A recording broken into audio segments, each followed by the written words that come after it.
Okay, I can switch over now. I was just waiting for the end of the ad break before I switch screens. There we go. Hello. Hello, everybody. How's it going? Hope everyone's doing good this weekend so far.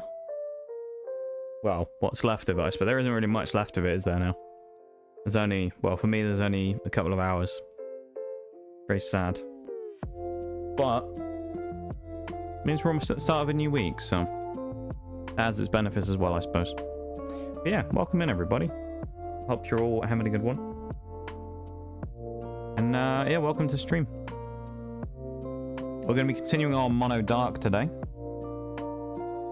which last time was quite successful. So, be interested to see if the banana skin fight immediately of Iono is going to be a pain in the ass or not. It's going to be interesting to find out. So, I'm kind of looking forward to it. Dare I say? I think it actually might be an interesting challenge in this one, especially with some of the mons we have. So, it could be a good day today. Who knows? It's either going to be a good day or a terrible day. One of the two. We know that much. Good or terrible, there is no in between, I feel. In terms of gameplay, anyway. But we're going to have a time with it, as we usually do. Try and have a fun time. Hopefully get some good stuff done. And then, yeah. Go into the next week and look good. Hey, yo. But you lot just won't stay down. Let me get on the shout out command real quick. Hang on. Hello, Raiders. Welcome in. We have apologies, we haven't got anything going on the screen right now, but we've only just started really, so I haven't had a chance to actually get anything up yet. But welcome to stream. Hello. Thanks so much for the raid. I really appreciate it. How was your stream? I hope it was good. Thanks so much for the raid. Old 2 sneaking in and recommending me for a raid, is it? Unbelievable, 2. How could you do that? How could you do that, 2? SMH my head. I almost accidentally shouted you out then, 2, as well. Invalid username? What do you... Oh, I kept the @ in for the shout out, didn't I? For the big shout out, I remember. Originally, I think when you used to be able to do the big shout-outs, you could actually keep the @ in, but now they want you to remove it. But there you go. Welcome into stream. I hope you're doing well and you had a good time. What are you up to? You're playing some Mario Kart 8 Deluxe. I hope it went well. You got bullied. Oh.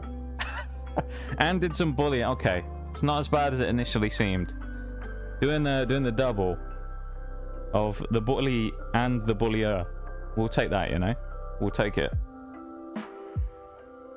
Thanks so much for the raid. I really, really appreciate it. Welcome to stream. Yee. We're going to be doing some Pokemon in a little bit, but we've only just got going really, so I haven't had a chance to actually go anywhere yet. So we're just sitting here and waiting to actually get going. So, but welcome in everybody. Hello, hello. So we are going to be doing some Pokemon. We're going to be doing a challenge, part of a challenge run today. We're trying to complete Pokemon Scarlet and Violet with only Dark types. So we're going to be getting on with that in just a few minutes. But for now, we're just chilling here. But we will get on with that very soon. Well, you're welcome for the shout-outs, of course. It's only right that I give you a shout-out after a raid. I would feel wrong if I didn't. Who's my favourite starter? It's a great question. I don't know if I have one above all else. I have quite a few that I like. I mean, in Generation 1, Bulbasaur, I think, is my favourite. Gen 2, it's got to be Totodile. 3's Mudkip. 4? I mean, the original one I played through the game with was Piplup, so I guess I'll go Piplup. Gen 5, Tepig. 6 was Froakie, if I'm getting my generations right. 7 I never played. But Rowlet's kind of cool. 8, Sobble. Gen 9 is an interesting one. I like Quaxley, but I'm not the biggest fan of the rest of the evolution line. So Quaxley out of just the starters, but I tend to be more of a water, sometimes grass starter person, I would say I go for. What's everybody else's favorite starters that you go for? I'd be interested to know. What do you guys lean towards when it comes to picking a starter? While we're doing that, I'll also get the game up in the background so we can actually get going and do something. We finished Gym 2 last time, I think. So we were going down towards Lavincia, is where we were, which would be Gym 3, which is the electric type gym. So as dark types, it shouldn't be the worst type in the world, although it is a bit of a power jump, to be honest, to go from Gym 2 to 3, as Gym 2 only has 2 Pokemon and Gym 3 has 4, including a Miss Magius, which is very scary, but we'll see when we get there. Right, game's up. Let me switch screens. There we go. And away we go. Whoever looks cute and funny, I mean, that's fair though, you know. We'll take that. I feel like at the... You just got to pick a... I feel like you pick a starter by what you like the look light of, don't you? Because especially if you haven't looked at any of the leaked info and stuff about any new games and you're just playing it for the first time, you just pick whatever you think looks cool. And I respect that. Torchic and Fuecoco. See, Gen 3 is an interesting one because Torchic's actually really cool and I quite like it. I've just never used one really hugely. Because I just prefer Swampert. So it's kind of one of those ones where Torchic's never going to do that well for me because I really like Swampert. But it is a decent Pokemon though. I'll give it that. And then Fuecoco is an interesting one as well because actually when it comes to the newest game, this one, it's more of a close one really for me. Because I kind of like all of them. It's one of the few gens where there isn't really a starter that I don't like that much. Usually there tends to be one that I'm not the biggest fan of, but actually in this generation, I kind of like them all. They're actually all decent, so... Fuecoco is a good choice, I'll say that. It's definitely the most competitive, I think, of all of them right now. I'm pretty sure that, we're just checking the Tauros there. But I'm pretty sure that if you look at the, like, viability of most of them in the new gen, I'm pretty sure that Skeledirge is by far the best out of the 3. And then Meowscarada tends to come in second, I think, by usage, which is kind of cool. The Quackcaval not really used very much, which is a little sad, but the Dancing Duck will have its day, I'm sure. Welcome in, Maximum. How's it going? Hello, hello. How you doing? You use a lot of double kit with Combustion? Not any other fire type moves, really. I feel like, though, you kind of can use it like that, almost. Because it's funny with a lot of the starters, you look at them and you think of them as the type that they begin as. So, like, you know, the water or grass or whatever. But in theory, you could use things like Blaziken as just a pure fighting type, and it'd be great, I'm sure. Because, I mean, it gets Sky Uppercut as well? I'm trying to think about its original moveset in Gen 3. Blaze Kick was its main, like, fire stab, because it's obviously a physical attacker. Doesn't it get Mach Punch as well? So it gets a priority move. Blaziken's actually pretty crazy. I feel like Gen 3 had probably one of the most competitive set of viable starters, actually, out of a lot of the gens. Gen 3 had a really good set of them. Because Sceptile was really good. Blaziken is really good, and Swampert are all really good as starters. Not only do they have good typings for the most part anyway, I mean, except Sceptile, which is just pure grass, but the other two have really good typings. And then that Deerling, I swear, just spawned. Yeah, no, I think they're really good typings. Blaziken, though, is a strong one. It's a very strong contender. It's just unfortunate that it kind of gets overshadowed by Swampert. But still a great one, though. I like a Blaziken. I think I did play Gen 3 once with a Torchic, and I had a good time with it. Back when the rival used to have the opposite starter to make it more annoying, you used to have to fight Marshtomp in that fight by which town is it? Morville? You had to go up by the power plant, and then there was that fight against the rival, who is notorious if you play Swampert for having Grovyle, and it absolutely kicks your ass because it has Absorb. I remember. Welcome in, Tabletop as well. Hello. Thank you for the redeems. I'll get on those in a sec while this battle's loading up. About to go to bed, actually. Really tired today? Yeah, no worries. Maximum, of course. You take care of yourself, you know? That's the main thing. Gotta look after yourself and make sure that you're in tip-top condition. I can't believe what I'm seeing. Yeah, thank you very much for the cheeky follow as well. I really appreciate it. Yee. I big appreciate it. There you go. Once again, Tabletop, thank you for the redeems. And yeah, have a good one, Maximum. You take it easy, yeah? You have a... Well, it's not a night, is it? But, you have a great rest of the day. Bought Pokemon cards today. Mirage, you bought Pokemon cards. Did you find, like, packs somewhere? You found like a booster box and you bought some packs. Let's go. 2 of PE. Paldea evolved, I see. Okay. Have you opened them? Have you opened them yet? That's the question. I'm interested to find out what you get, actually. You probably won't get anything. I'll be a little bit kind of like salty if you actually manage to pull something really good. If you actually put... Can you imagine if you pulled the like Iono fucking special illustration? That'd be insane considering I've opened what, like 4 booster boxes of Paldea Evolved. If you actually pulled it, that'd be nasty, dude. That would actually be insane. Hey, crit on Night Slash.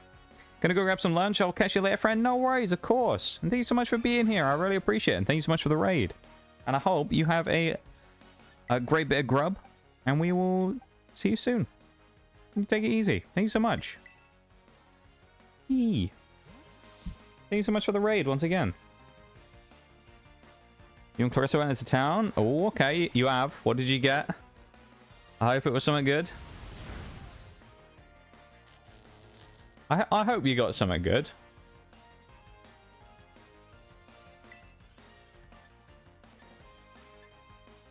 Let's go for a bite. Oh, no paras? You serious? We have to switch into something now on the...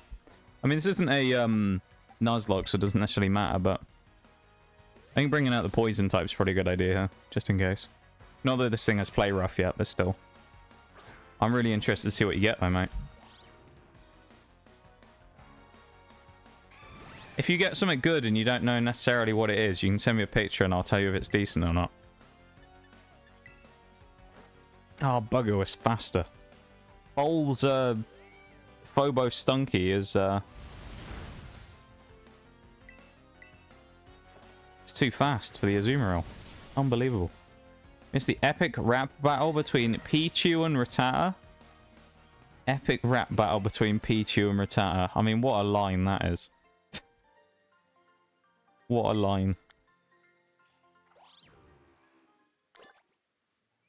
Who won the epic rap battle? I'm guessing it's got to be Rattata, isn't it, surely? Rattata seems like he's got some experience with that type of thing, you know? I've got to be careful with the level caps here as well, because it's only 24. I do have that Pawniard, though, to bring in, which is handy. Shinies are as follows. Chi EX, Pelipper, Graphia, and Hydreigon. Wait, you got Chi, you actually got an EX. Let's go. Did you, you pulled them just, like, out of a box, then, I'm guessing? Just like a... There was just a box somewhere and you bought 2 packs. That's actually pretty cool, though. Yo. Do you know what the best part is, mate? You're not actually going to believe this. You're not going to believe this, but it's true. I've opened... Well, I can confirm because I've got them behind me. There's one there. I have them stacked up because you can actually stack them. So there's 1, 2... So I've opened 4 booster boxes of Paldea Evolved, okay? 4.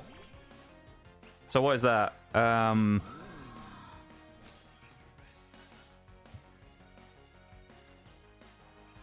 144 packs?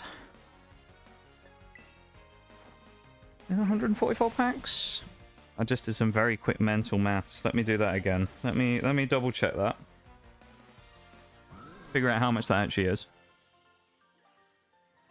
That's, of course, just the ones from booster boxes, not from other things.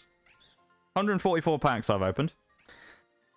And you know what? You're not going to believe me. 144 packs, I don't have a Chi-Yu EX. I haven't pulled that. Every time I open a booster box of Paldea Evolved, I'm always really surprised because there's 2 regular EXs that I still don't have that seem to be really common that I haven't got. Which is Chien Pao and Chi-Yu. There's also, I think, a Lycanroc that I'm missing, but there's like a couple of EXs I'm missing. But those 2 in particular, if I see people open Paldea Evolved, they always get the Chien Pao or the Chi-Yu. And I'm still here waiting for them. And it's like, I've opened 4 fucking boxes, where is it? You know? Oh, I can't believe it. Pichu took the win. Unbelievable. Pichu overrated. Rise up, Rattata. What we need. We need the Rattatas to rise up. Man, that's pretty nutty though. You randomly picked up a couple of packs and then got an actual pull out of it as well. Because the thing is, like with those types of things, there's a Waterstones as well. I haven't been a Waterstones for years. But with those types of things where you buy like loose packs, I kind of never like getting loose packs because it increases the randomness, right? Because you don't really know specifically like where they've come from, you know? So you've got like a regular booster box which they probably get, which they've opened up and people have taken packs out of, but then you don't know if they've opened another one to restock the previous box or not. So in theory, it kind of like, the best way to describe it is it can either massively increase or massively dilute the amount of pulls you could get out of the packs that you get. Because if you buy them straight from a booster box in like a store somewhere and someone's picked out a bunch of packs and there's like, you know, say a third of them are gone, you might well have all of like the big money hits have already been like grabbed out the box by some unsuspecting person who's just had a couple of packs. So you might get absolutely nothing and there might be nothing left in the box. But on the flip side, you might find out that there's everything left in the box and you have like a 1 in, 3 chance of getting something crazy good. So that's pretty wild, though. Hey, I'm glad you got a pull there, mate. Let's go. See, I managed to influence you to get some cards. We'll take that. That's pretty cool, though. That that's a couple of times now that people have gone out after doing one of those streams and have bought some cards. I think that's actually pretty cool. That I've, in me doing it, you guys have wanted to get back into it and have actually done it. I think that's really cool. It was close, though. I mean, we'll take it. We'll take it. I'm sad, though, that Rattata lost, I've got to say. Rattata, my boy. Pikachu and Pichu seem to win everything, you know? It's always, they're just the more popular line. Nobody cares for my boy Rattata anymore. It's very sad. Unbelievable. All those years that he's put in, Rattata. What does it mean in the end? Nothing, because everyone hates him. Or Rattata. Oh, sand attack off the Stantler as well. That's going to be a pain in the ass. We're just going to get... Oh, no, we hit. I thought we were going to miss. A crit is a kill from here, then, even with minus attack, I think, wasn't it? No, just minus accuracy. Never mind. Hopefully we don't miss. It'd be really concerning if we do. No, we don't. Hey, yo. Okay, no crit. We'll go for the Sucker Punch, because if we do hit, we'll kill, guarantee. It went for sand attack again. No, it went for Hypnosis. Oh, Insomnia actually working for us. No way. That's the first time it's... It sound attacked me again, didn't it? Stop reducing my accuracy. What is that about? There we go. That's so cheesy. Are you all the cards tomorrow in call? Yeah, maybe you can show me if you want. Put your camera on tomorrow. Show me the cards. That'd be wild. That's really cool, though. I'm glad you got a pull, though, mate. Good stuff. I thought you were going to say you got absolutely nothing. Everyone who seems to go out and buy packs after I do a Pokemon stream gets good luck. Someone ended up pulling some pretty cool stuff before. I can't remember who it was, but it was someone, like, DM me about it afterwards. I can't remember who I was having a conversation with, but someone DM'd me after I did one of the Pokemon opening streams. I think it was the first or second one or something. And they ended up getting some quality pulls, and I thought it was great.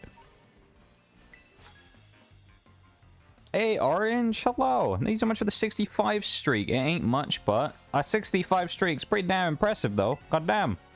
65 streams in a row. That's incredible. Well, thank you so much for the 65 streak of streams in a row. That's insane, if I do say so. I think that's pretty wild. That's a lot of damage. Not a lot of damage I wanted to take either. Damn. Honchkrow dies. I don't know who actually wins this fight for us, but... Thank you so much for the 65. I really, really appreciate it. And thank you so much for the support over the time that you've been here. Via that cheeky... Oh, we outspeed. Oh, that's actually way worse now. That's awful. Us outspeeding is so bad. Oh, no. Because Lokix now outspeeds us and then kills us. Oh, mate. How do we even win this?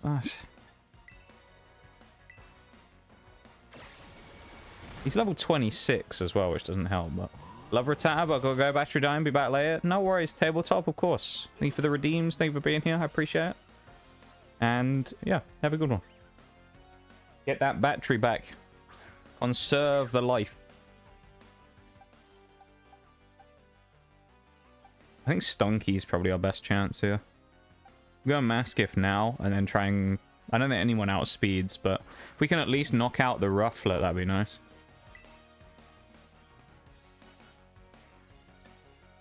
I'm going to bank on the fact we are actually outsped here, and we get the Lick and hit Lokix with Lick. Oh, that's a lot of damage. Please. If we paralyze Lokix, we might have a chance. Come on! Yes, we got the para! So you're saying there's a chance? This is actually maybe possible.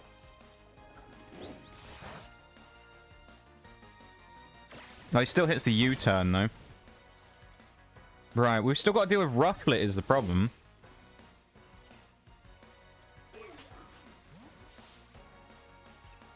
Do we have any prio moves on anyone?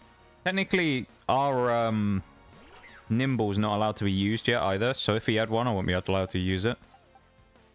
Our best chance, I think, is Phobos. So I think I have to go Houndour to take the hit. And then pray that we don't die to a U-turn. I don't know if we're going to live a U-turn or not, but if we do get outsped and we land a Fire Fang here... Come on. Oh, Lokix is going to get hit for a Fire Fang. That's actually pretty good. And we should get a chance for a follow-up because we will outspeed. Houndour could be the hero. Come on, Houndour. You can do it. Oh, it's not that much damage, though. Paralysis. Come on. No, he hits U-turn. Fuck. Ah. That's bad. Well... So we only have Stunky, really, that we're allowed to use here. Basically, my understanding here is there's literally only one way we win this now. Which, what it might actually come down to is Stunky has to die and Aftermath has to kill the last Pokemon for us to win.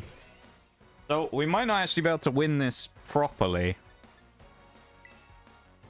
Our Stunky outspeeds, nice. That's actually... Alright, never mind. We don't need to worry about that. We're fine now. Now we should just kill Lokix and we'll be fine. We're good. Never worried, calculated, easy, all that stuff. You know how it is. GG easy, we win. Big dubs. Now we just go Venoshock and we should kill. That's cool. That's a good sign. That is a good sign for the day if we've managed to beat that guy. Because that kid with the Lokix... That thing slaps so hard.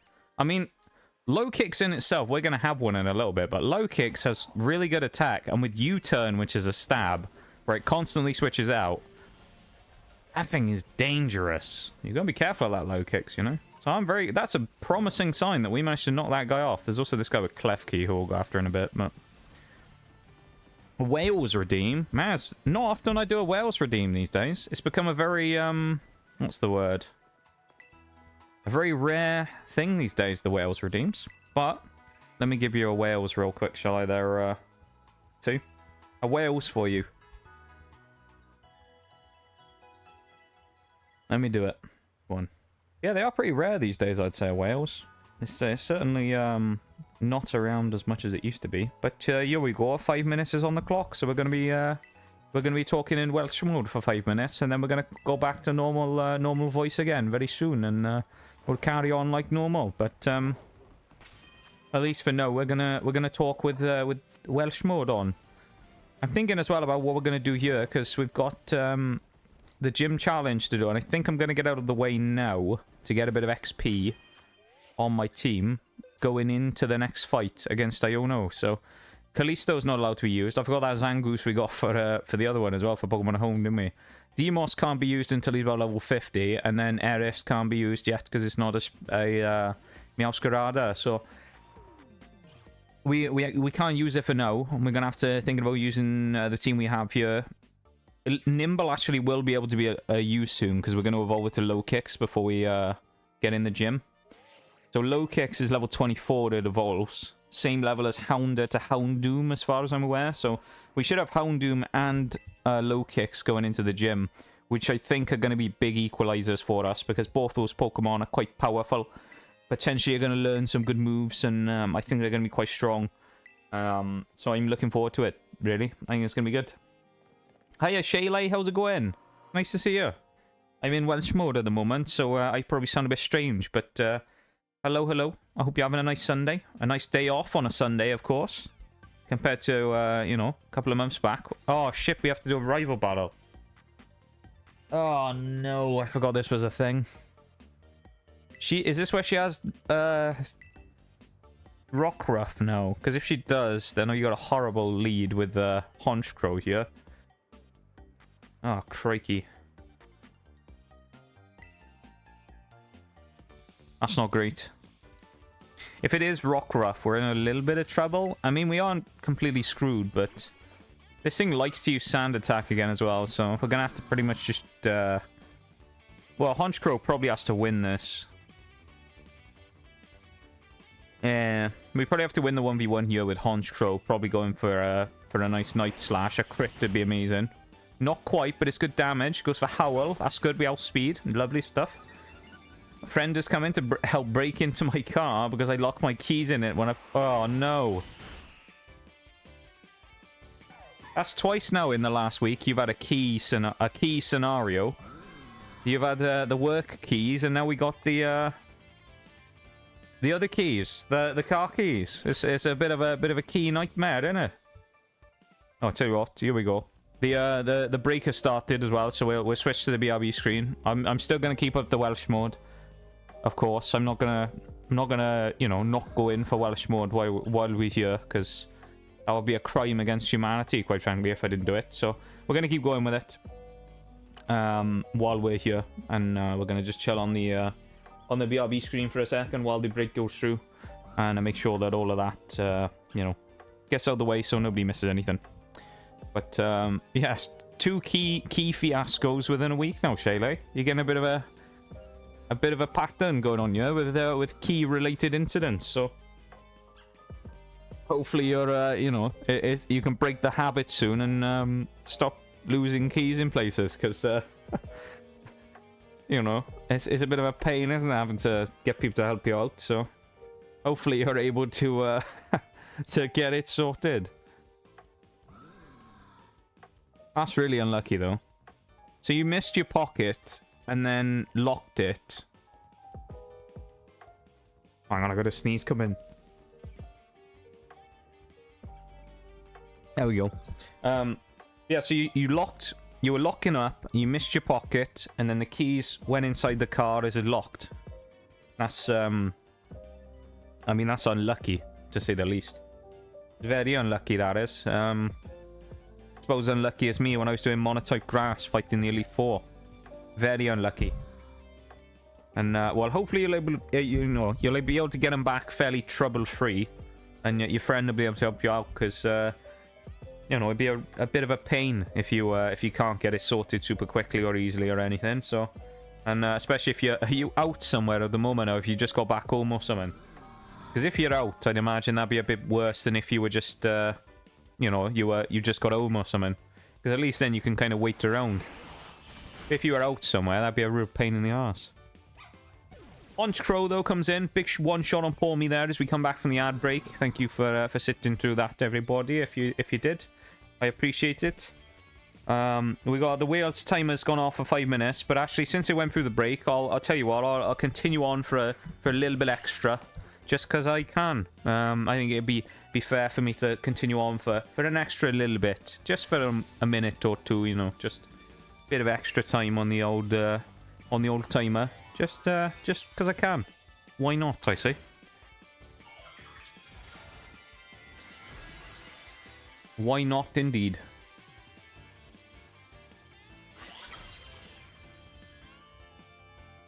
Fortunately, it happened on my Friday, so I didn't have to be anywhere. That's good, at least. That is good that you didn't have to be anywhere. I mean, the worst thing with stuff like that is doing it when you're not in a position to really be able to do much about it, you know? When you desperately need the vehicle for something. That's the real problem. But thankfully, you weren't in dire need of getting somewhere, so it helped out a little bit. But, still inconvenient, of course, but at least you managed to get it, you know, get it sorted. Oh, are you serious? I mean, I could probably afford to switch, but we're going to roll the dice with Honchkrow and just go in anyway with a nice slash. Oh, okay, we're good. We're fine. I mean, it was worth a punt. I might as well have gone for it, and as it turned out, we broke through confusion and we knocked out Quaxwell, so there you go. Lovely stuff. Nice and easy. Quaxwell goes down. We get a bit of XP for our people as well. And Honchkrow's very happy. So there you go. There's Brassius on the building up there. There's a nice little billboard with some of the gym leaders popping up. Iono as well out the back now. Yeah, Mirage saying about those Paldea Evolve packs he opened earlier.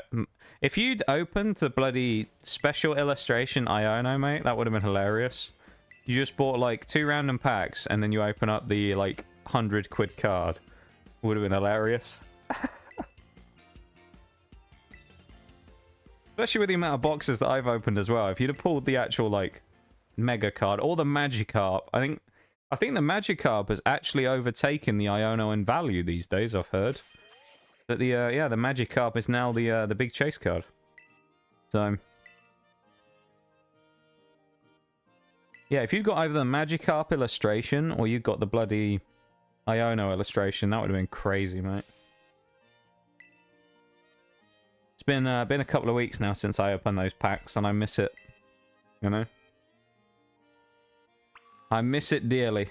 I need to get back on the front foot with the packs again. Get back into it.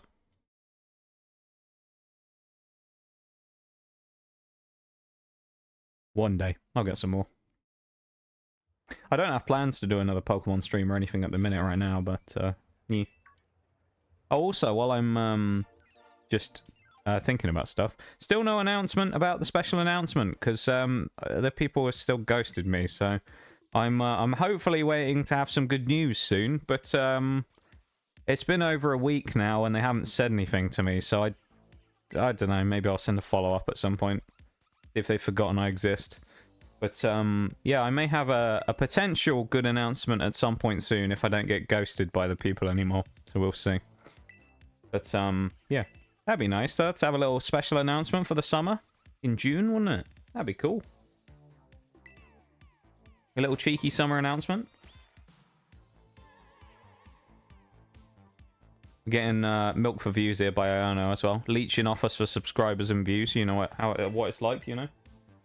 The old Wild West of Twitch out here. Iono can't do it. Can't do it on her own, so she's just going to take our poor little trainer here and, you know, farm views from him. Unbelievable.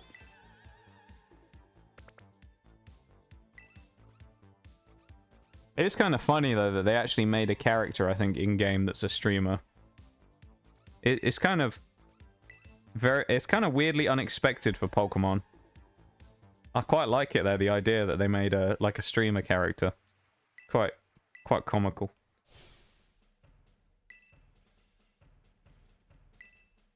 Fair play to him, that's what I say. Alright, here we go. Where's Mr. Clavel, I wonder? Oh, I bet he's not over here. Very obviously where he always sits. Not well hidden at all behind that umbrella. Oh, he was. Never mind. How did I know? It's almost like I have a sixth sense for these things. How crazy is that?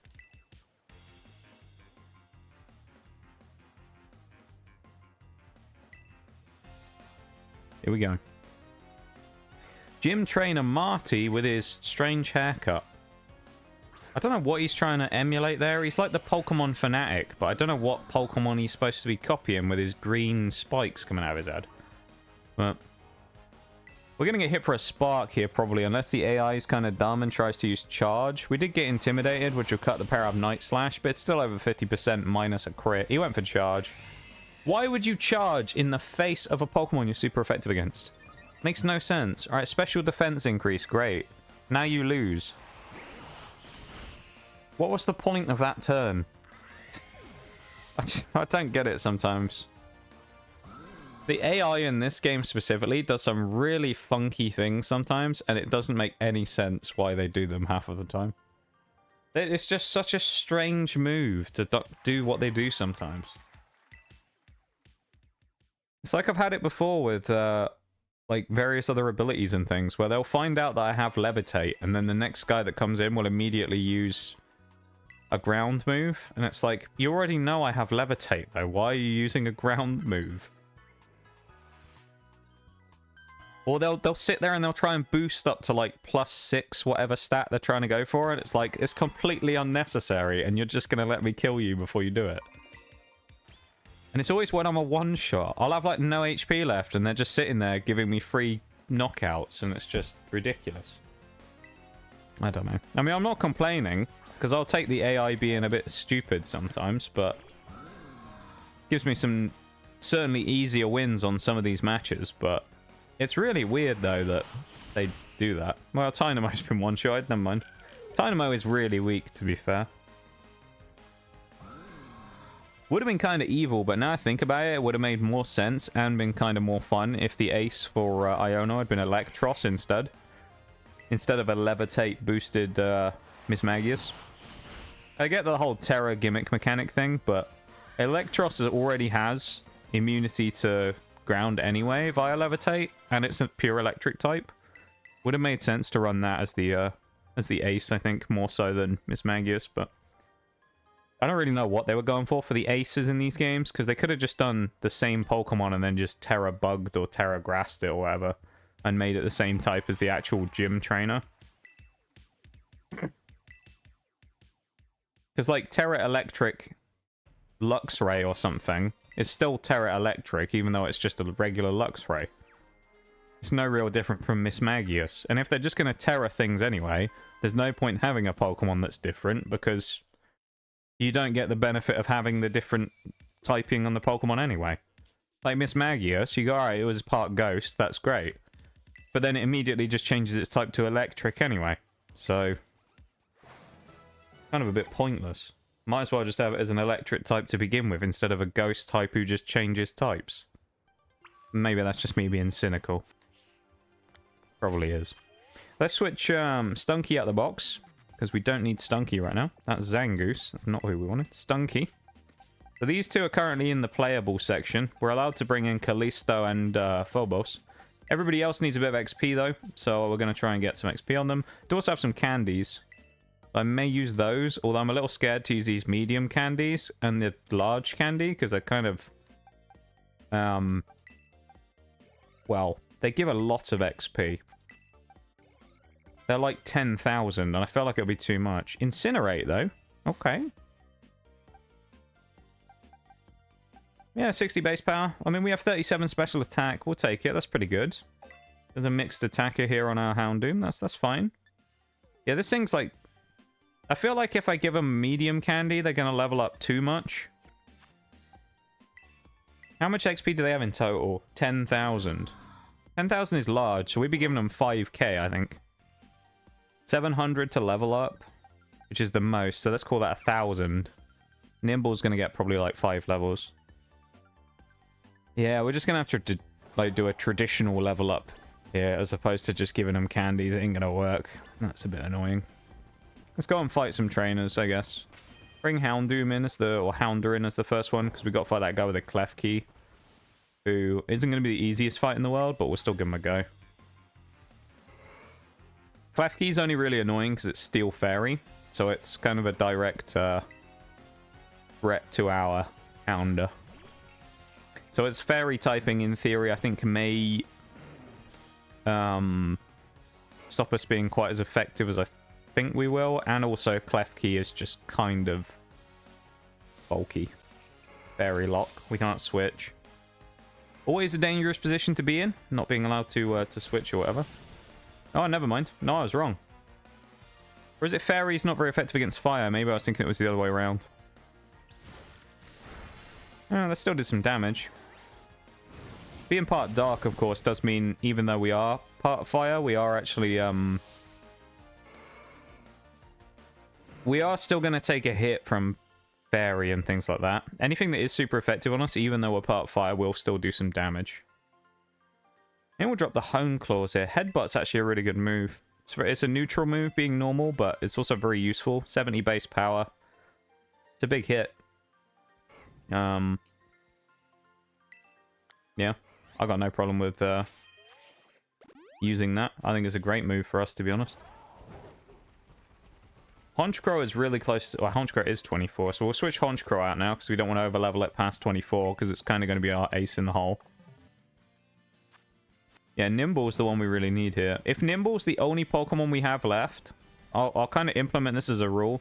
If Nymble is literally the only Pokemon we have left, to the point where we can't physically train it because it's not allowed to fight until it's Lokix, I think we can void the rule to allow us to actually train it, because that'd be a bit ridiculous if we weren't allowed to use it to fight, because it was the only Pokemon we had left.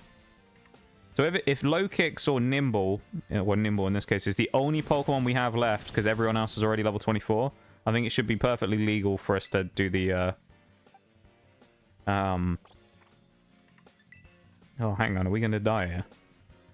No. But it should be legal for us to just bring in Nymble, because I don't really see what we're supposed to do otherwise. Hi, Bol, how you doing? Nice to see you, mate. How's it going? Kind of low XP gains, though. Oh. Oinkologne, will that give us good XP? And there's also this guy. What do you have? Yeah, I hope you're having a nice weekend, Bol. Not too shabby. How's yourself? Well, I'm glad to hear that you're doing well. I'm doing fine. I'm doing all right. Just a fairly normal weekend, I'd say. In you know, kind of just vibing about and doing one or two things here and there. Things that I'm not at liberty to talk about currently, but you know, yeah, it's been all right. It's been all right. I'm doing pretty good. Been looking forward to this day for a couple of days now, getting back into the saddle and going on the old Pokemon run. So, yeah, going all right, I've got to say. Should be a caveat for it, since it'll evolve into one eventually. I agree, Nitty. I agree, because there's not really anything I can do otherwise, is there? It's not like I can wait for it to evolve. I mean, I can EXP candy it, but then it'll just blow past the level cap, so... I don't know. How you doing, Nee? Hope you're doing good. Yeah, Oinkologne's probably our best bet here, I think, of XP. The trainers will be decent, but these Oinkolones... probably going to be decent for XP. It's all going to come down to how much damage they really deal to us. In comparison. Burn would have been nice there. We'll try Incinerate for the... Oh, it's got Mud Shot. We're dead. Well, Houndour's gonna die anyway. That was crap. Pray it uses Echoed Voice again. Covet. We have an item. We die anyway. Maschiff then with Headbutt's probably the best bet against these Oinkolones. Well, Nymble actually would be good with a double kick, but of course we're not allowed to use it, so... Or at least... Maybe. I don't know. We'll get there when we get there. It's also kind of sad, as we said before, that our Maschiff doesn't... It's got Dig as well! Oh, seriously. The Maschiff doesn't have Intimidate either, so we don't have the ability to knock anyone's attack down, which is kind of sad. This is going to hurt, but not too bad, I don't think. Yeah, less than half. I actually thought it would do more than that. That was kind of crap. We don't get the benefit of flinch either because we're behind in the turn order. And we're dead to a crit. Well, Nymble's coming out either way now, regardless, so... Worst case scenario, could use a Mon that's only a singular level higher than the cap. Yeah, well, the thing with this one is, it's kind of unfortunate because Nymble evolves at level 24, which is the cap. So it's like... It's... Oh, bloody digging it. But like, Nymble's right on the edge on this one, so... Doing good. My meds have been doing good work these past few days or so. Good. I'm glad that you've acclimatized well to the new meds. I know you were talking about them the other day, so I'm glad that's gone well. Oh, if this thing uses anything other than Mud Shot or Dig, we lose. We get whited out here. Come on, Nymble! No, he's dead, surely. Fuck you, Oink alone. Welcome back, Tabletop, as well. Managed to get the old phone on charge, have we? Or have you switched over to desktop or something? Can't believe that, though. We actually just got killed by an Oink alone. I think that crit covet that it landed on Maschiff was actually massive there, because if we'd have done one more little tiny bit of damage, we'd have been fine. But just that small sliver that we took was enough to stop us. It's just funny, this has happened before in these runs. We haven't been stopped by a trainer yet, but we've been stopped twice by wild Pokemon now, I think. I think that's twice that a wild Pokemon has actually... Oh no, maybe it's not... I don't remember. We've been whited out somewhere, but it wasn't by a trainer or anything, I don't think. Yeah, a little 360 there. Duke out the old Cyclizar. There are a couple of trainers around here, but none of them are really... I can't remember what they have, and I'm a little scared. Someone has a Dreadnought, and I really don't want to fight that, so... You know what? What, kid? What do you know? Want to become real strong, just like Missy Nimona is. There you go. Doesn't matter though, we'll wipe the floor with her by the end of the run. On desktop, nice. Turn it into bacon next time, yeah. That's a good idea, to be fair. Oh, Cub Chew, damn. Reminds me of the time I was wiped by a wild Flamingo.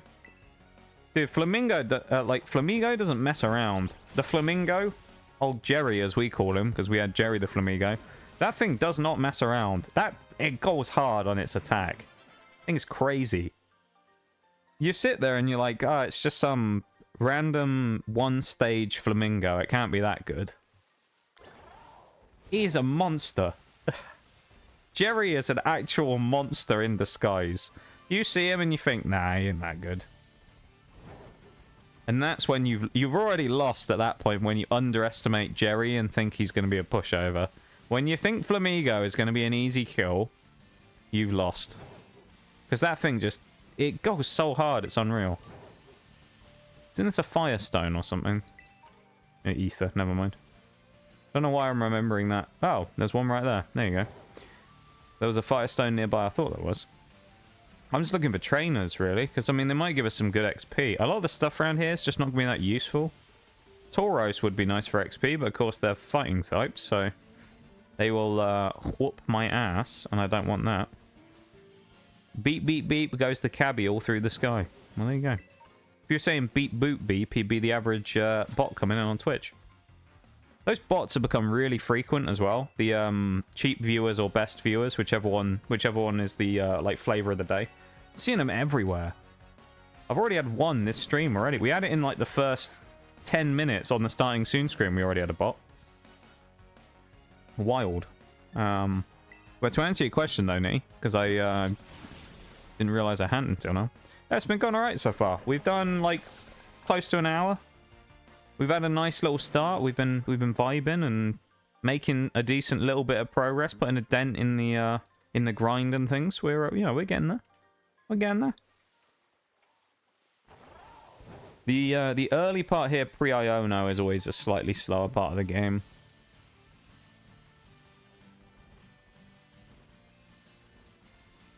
I don't know, like, pacing-wise, what's going to be,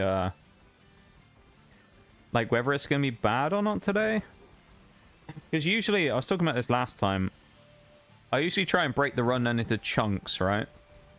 Chunk 1 is like, get to the school, finish the school, and then get to Gracias, basically, by the end of day 1. Gracias is done in day 1 normally, which then leaves us open for Iono up to Larry, usually in day 2 of the run. And then day 3 is usually Larry to the end of the Elite Four, because we obviously beat Larry, or is Rhyme, I guess, to the end of the Elite Four, and then we power on from there. But I'm trying to think, like, with this one, I don't know. Oh, yeah, well, Kofu's going to be kind of annoying, because Houndoom will be rubbish, but... Honchkrow is kind of going to make this one, I think, quite easy for a while, and then eventually we're just going to hit the wall, and it's going to become quite annoying. So we'll see. I'm kind of excited to see how this run pans out, though, because I think it could be quite a good one. Even though I think it'll be somewhat of a challenge towards the later parts, anyway. Particularly the end game, I think, will be a little bit of a challenge, actually. So, who's our next target? What do you mean target? What Pokemon we're trying to get, or person we're trying to beat? You mean? We're gonna cut up this this Oinkologne in the back. I think we have to go for Oinkologne again, to be honest. That's kind of all we have the option to go for. Yes. Good answer. Do we have any... We still have leftovers in here. We'll grab lefties. Put them on Houndour. Imagine that. We have to bring leftovers out just to be a wild Oinkologne. How sad is that? That's pretty pathetic, really, isn't it, in the long run? We actually have to break out a bloody set of leftovers just to beat Oinkologne. That's sad.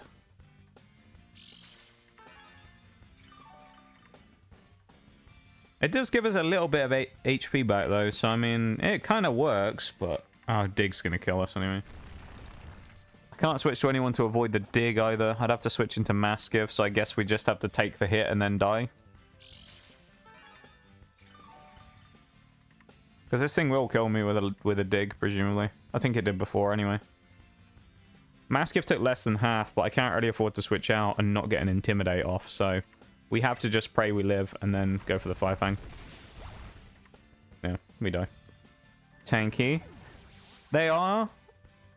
But with what we have, having like 3 level 20s, we shouldn't really have a problem putting one of these things away. But we still do. A lot of it just comes down to move choice, though. The fact it has 2 ground moves is really bad for Houndour. Don't crit me. Okay, good. Alright, this is doable. Lokix can probably win from there. Or Nymble can. Or 1 HP Maschiff with a dream. We felled the pig. The great pig is down. Let's go. We felled the pig. Right next to the Pokemon Center. It only took all of our HP to do it, but we did it. I'm guessing then the best bet here is probably to run with Maschiff up front. And then keep Houndour in the back for a little bit of damage later on. And then Nymble as like emergency backup. I reckon. Yeah. Yeah, we should be fine. I think now we've beaten 1, we can beat more, you know? We'll be alright. Where's another one? Hopefully I don't mistake one for a Tauros and run into that. There's an Oinkologne. I find it kind of cool, actually, that Oinkologne's one of those Pokemon that has a unique male and female form as well. Not too many Pokemon have that these days, where they actively change the forms, but... I actually might go Bite, because we get the benefit of Stab. Why not? Let's go for Bite. That did a lot of damage again on the cover. This one is stronger than the last one, in fairness. The last one was level 19. Okay, that's fine. We need another Mud Shot or something to do minimal damage. Less than half is kind of scary. Okay. This one's going to wipe us again. We're about to get wiped by this guy. Oh, no. We're actually about to lose to this geezer.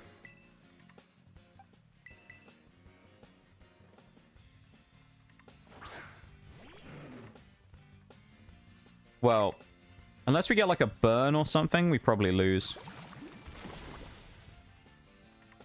We took that surprisingly well, though. Oh, it's speed, not accuracy. That's good. I thought Mud Shot was thinking a Mud Slap. A burn would have been very, very nice there. I mean, now we can eat a Mud Shot, but... Okay. Okay, this is winnable. Nymble can win this. Okay. If only we had quick attack or something, that'd be amazing. I think Nymble can win this. Come on, Nymble. Okay, it goes for dig. We have to sacrifice Jupiter here then, I guess. And we only get XP on Nymble. This is the only problem is this is so inefficient as a grinding method. It takes so long. But what can you do? I don't want to use the candies, so... If the level cap didn't matter and I wasn't really that worried about it, I would go over it a little bit, but... You know, I always at least make sure that before we take the first fight against whoever we're fighting, we're under. Because, of course, after that point, if I over-level, there's not really a lot I can do because I'm going to gain XP during the fight. And I can't stop myself from gaining XP during the fight, so... If it takes multiple fights to win, then obviously I'm going to over-level. But look at him! David versus Goliath over here. Little Lokix. Or Nymble, even, at this point. Some hefty pork chops, right? It's another one right there. That was brutal, that fight. Not sure I want to do another one of those in a hurry, but...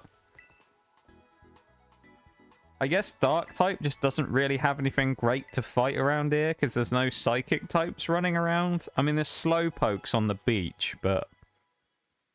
Do you really want to go and farm on Slowpoke? Not really. It doesn't really give a lot of XP. There is one more trainer, to be fair.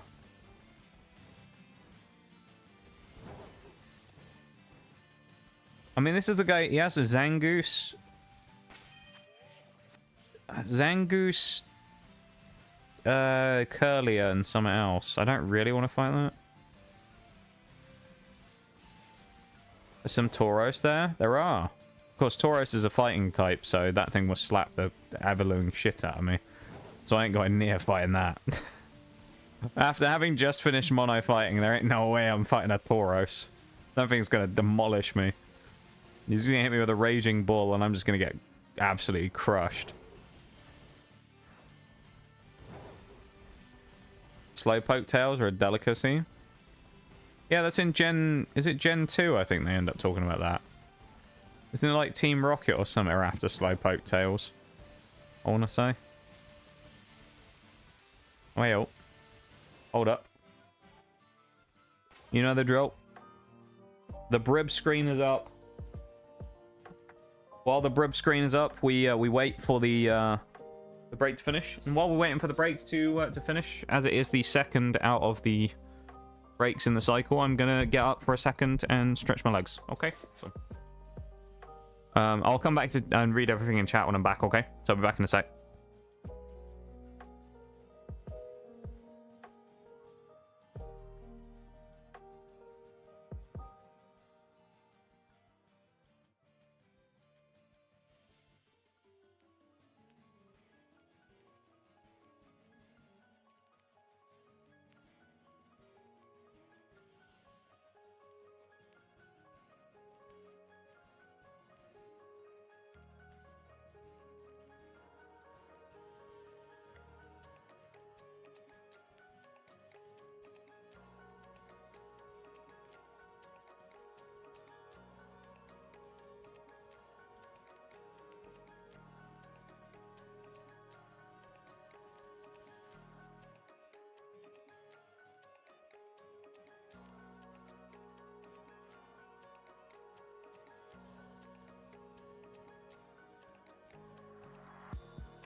Right. Let us continue on. Funny how at one point it was they're going around chopping them off to, oh yeah, they just fall off sometimes. They grow back. Oh, I swear. Bit of Pokemon PG-ifying their game there, I'd imagine. Rather than in Team Rocket lopping Slowpoke's tail off. Feel like they wouldn't like that very much, you know.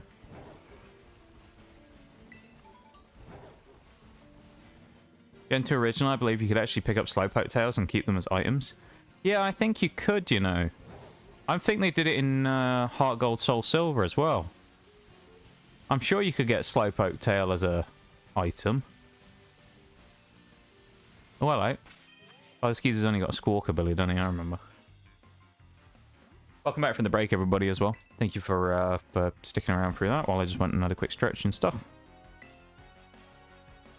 It's for everybody's benefit. Then we have a quick little stretch and a, you know, thing like that. A little pause for a moment, so thank you for sitting through that and waiting patiently for me to come back. Gonna go for the bite. It's probably better than Snarl. And most, well, Headbutt versus Bite at the minute is an interesting debate for me on which move I want to use, because I think they're both quite good. We do get the benefit of Stab with Bite, which I think makes it ever so slightly better than Headbutt, but Headbutt is also a good move in itself. We do not get Stab, as I say, but Bug Bite here as well on Nymble is quite nice. That's our first bug move. Drop Screech for that. And also it's useful for ripping berries. Now in this case, the ability is effectively absolutely useless because I don't think there's anything in the game that actually has a held item. At least until DLC, and then even then it might be dubious as to whether there is or not. So yeah, we'll actually get zero benefit out of Bug Bite eating berries. It's just a good bug move, and it's one of the few that Lokix learns. Lunge will probably be the best one I can get on Lokix, because it'll be useful for naffling people's attack.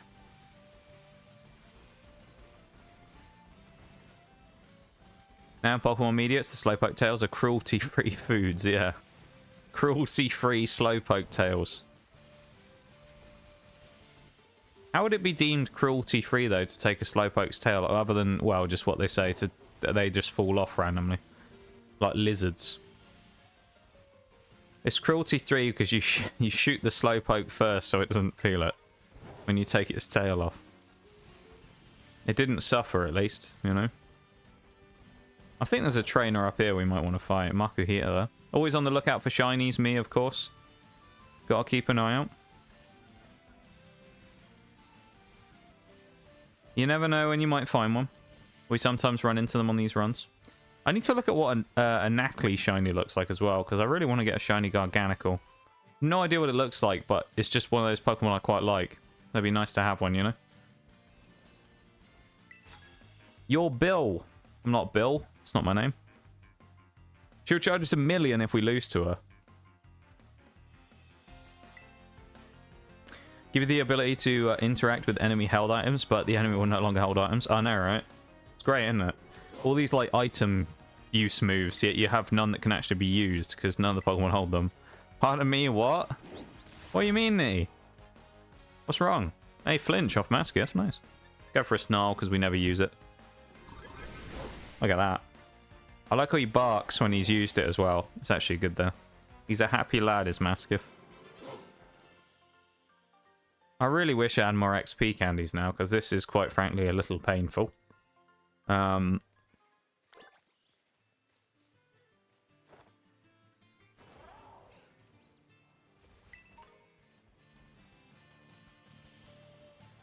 There's nothing good to fight here for us. Everything's kind of rubbish for us to fight. Everything just kind of sucks for us to fight. I don't think Kamala has any good XP. Go on, Maschiff, have him. It lost.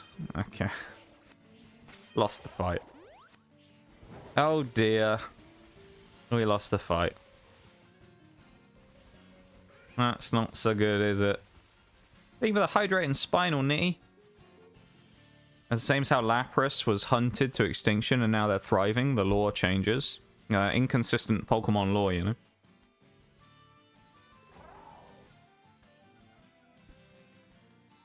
Speaking of lore, of course, not that I think literally anybody else in stream is interested, but I played the final missions of Destiny 2, the final shape this weekend as well. The end of the 10-year journey of Destiny's Light and Dark saga story. The final mission.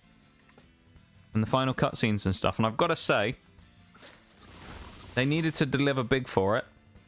And I think they did a pretty good job, I've got to say. I think Bungie did a nice way of rounding the story out. So if you haven't had a chance to play it yet, give it a go. If you have... Oh, no, we had the 5% miss. Are you serious? Of all the times to get the 5% miss on Firefang, that was not it.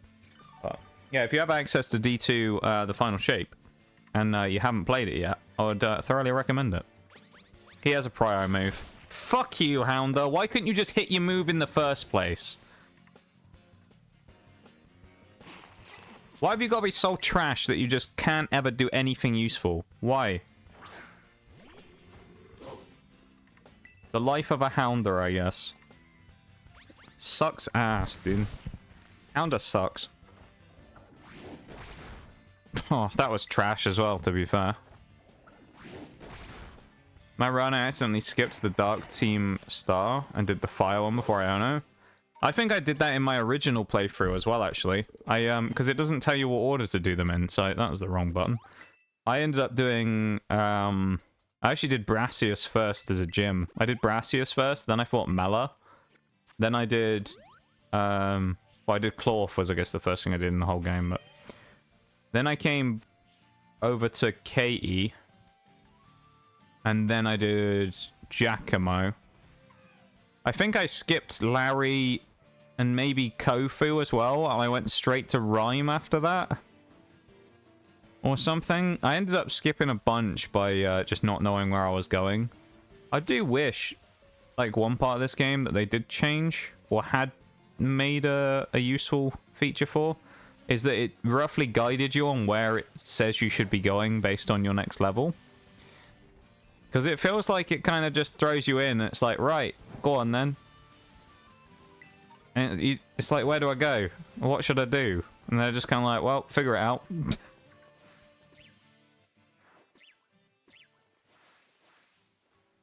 You'll figure it out, don't worry. Poke Center will tell you. It does, but it's also not very good, because from what I remember, it told me to go to different places. And I've seen it before, where someone... I saw a picture of this on Reddit before, where someone's...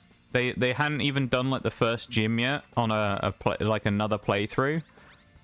And they went to the Pokemon Center, and it told them to go and fight Grusher. So... they were like level 10, and it told them to go and fight the level 50 gym, almost, so...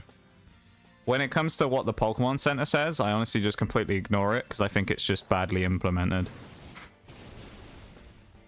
They should have just put out a list, though, of the gym leaders, or hover over it, so when you hover over the gym, it tells you what level they were. Would have been a useful feature, I think, but, you know, they aren't going to add anything to the game now. So, I guess there's no point, thinking about it, you know. Just gotta hope that with all these quality of life changes, they put them in the next game instead, which would be nice.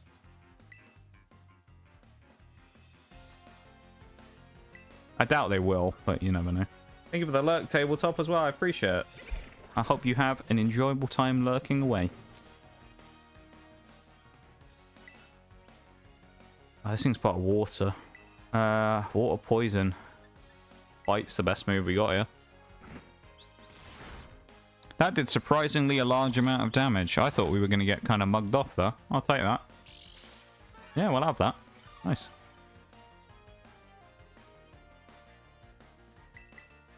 Okay. We'll take it. We'll take some free cheeky damage.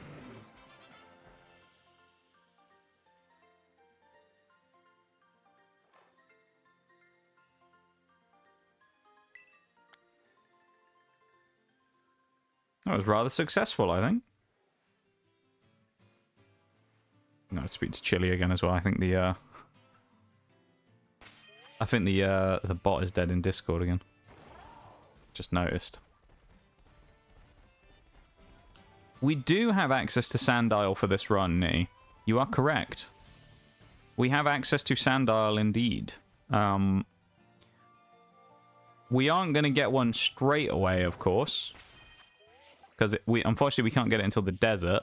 But we do indeed have access to a Sandile. These are going to give us no XP, aren't they? Presumably. Ugh.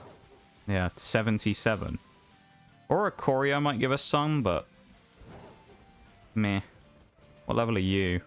22. Yeah, having Krookodile on the team is going to be pretty handy, though, I've got to say. We had a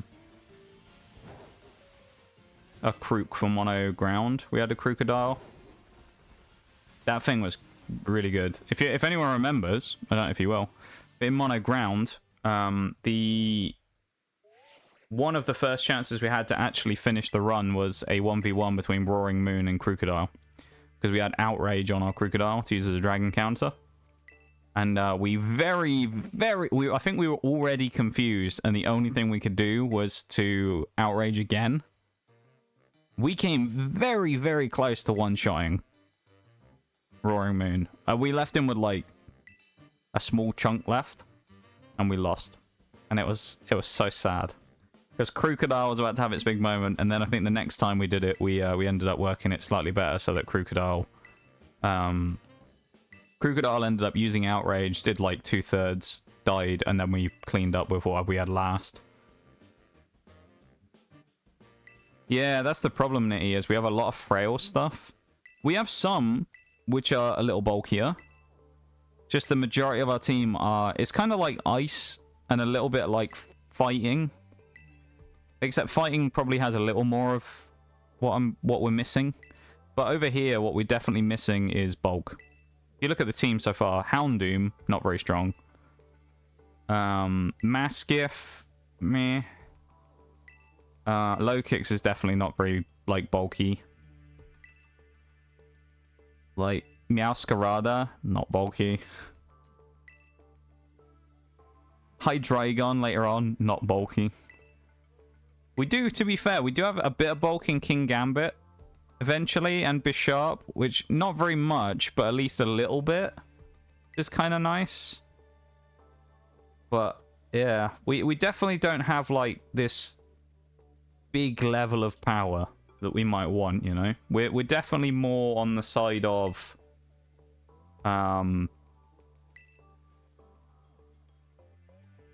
glass cannon than we are on well-developed average set across the board. We're very much on the glass cannon side. I also need to change the text speed because I'm already sick of spamming the A button a million times. So we're gonna change the text speed now if I can. There we go. That'll help. I like how you can turn off learning moves as well. Like, what? Why would you switch that off? Skip learning moves. Like, who's turning that off? That's what I don't know. Who's actually going through and switching that feature off?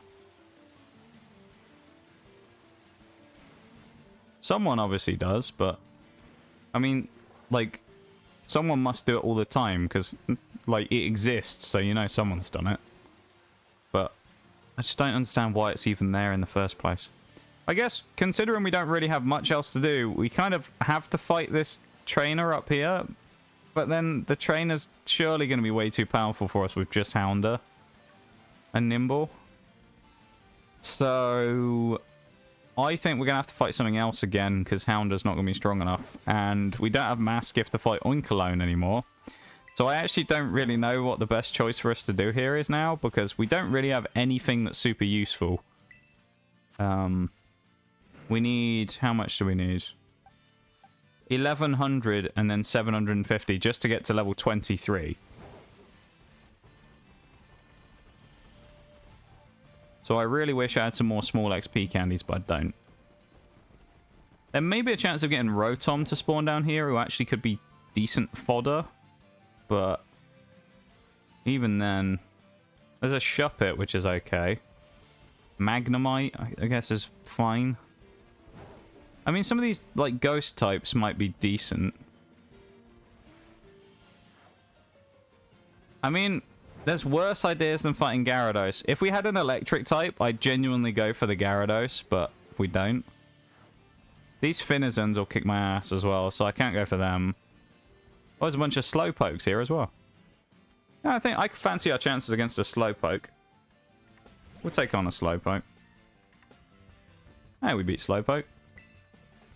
Go for a bite. Half damage. Just under. As long as he doesn't have Water Pulse, we'll probably be okay. That's a lot of damage though. That was a crit in fairness. Yeah, I think we'll be okay in this fight. I'm not really too concerned. I think we should be fine. Maybe. Flinch? Ah, we're dead. Never mind. It's nice while it lasted, hoping there for a second that maybe we wouldn't just die again immediately like we do in every fight, but no, I was wrong. Houndour is so weak, it's unreal. Its power isn't even really that great. The only nice thing about it is that it evolves at level 24, and then we don't have Houndour anymore. That's literally the best part about Houndour. Is it evolves very soon, and then we never have to use it again after that. I'm also going to change the rule here as well that we were saying about with your boy. Because at this point, honestly, Nymble is probably a better choice to just front the team to fight half of these Pokemon. So I'm just going to use Nymble instead to stop us being here for the next 370 years. While Houndour steadily gains 5 XP at a time, dying to everything he fights. So we're just going to use Lokix or Nymble instead. Because I think he might be slightly better. Of course, that's one of the downsides here, is he can actually, right now, because he's not part Dark, be hit by Psychic-type moves.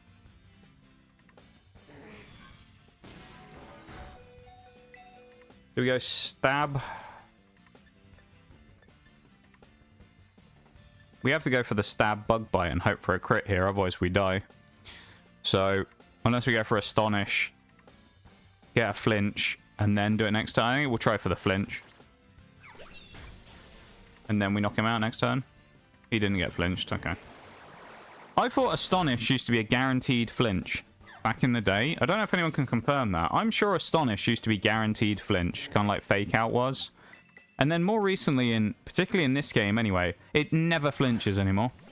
Astonish never gets a flinch. I don't think I've seen it ever in Scarlet and Violet actually get a flinch. It's really stupid. Houndoom is one of the most glass cannons of glass cannons. Yeah. The only nice thing about Houndoom is it's fast and it's kind of decent. Its like attacking set is kind of good. Because I mean it's mixed with what it has. And the other good thing is while we don't have bulk, we can also check fire types or things with fire moves by switching it in on Flash Fire to boost it. It's like really the best thing about it. Houndoom in itself isn't very great as a Pokemon, but it's good enough for what we need. That being said,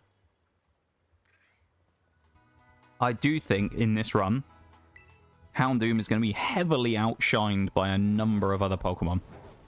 If I look at right now with what we have, now keep in mind there's other Pokemon we haven't caught yet. If I look at what we have, who do I immediately think are going to be the more likely MVP Pokemon here? I think Bisharp / King Gambit is going to be up there. I think Honchkrow is going to play a massive part, and I think Lokix is going to be huge as well. I think Io the Lokix is going to be massive. Because in Mono Bug, Lokix was pretty huge, and keep in mind how many really big, like, good Pokemon we had then. And now you think about this run, where it's very much more glass cannons, things like that. I can see it going absolutely crazy in this run. Lokix, I think it's going to go wild. That's going to hurt. Oh my god. The only good thing is that Rotom is equally as lacking in bulk as we are. So we just have to hope now that pretty much it doesn't go for Electro Ball again, which I'm sure it will. But, yeah, we die. Again. Percentage flinch chance has not changed since its inception. Has there been any change to the way that flinch is calculated? Because I swear back in the day, Back in the day when you used to play against people who had Astonish, like Zubats and stuff, you used to find them all the time. Guaranteed it was always going to flinch. Every single time it used to flinch. These days, very, very rarely do you get a flinch off Astonish.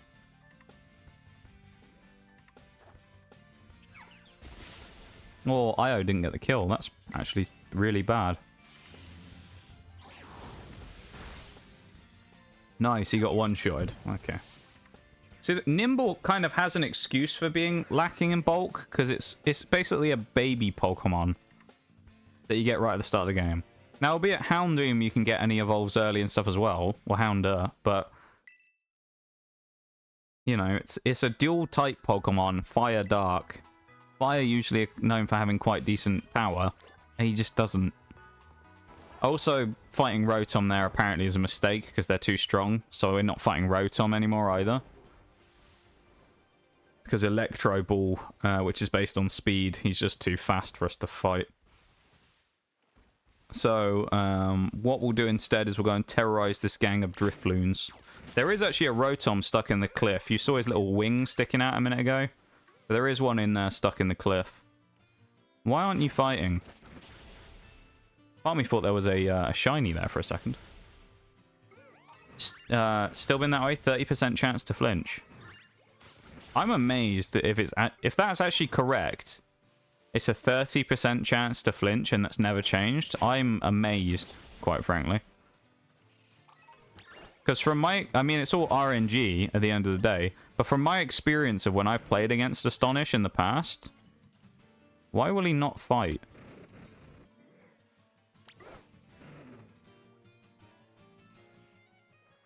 What?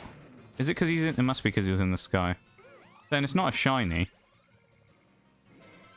That's not a shiny Shuppet. Shiny Shuppet is blue. There you go. Oh, bugger, I ran into Tandemaus. 30% though seems very low for that move. But, you know. Bullet Seed. What?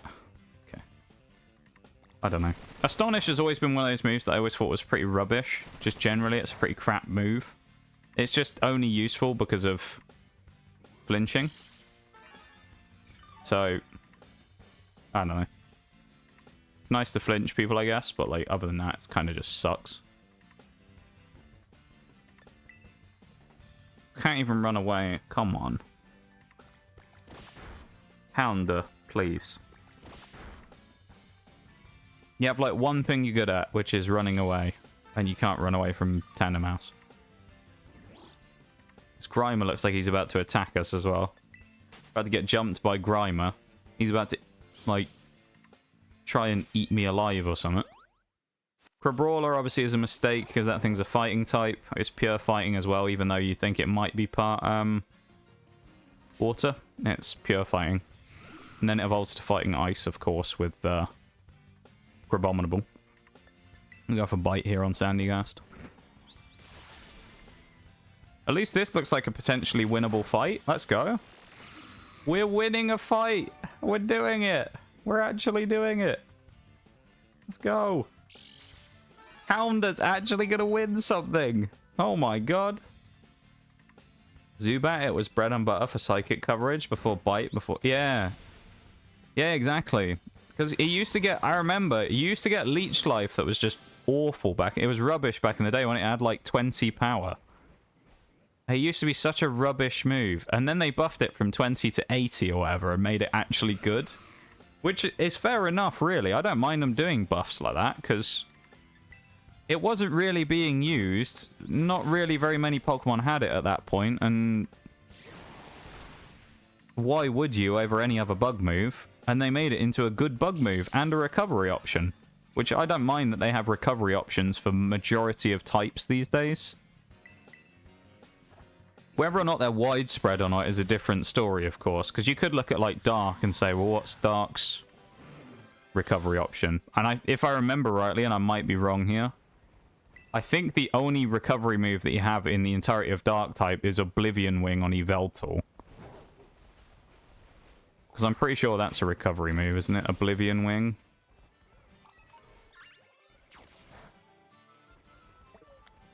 Okay, Houndour just got his ass handed to him again by a Murkrow. How do you lose to a Murkrow, though? I don't really understand how he loses to Murkrow, but... Lukewarm take. X-Scissor should have a high crit chance. I agree. I don't know why it doesn't. I think I've always... To be honest, Nitty, it's been one of those moves that I've always, like... Always thought had a high crit chance, you know? You get that all the time, don't you? Where you have moves that you just think have, like, things that they do that they turns out they don't. It's always been a move that I've always thought had a high crit chance, and it turned out it never did. So... I don't know. Maybe I just got lucky and always used to get loads of crits with it. It's because he's flying again. That's not a shiny Magnemite. Shiny Magnemite's like very lightly gold. It's not a shiny though. It would have been cool if it was, but it's not. We'll get the extra XP from actually fighting him. Ooh, sturdy? Yeah. A park ball. What is a park ball, Nitty? What? I don't think I've ever seen a park ball before. That's kind of interesting. You just used a park ball, though. Regular old Magnemite. Shame. I know, right? If it was a cool shiny Magnemite, that would have been nice. Not that we would have been able to use him, ever, basically, but it would have been cool to have him. Just because, you know... Picking up shinies is always kind of cool. Picking up different shinies during the run is just kind of nice. You know? Just seeing random shinies and stuff. There's something about it. It's just kind of cool. Like, I mean, what? We can effectively get a shiny version of the Mudbray line. Because we have two Mudbray. So we can get Mudbray and Mudsdale. We have... what else do we have? We have, like... Starly, so I could get Staraptor shiny, which admittedly is rubbish and doesn't really look any different from the normal one. I can't even remember what else we got. It seems we're at another break interval here as well, so we'll switch here real quick. In fairness, I did actually select a move in the background. We've done like 90% to that Drifloon in one hit there with Bite. I won't continue on in the fight now. I'll wait until the break's over. Of course, we don't want anyone to miss anything. Yes. So we will wait here for a moment, okay? But, yeah, I mean, this one, other than the really slow grind right now, we're actually, like... The team is good. We're just, like, not making any progress right now because we can't, so... Yeah, there ain't really much we can do about that other than just kind of wait and grind it out eventually, but...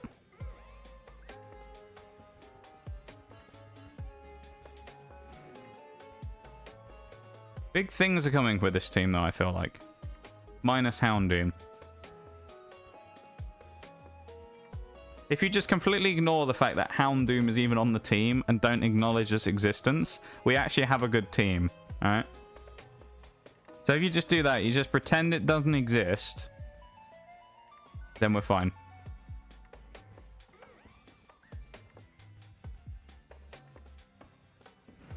Act like he doesn't exist. We're in.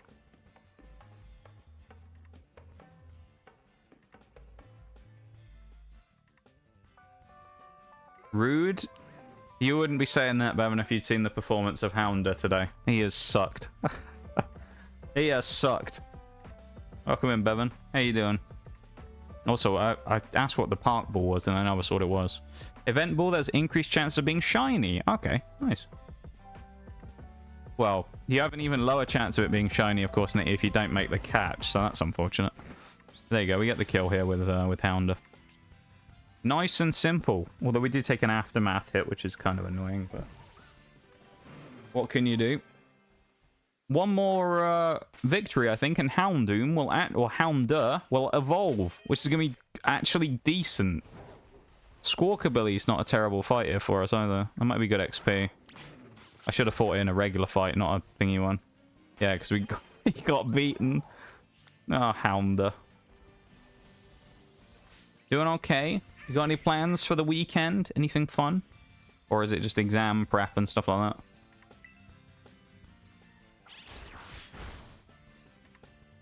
Oh.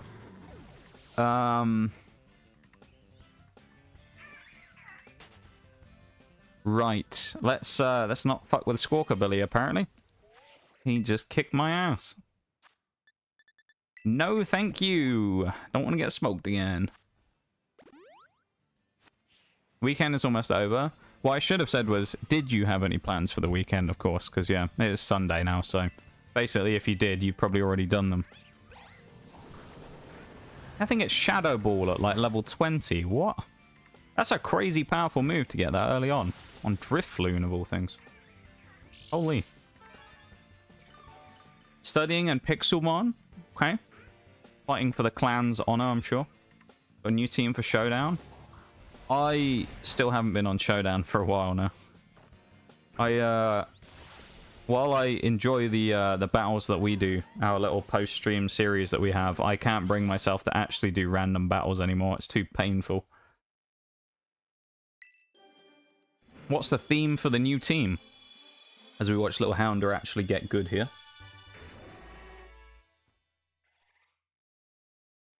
When I say actually get good, what I mean is get a little bit better. At least he's evolved, so he might have a little more bulk now. I mean, what's he got? Let's have a look. 58 attack, 58 special, so he's a complete split on his attack with his nature. He does get access to Thunder Fang, which is actually decent. I might give him that instead of Smog, because realistically I'm not using Smog. Fair enough. The problem I have with Showdown these days, from like when I've been playing it, is all the Pokemon Showdown games just last too long, and it becomes unenjoyable at that point. Because it's fun to go on there and play like a fun game of Showdown, but half of them, like as I said before, half of them are people just AFK after one turn, and then you have to sit there for 5 minutes waiting for them to leave, or for the AFK timer to run out. Or it's someone who just sits there like spamming Protect and Wish and stuff on like an Aloma Mola or something, and the match lasts about 100 turns longer than it should have, and you know that they're eventually going to lose anyway because they don't have anything offensive to actually use. They're just sitting there delaying time for about 10 minutes, probably hoping that you'll forfeit and give them a free win. And it just becomes really annoying, and it's super obnoxious to fight, and I'm just kind of done with playing it for now. I'll probably come back at some point, but at least right now I'm just not really that hot on playing it. Platana, Toxapex, Tapu Koko, Iron Valiant, Landorus T, and Mega Sizzle. This must be, what, like an unrestricted format? Or is this a... No, this can't be an older gen, because you've got Valiant in there. That must be unrestricted then with the Scizor in there. It sounds interesting though as a team. Yeah, I guess we'll fight Shuppet. Nat Dex. I assume then Nat Dex opens up every format. So you're also allowed like... Does that mean you're allowed like Z moves and stuff? Or is it just Mega and thingy? Because you can presumably have Terra and Megas as well. It'd be a nasty team, though, with Megas and Terra Pokemon. Unless you can only have one gimmick, maybe. The final heal, maybe? Where is something killable that isn't Magikarp? Because that actually would have been good. Shop it. You're the final victim. Oh, you stole it. You found the team online somewhere. It does look like a good team, though, just on paper thinking about it. Toxapex. Oh, God, that... Maybe this won't be the final one. Okay, no, we're fine because it used Spite. I mean, Mega Sizzle is really nasty anyway. Iron Valiant. I'd be interested to know why that's in there, because... Are you actually serious? We ran out of PP because we got hit with Spite. We ran out of PP on the move that actually would kill. Yeah, I knew that was coming. It's like painfully obvious that they do this all the time with Pokemon at this point. Where the AI sits there and it spams the non-attacking move until the point where you get to the chance to actually win with the turn. And then it decides that it's now going to use the attacking move again. So it just wastes everyone's time because we had to spend an extra minute fighting a Shuppet that was just going to kill me on the final turn anyway. What a pain in the ass, man. That's so dumb, though, that we got hit with Spite and it made us run out of PP. We had 5 PP left. What a dumb way to lose. That's such an annoying way to lose a fight. Tapu Koko boosts Iron Valiant's speed with electric terrain. Oh, interesting. Okay. That kind of makes sense, because I think it is kind of slow, isn't it, Valiant? Then it just sweeps. I got choice specs? Or like Moonblast or something, I'm guessing. I assume it's like fairy... You use it as like a fairy steel sweeper, then. That sounds kind of interesting, though. Fun fact about Iono, I learned the hard way. What's your fun fact about Iono there, Tabletop? I'm interested to find out your fun fact. Is it fun? Well, I mean, presumably it's a fact, but what is it fun? That's the real part. Fairy fighting. Oh yeah, it's not steel, is it? I have this misconception when it comes to all the future Pokemon that I always keep thinking they're all part steel because they're all metal. But yeah, none of them are actually steel types, are they? I don't think. Or maybe... Actually, maybe the... if I remember rightly, isn't the only one that's actually steel type Iron Jugulus? Isn't it like steel flying? I want to say. I think Jugulus is literally the only one.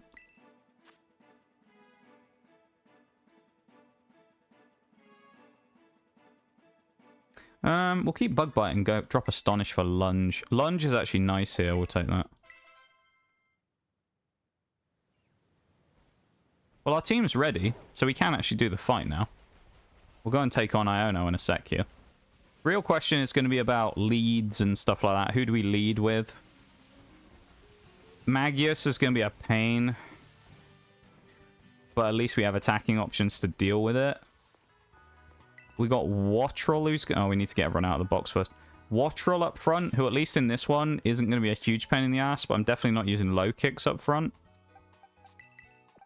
Callisto's not terrible here. I think I might use Stunky up front. Honchkrow I need to save for the back. I think basically Maschiff and, like, Stunky are basically like the fodder Pokemon here. And they're the ones who are going to go up front, I think. Everyone else I kind of want to save for a higher purpose. If you send out a Pawniard with Volt Absorb, she knows and won't even try using the electric move. See, that's weird, because usually with the Pokemon AI, they assume they don't know, though. So they'll usually try and scout it. Because you'll see it sometimes with me, where I'll mention that they might do something, and they sometimes, well, 50-50, sometimes they do, sometimes they don't. Because a lot of them will try and scout it to figure out. Albeit the AI in different games also changes, so that determines what they're going to do. Because I know in BDSP, if you look at it in the final one, if you bring out a Bronzong against her, like, Garchomp, she will almost always try and scout it on the first turn to see if it has Levitate or not. It's kind of interesting to see. Specs is probably best on Houndoom here. I think Leftovers is probably going to want to go on Honchkrow. Quick Claw, I guess we'll Quick Claw Maschiff. And then anyone else will probably get buried. Cherry Berry, I think, will be nice here for these two. Well, at least for you. Oran, I guess, on you. I mean... Yeah, that's about as good as I can get, I think. Tailwind Honchkrow, that'd be good. Dig actually wouldn't be terrible here, but I'm not really too concerned about using it. Snarl actually might be a bit of a secret weapon here at the end as well, because we can knock the special attack down on her thing, which is handy. Her Magius. Same with Strugglebug if we use that, but... Low Kick is also something I may well put in on Lokix at some point. Might not do it right now, though, because I don't think it'll be that useful. We'll go with Maschiff up front and see what happens. Why not? Oh, Iron Jugulus is dark fighting. I thought Jugulus was part steel, but... I was thinking based on the card, I thought it was the steel. I guess maybe it must have been a normal type card. And that's what I was thinking of, because they're kind of the same color. Damn. Oh, never mind. None of them are steel then. Actually, one of them will be steel now. I've just forgotten which one. Rock Electric for Thorns. Bundle is... Was Iron Bundle steel? I don't remember. Continuously used Hex on Splinter.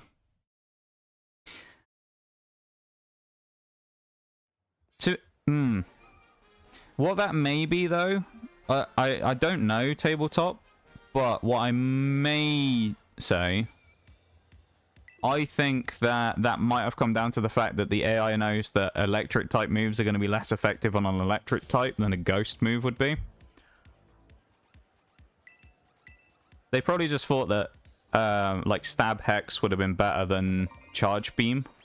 So I don't know. Because it wouldn't have known that you had Volt Absorb without scouting it. It may have suspected it and then just gone for it because of that. But, yeah, I mean, no one can really know the inner workings of the AI, but... Oh, Iron Treads. Oh, I missed that, yeah. So Iron Treads is the only steel one, then. That's kind of wild.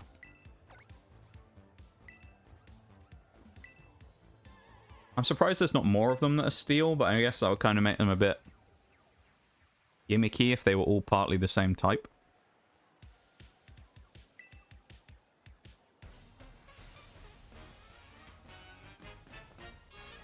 Right. This gym can be a run killer, at least for the flawless, so let's see how this team goes, shall we?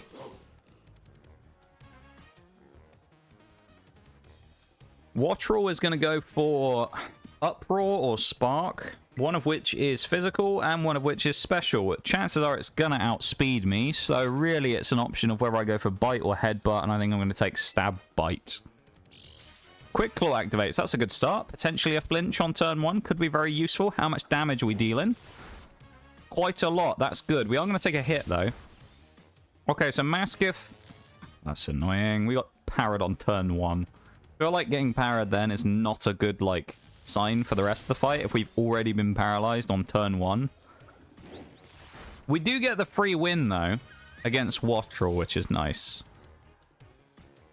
It'd be nice if Luxio came out as Belly Bolt. I was hoping Luxio would come out and waste its Intimidate, because there's no way we're going to beat Belly Bolt with, or Luxio, of course, with Maschiff here. I mean... Snarl isn't terrible here from lowering his water gun, but if we do get Quick Claw, Bite might be decent for getting a flinch. We'd probably die here, though. Yeah, that's fine.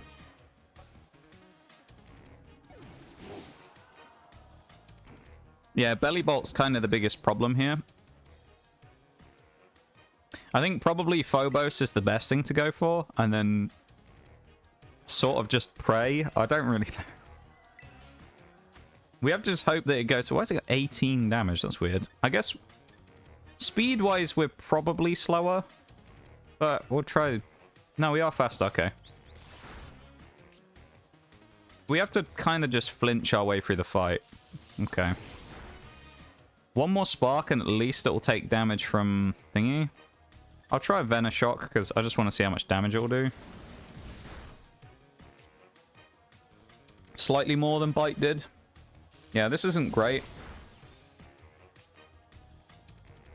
Aftermath knocks it to half. Maybe I should put Dig on someone. It might have been a better choice. Who's the best sacrifice out of these 3, honestly? Or these 4? I mean, probably I want Callisto still, just in case. Oh, but Callisto's really good, because Luxio will boost our attack. Oh, that's an interesting... Because it'll activate Defiant. I'll take the risk on Callisto, I think. We'll see what happens.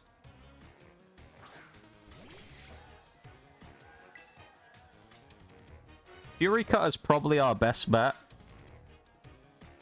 Because if we can get a couple of Fury Cutters racked up and then get hit by Luxio's Intimidate, we might be in. Yeah, okay, never mind. We're not gonna... Okay, we're definitely not gonna get a chance to do that now. Like, the one time, really, that we didn't want to get hit by something like that, we got hit by something like that. It's a guaranteed kill on us next turn. We can't outspeed, so we're dead. So, that was a complete waste of time. Oh, maybe not. I guess no Electromorphosis. Well, we Dino anyway, unless it misses, which is impossible, so... Callisto dies, and then someone's going to get intimidated. Yeah, no, I played this really badly, I think. This is kind of... We got a little bit bullshit there, because we'd have probably been a lot better off if we didn't get parried. We might well have killed Bellybolt. But, yeah, I do kind of get the feeling I got a little bit BS'd in that one. Io, I think, is the best choice here. Dreadnought actually tanked her big electric attack and with Rock Tomb to lower Miss Maggie's speed. And another Rock Tomb to finish the fight. Fair play, fair play. We'll take that. Dreadnought's pretty useful as a Pokemon in general, to be honest. This fight is kind of annoying. It also depends on levels and stuff as well, of course, because, I mean, you know, if some Pokemon are slightly higher than the level cap of what Iono has, then it obviously helps them, because some of them will be able to evolve and things when they wouldn't have been able to before. In our case here, being at level cap, this fight always is a real annoyance, just because most Pokemon probably aren't going to be that powerful at this point in the game, and it always leaves us a little vulnerable to being caught by her.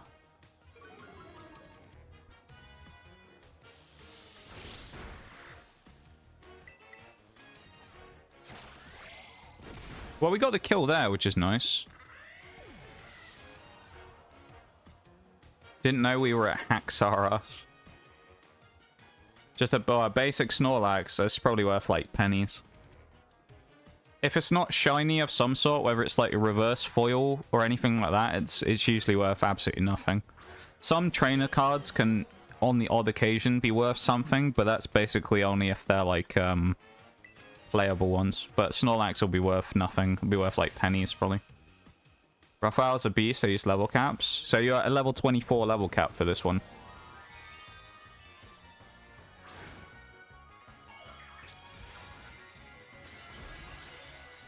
I suppose having a Grottle actually would be... Because you'd have Grottle by that point. Grottle would be quite nice for this fight. Because it pretty much resists everything. Well, that's nice, the Confuse Ray.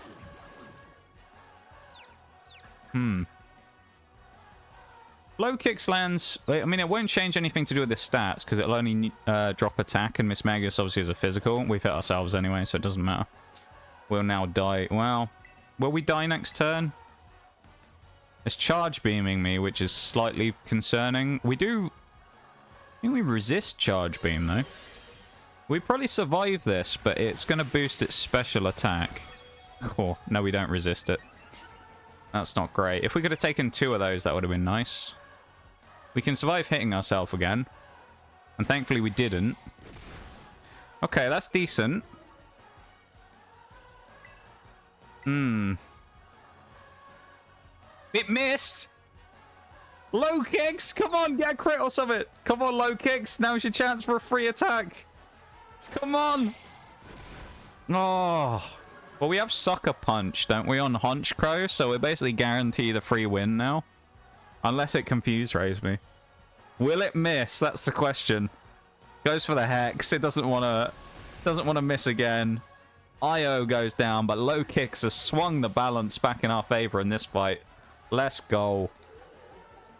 I'm not giving Houndoom the honor of winning this. I'm throwing the Honchkrow in here. We may get Charge Beamed, though, so I don't...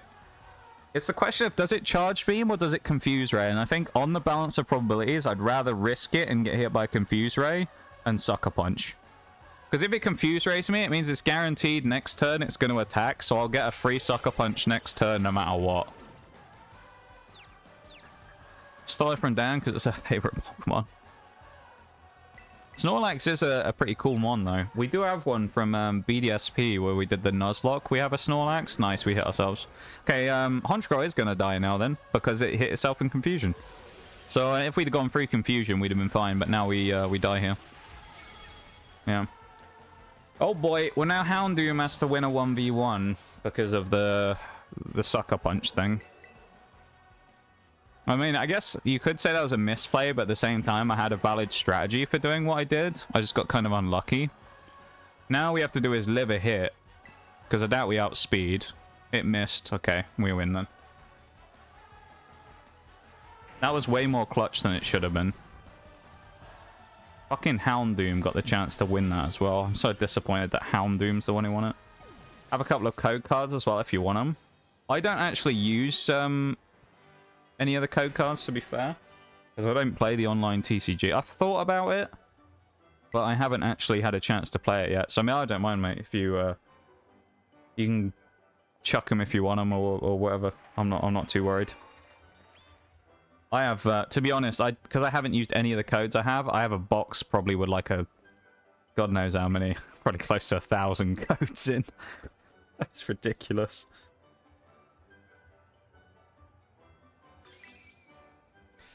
Houndoom Redemption arc? I hope not. I mean, I want the run to go well, but I don't want Houndoom to be the one saving it, you know? To be fair, though, it has to be said, Houndoom won that, which is fine. Albeit, Honchkrow could have done something, but I kind of messed up. Albeit, I had a valid reason for doing what I did. And then if you look at it, the hero of that one was Lokix, though, really. Lokix doesn't break confusion and get the hit on... Well, I mean, actually, if you look at it, if Lokix didn't hit itself on turn 1, Lokix would have killed Miss Magius. Because it hit itself on turn 1 and then hit 2 in a row, didn't it? It would have been fine. But we didn't lose to Iono, though, and thank you for the hype there, Nee. I guess poor Stream Elements has run out on its old scrubscription, but... That's not a problem, though. Just imagine all the hype emotes are there, alright? It would be kind of cool, though, if Stream Elements and things that were like those bots that people had modded had an exemption to the emote rule about being subbed, and it would let them just post the emotes anyway, because it's a bot, not a real account. You know? So I just find it kind of weird that it doesn't actually have an exemption, but what can you do, I guess?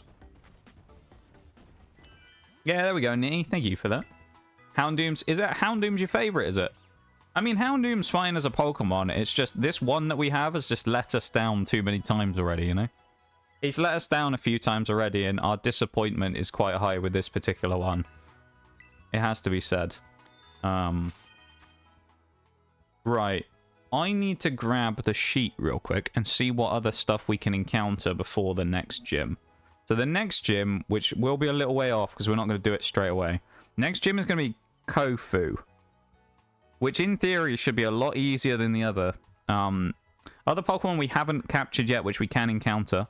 Umbreon, Zorua, Sneasel, Cacturne, Crocodile / that line, Sandile, Grimmsnarl, and Impidimp, Bombardיר, who we actually might be able to get, Sableye, Spiritomb, and Hydreigon, who evolves at level 55 or whatever it is, or 60 or something. So, I think, honestly, the only thing I can actually catch right now would be probably Bombardיר, who I'm pretty sure you can get down here by Giacomo, by the men's clothing brand, as Mirage loves to say every time. And then we have Orthworm over here we need to deal with as well. Real question is, do I do Giacomo now or do I come back? Maybe I do Orthworm first? Nah, let's go do Giacomo. Let's go beat him. We can catch the Bombardיר on the way there. Something about Houndoom is cool as fuck. I mean, that's fair, though. I mean, Houndoom's got a cool design, I will say. Like, the kind of Hellhound look with the bone horns. I think it is a cool-looking Pokemon. Don't get me wrong. It's just, it's let us down this run already, you know? And it's made me a little... It's made me a little disappointed with it so far. But it is a cool Mon, though. And it had a Mega, which used to be quite cool. I think Lokix looks quite cool as well with its Swiss Army knife legs. Honchkrow is kind of interesting because, of course, it's the like the mobster. The mobster, the bird. But I do think that Mr. Knife here is probably my favorite so far out of what we have. Mr. Knife is a cool Pokemon. And when we eventually evolve it and it becomes I mean, it'll probably get to King Gambit, but if it only gets to Bisharp, it's still going to be really nasty. Because what, Bisharp's still got kind of crazy, nasty stats in attack, so...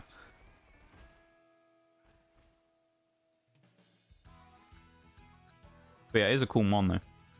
Have a huge soft spot for Houndoom, especially since I had one in my Plat playthrough.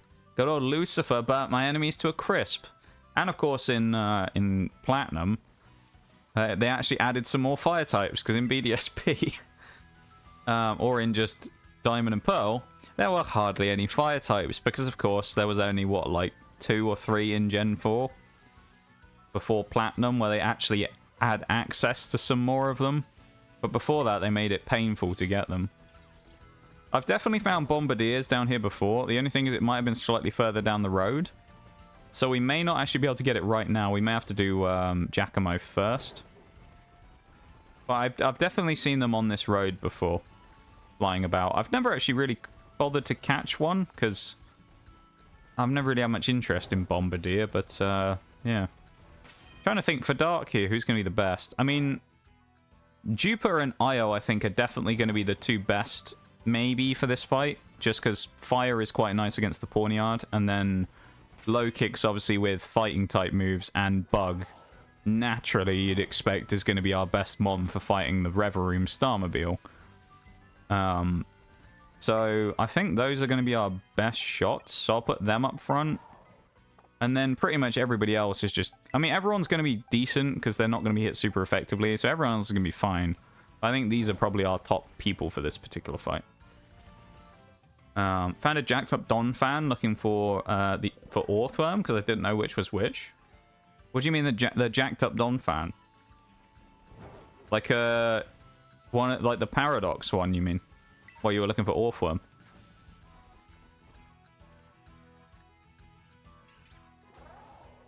I assume the Paradox one. One fire type in BDSP. So there's the starter line and there's Ponyta. I think that's it. There's Chimchar and like Ponyta. Those are the only 2 fire lines I think in BDS. Well, basically in the game without the underground. With the underground, you do have access to Houndoom as well, and you also have access to Magby. Oh, and I guess you get Slugma and then some of the starters. But if you look at what's actually in the game as just regular Pokemon, it's pretty much just the starter in Infernape, which is why a lot of people will pick it and say it's a good choice, because it's pretty much the only access you'll get to fire for the entire playthrough. So can understand why people really like Infernape and want to use it for a run. I'm not the biggest fan of it. I think it's good though, but I'm just not the hugest Infernape fan. As this is, I think, the second break again, isn't it, in the cycle? I'm gonna BRB for a sec, okay? So I'll be back in just a second.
And we are back from the break.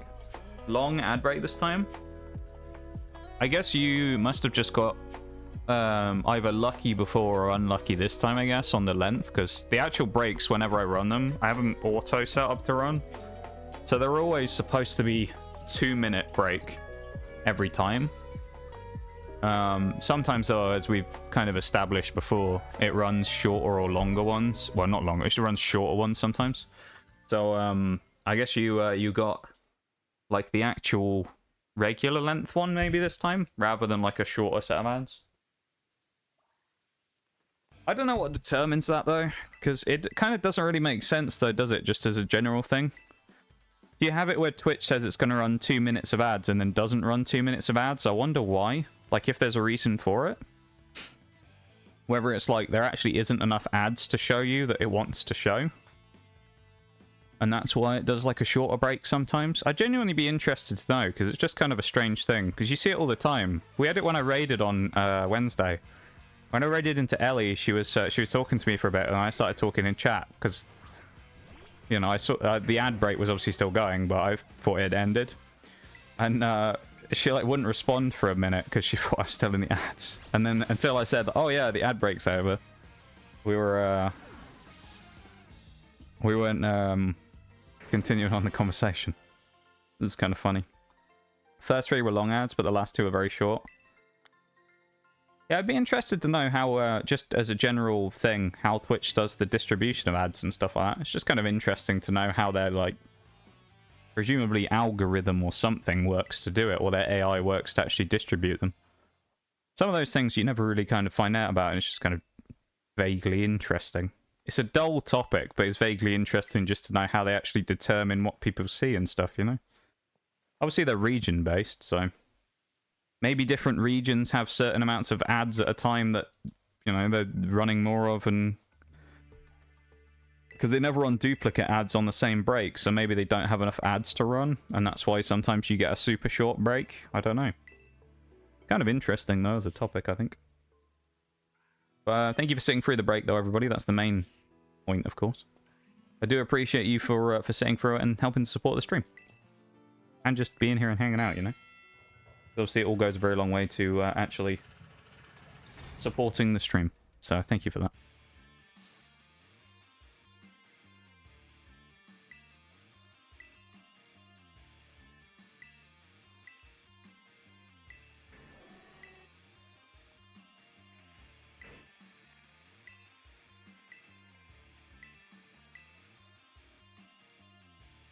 Nice.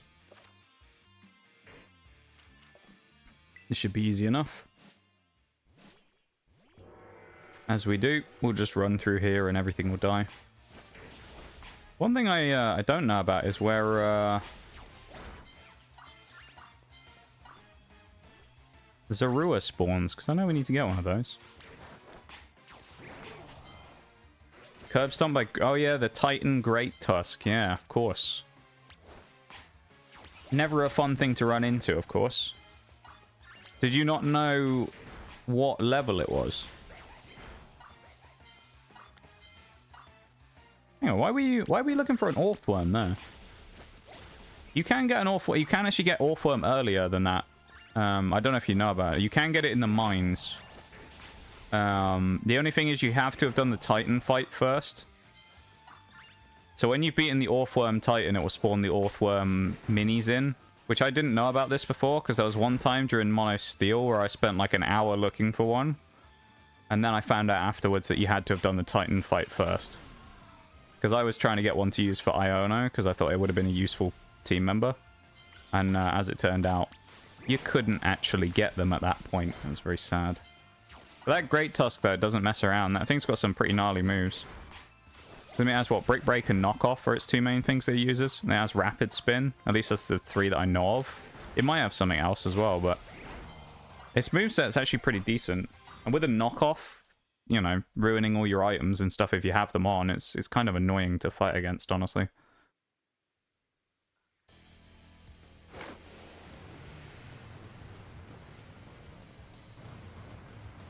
What can you do, though, I guess?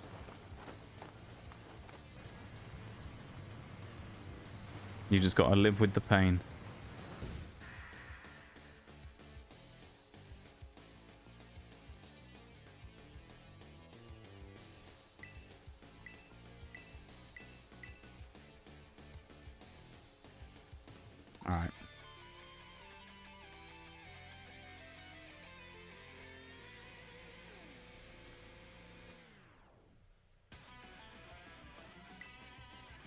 Running basically blind, just doing a level cap with a general direction to go. I was looking for the Orthworm Titan. But it does show you the Titan on the map, though.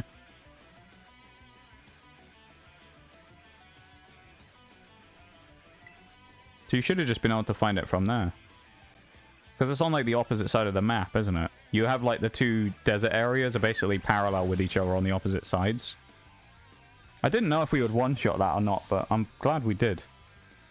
That's kind of wild, though, to run into the big boy instead. And, of course, because it doesn't tell you what level it is before you fight it. It's not a nice thing to run into randomly. And Great Tusk don't mess around, as I say. Oh, he's only level 20. Why do I always think that Giacomo's team is higher than level 20? Houndoom actually about to solo this? Possible.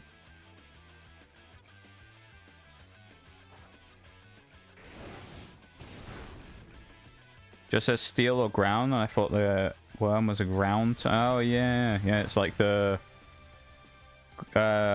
what is that? I can't remember what it says. The something steel titan or whatever. Or the, something ground titan. Yeah. Yeah, I suppose if you didn't know. Yeah, Orthworm is pure steel. But it does get the Earth Eater ability, which is actually really good. So, really nice to use for an actual run, to be fair, if you ever get the chance to. Nice ground type counter. Thank you for the Hydrate Spinal too as well. I appreciate it. Thanks so much. I'll do some self-care right now.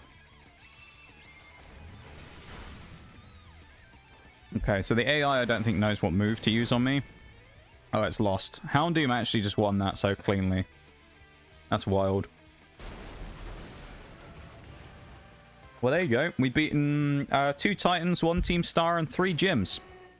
We haven't dropped a fight yet, which is kind of surprising. I mean, we had Honchkrow for Gym 1, which completely nullified the advantage that Katie got. But if you think that the first gym we did is pretty much the most dangerous for us to do. The only other one, really, if you look at most of the challenges in the game, the challenge fights, that's really going to pose a problem for us, is probably going to be Eri. Because her whole team of fighting types are going to be a nightmare for us to fight, unless we have certain Pokemon to really help. Now, there are a couple we can use that will be useful for that fight, but most of them aren't really offensive Pokemon. They're kind of like support type mons. Because like Honchkrow is obviously going to be good, which is offensive, but we're going to run into big boy Sableye at some point, which would be good. According to my guide, he was supposed to hit... Oh, you were supposed to hit him before Iono?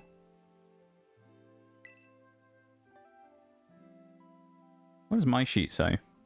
Oh, my sheet says you should fight him afterwards because he's level 29. I use a website called nuzlocke.app/game. And then you can select the game you're doing and it will give you all of the encounters and stuff that you can put in. And then if you click on the box, like the box section where you can see all your Pokemon, it will show you all of their stats as well. Which is really helpful. You can see their base stats, including nature's. Yeah, mine has got... you fight Giacomo. Well, mine start of the game is you do the fight with Katie, then you fight Clorth, then you fight Brassius, go into Bombardier, then you beat Giacomo, then you go and do the rival fight in Levincia, beat Iono, and then you do Mela before you do Earthworm. Use the one you sent me. Presumably that'd be this one, but then that's the other way around, so I don't know. This one's done basically by level, and I mean, Orthworm is higher level than Iono, so I don't know. But you, based on the guide anyway, it'll probably say you fight Orthworm after.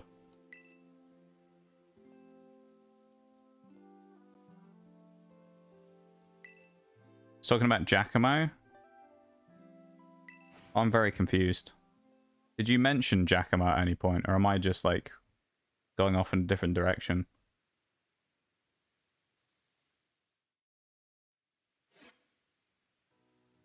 Hang on. You're looking for Orthworm.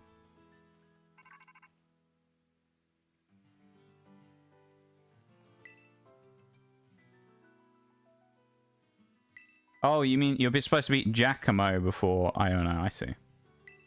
I was confused because we were talking about Orthworm.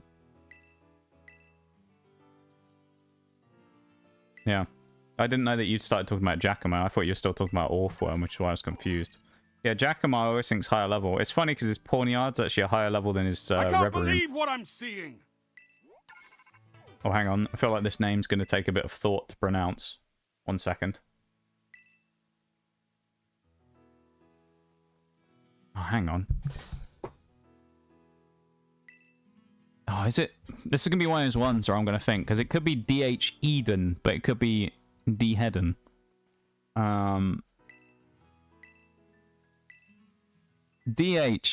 I'm going to give up on that one. DH, thank you for the follow. I appreciate it. You've stumped me with the pronunciation of your name there. But thank you very much for the follow. I appreciate it. And welcome into stream. You've successfully stumped me with the pronunciation of your name there. And thank you for the follow. I really appreciate it. Welcome to stream. Dragon Dark, you mean dead, yeah. Yeah, Ortega will be a problem as well, Nitty, you're right. Especially because Hydreigon will be our main attacking threat at that point in the game. The only thing that will save us against him will be Callisto. That will save us against Ortega. But even then, King Gambit probably can't do it on his own, so... yeah. Mentioned him and his level. Yeah, I mentioned Giacomo in the middle of it, but then I started talking about Orthworm again, which is why I was confused. Because I assumed you were still talking about Orthworm, because you didn't specifically mention Giacomo, but it doesn't really matter. But, yeah. Yeah, Giacomo, I always think he's slightly higher level than he is. I always think he's like 20, 22. But he's only ever level 20, so it's kind of nice. He's, he kind of just gets his ass kicked. I don't think he's ever really come close to winning any runs against us, even against Psychic. He still got absolutely destroyed, so... Strangely, we haven't found a Bombardier yet, so... we'll run up and down here once or twice and see if we can find one. Yeah, it's certainly a name, yeah. That's a hard to pronounce one as well. Dehedden Chiririt 15. I might be wrong, but I feel like that's like a foreign language name. That might be why it's so hard for me to pronounce. As it might be at least based on foreign language. That's the initial vibe I get from that name anyway. That might be why it's so hard for me to pronounce, because it's instead of just being like a collection of random letters and things, it might be something in a like foreign language.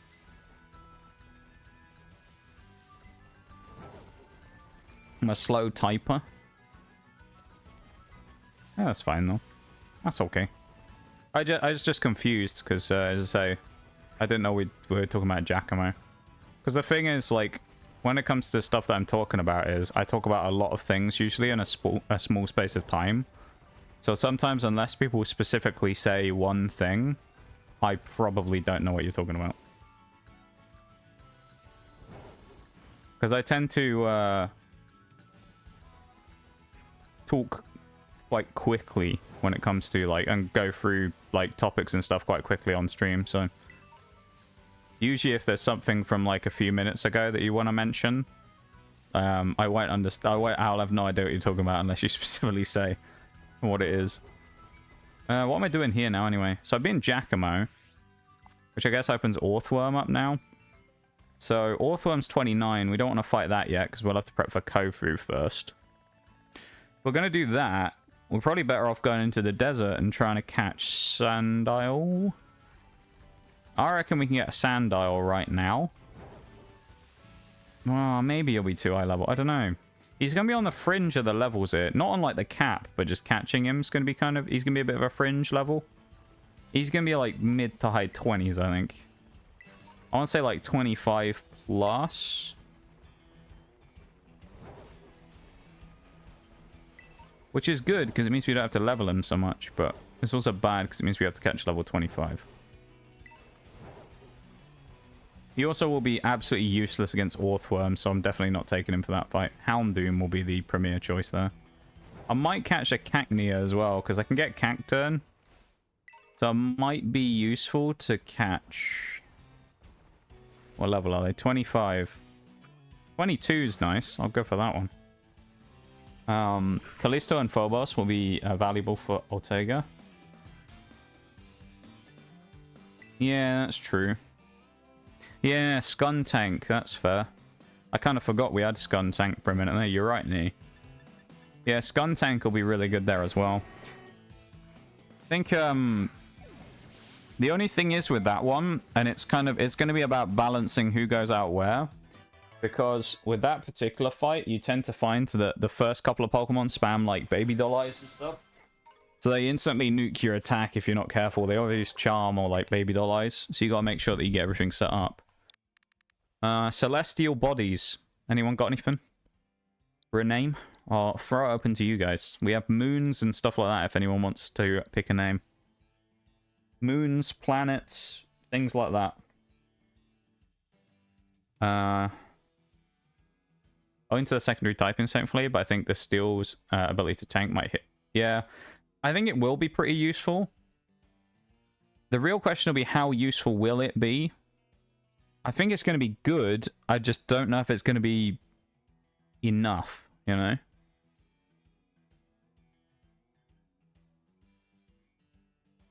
Vaguely remembered one.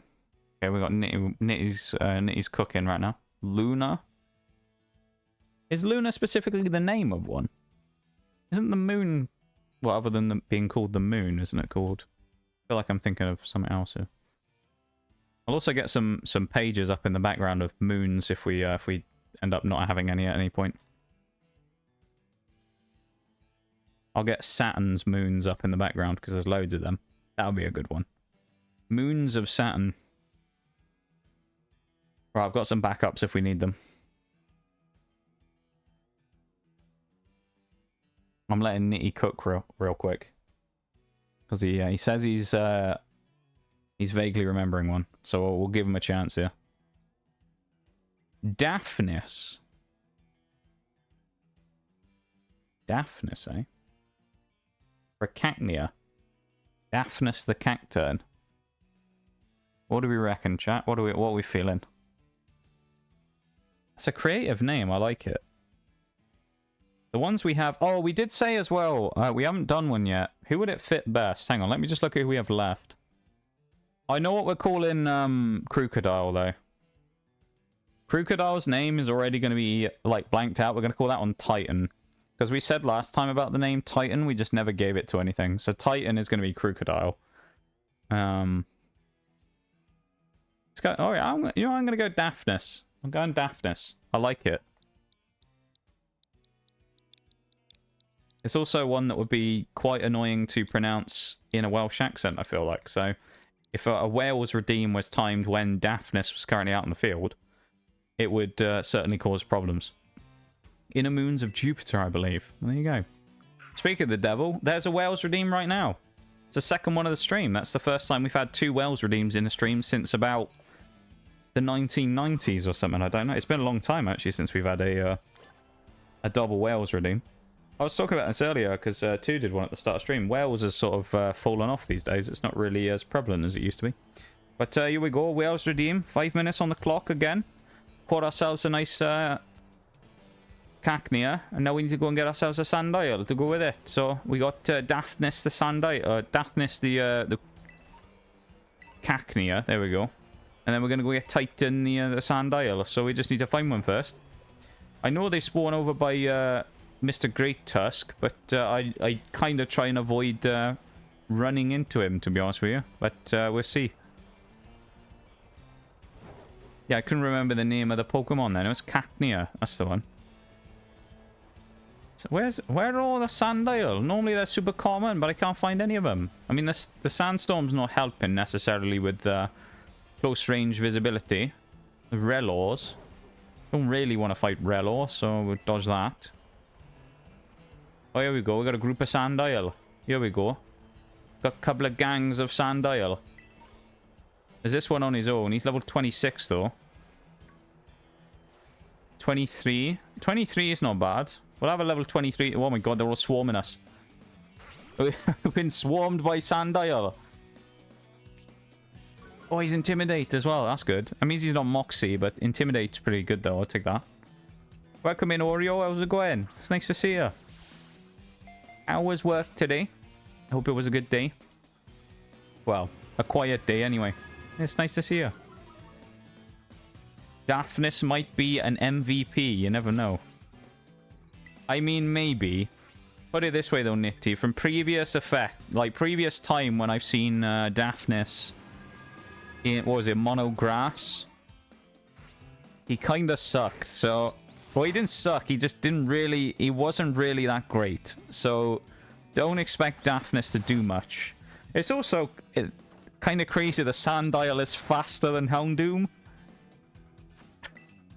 So, I guess we got quite a this must be a speed-natured Sandile or something, because this little guy's pretty fast.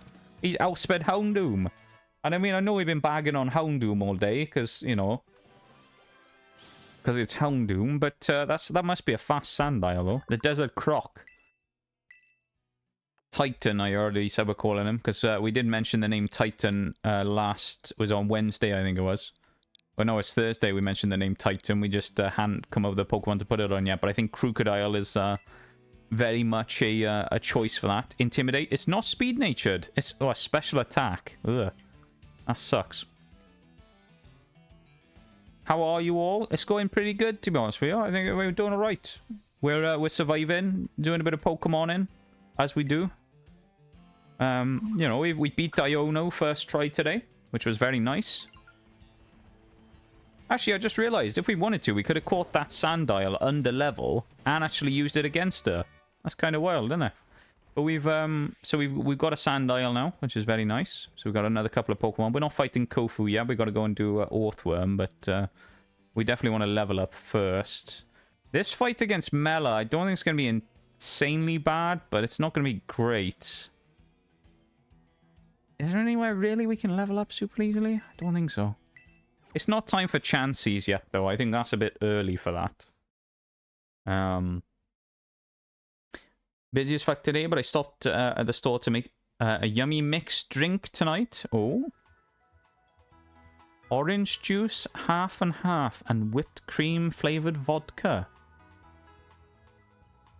Sounds interesting, though. Speedy boy, indeed. He was very fast, wasn't he? That sounds pretty interesting. Well, I'm glad, you know, even though it's you had a busy day today, at least it's over. That's the main thing, you know. The day's over and you can move on to the start of next week, to greener pastures. Hopefully it'll be a nice start to next week as well. Yeah, it's always nice to see you, and thank you for being here to hang out with us. I'm still Welsh mode at the moment, so I'm sure it won't be long before the timer runs out. I don't think it's very soon, and then we'll be back to normal. But how long is it, in fact?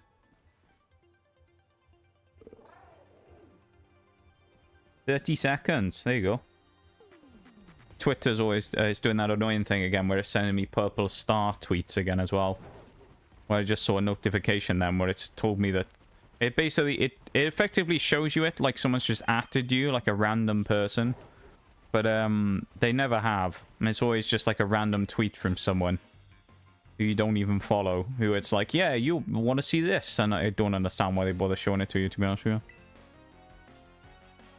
Welsh mode is done though. There we go. That's Welsh mode finished. I've never had an orange creamsicle because we haven't ever had one of those. We've never had them over here, so there you go. Should we go for number 3 or on Welsh mode? You can't,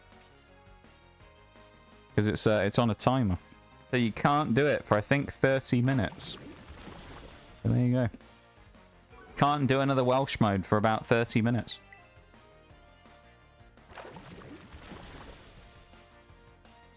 Got to get that voice recovery in between, you know.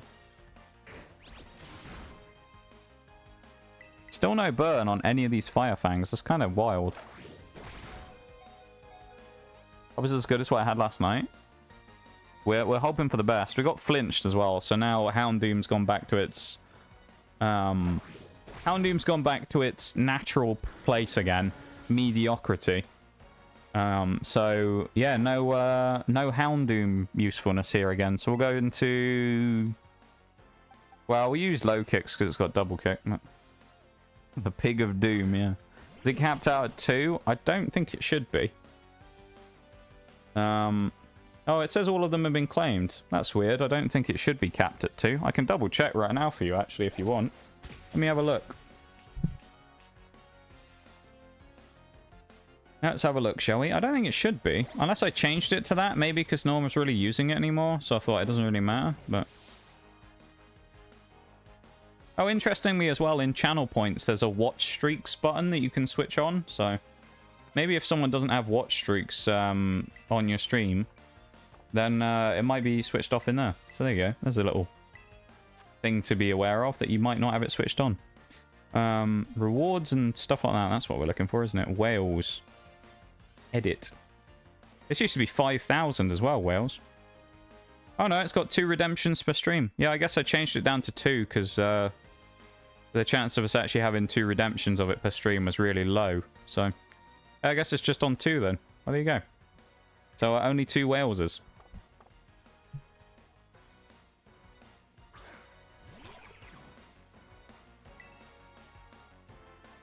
Yeah, it used to be 5k a while ago. I've kind of experimented with changing it around a lot because I used to have it at 5k, but then I thought it wasn't really worth 5k. You know? Because it's only me doing it for 5 minutes, so is it really worth 5,000 points? Takes a little while to earn 5k points, and is it worth that? So I switched it to 50% off.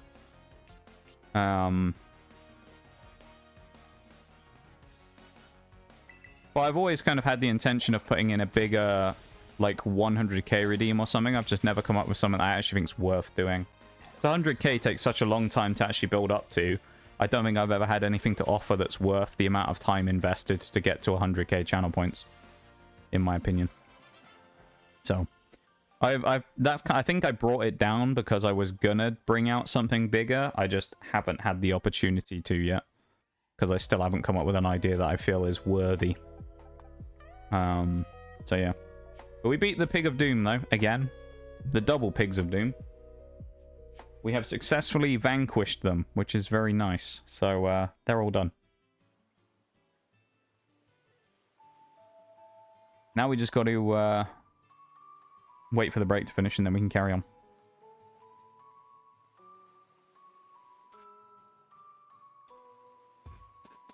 Mela is level 26, and then she has level 27 Torkoal. Who... It'll be forced to use Clear Smog, because it can't hit me with a Fire-type move on Houndoom, which is kind of useful. Houndoom's actually pretty much perfect to use against Reveroom as well, because it can only use Spin-out or Fire-type attacks. So, providing Houndoom wins against Torkoal, then we basically win for free. Because it will nuke its speed anyway, using Spin-out. Or boost our attack. Have no ads this time. I don't understand what triggers or doesn't trigger them at this point. It doesn't really make sense. It's kind of like, what's the point of running them if it's not actually going to run them in the first place, you know? I don't know. They need to fix that shit, though. Well, they need to, like, fix a lot of their stuff they have.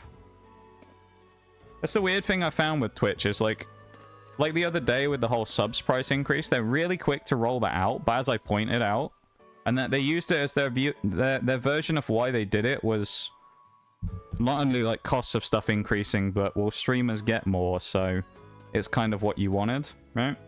As the break ends there. But if you actually look at it, it's a complete like load of bullshit in the first place, because 50-50 is kind of just a myth anyway.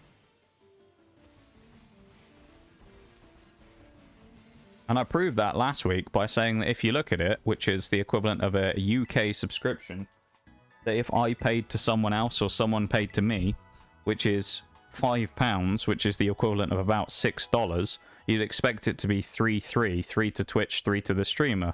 But the way it works out in my own personal experience, and maybe that's because of price changes and it's bugged, is from a UK sub I make $1.85. That's not $3, is it? So maybe Twitch, before increasing the prices of everything and trying to monetize even more stuff, you should fix what you already have. Perhaps. Might that be a good idea? Wouldn't that be a novel idea? Actually making things work properly. Like the brand new feature, which has been proven to be bugged now as well, that Bevan accidentally did the other day, where if you warn people on mobile in the stream using the moderation tool, and it doesn't pop up for them, as apparently it doesn't for everyone on mobile, it'll effectively shadow ban them from the stream and they can never get out of it. So I guess Nitty was just really lucky in that you updated it and it came back. Because apparently there are people who've like fully been like locked out of accounts and stuff because of that. Because they've been banned somewhere and they can't actually get back into the stream ever. Or they can't ever talk into the in the stream ever again. Because the new warning system. So I don't know. Twitch's like quality control department is abysmally shit, and they really need to do something about that. Silent banner ad, but no commercials. I do like the silent banner ads, I've got to say. I know that you can actually switch them off. I keep them on because it's actually better to get one of those than it is to get a regular like playable ad. So oh hello, Defiant, nice. Yeah, I prefer those ones as an actual thing. It's funny though, because I've seen people complain about those more than I have other ads. Because every once in a while, because I've been on like r/Twitch before on Reddit, so I'll get random pop-ups on my phone about like a thread that's doing well at the minute. I've seen a few before where people have complained about those banner ads, and they say that they'd rather just have like a full-on video ad, which I don't really understand, but I don't know. I feel like, in my opinion anyway, it's way better to get one of those. Because it doesn't close the whole stream, but I don't know. I don't know. I'm just in a ranty mood today. Most of it's directed at Twitch. They should probably just fix their services before they do anything else. Would be quite useful. I feel like as well, if their QC department and stuff was better, or if they made features people actually wanted, they wouldn't have to retire as many things as they do. Because it always seems to be that all they do is end up retiring features after a year or two. Which, if you just update it in the first place, instead of just leaving out and abandoning it to death, then maybe you wouldn't have to delete so much stuff. Really went? He finally got rid of me? I would never ban Unity. You would have to, like, there's a few people in that, like, situation, right? Who have, like, been around for a long time. You would have to do genuinely something really bad to get banned. Because, like, to some degree, like, some people, of course, are going to get slightly more leniency when it comes to things. Just from the nature of if you've been around for a lot longer, you know. Not only would you should probably know better, but I suppose for any streamer, there's probably some level of reluctancy to want to ban someone if you've been around for, like, 3 years or something, but yeah. You'd have to do something pretty bad to actually get banned, though, Nee, to be fair. Because, I don't want to ban you. You're one of the well, you're kind of one of the OGs now when you look at it. I think you're one of the longest viewers who's been around the longest at this point, so kind of wild, dude. Been around for a long old time, and it's been a pleasure to have you for all the time we have.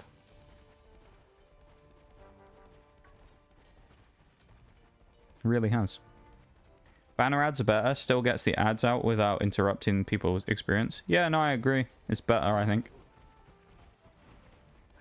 I think, more so than anything, like, the player ads are fine. It would be nice, and I don't know how they do it, so it's kind of one of those things that's probably pointless saying, but it's not a shiny Ghastly, is it? No, it killed it, so it's not. But it would be nice if they managed to find another way to do, like, ads that was less intrusive than the current player ads. I don't know what they would do or how they would do it, but it'd just be nice if they kind of, like, tried that. They'd probably win a lot of points with people as well if they decided to do things that were more user-friendly rather than just push monetization on everything. I don't know. 2 years, 1 month, 8 days, and 4 hours. God damn, that's a long old time now, Nee. 2 years already. Garrett, oh, well, that's scary. Gyarados in the rain. We do have Thunderfang, though. Screw it, we'll try it.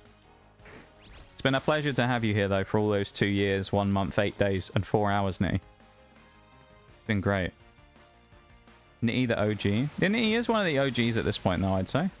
I mean, if you look at, like... If you look at... I mean, I've said this before as well, but, like, if you look at the landscape of the stream now in comparison to, like... maybe a year and a half ago, it's completely different. You know? Like, we've met so many cool people in, like, the latter half of last year that, like, it's kind of a completely different place at this point. If you look at, like, all the community and stuff as well, it's, like, a very, very different landscape from how it was last year and, like, the couple of years before. So, yeah, the old OGs are a bit of a rare species these days. So it's really cool when there are a couple of them that we still get to see. Car9658, welcome in. Carla, that makes sense with the name Car, of course. But welcome into stream. I hope you're having a good one. Welcome in. Thank you so much for the follow. I really appreciate it. Let me run down here. Yeah, Nitty's like the... How do I don't know how... The best way to describe it, Nitty, is I feel like you're the chatter that everyone wants, Nitty. You're like the perfect Twitch viewer. You know?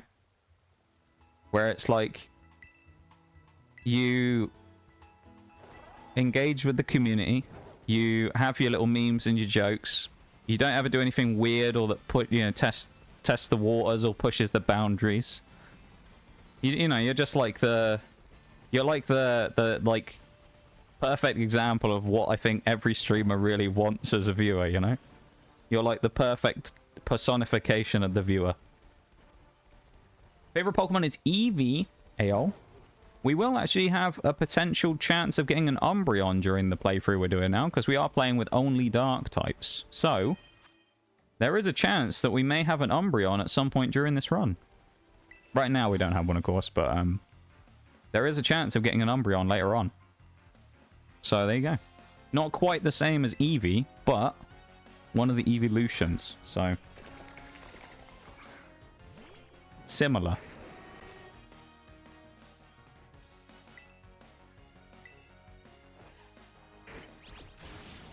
Yeah, nobody beats Oreo's streak. It is probably, I think it is the longest streak I've seen of anyone on Twitch.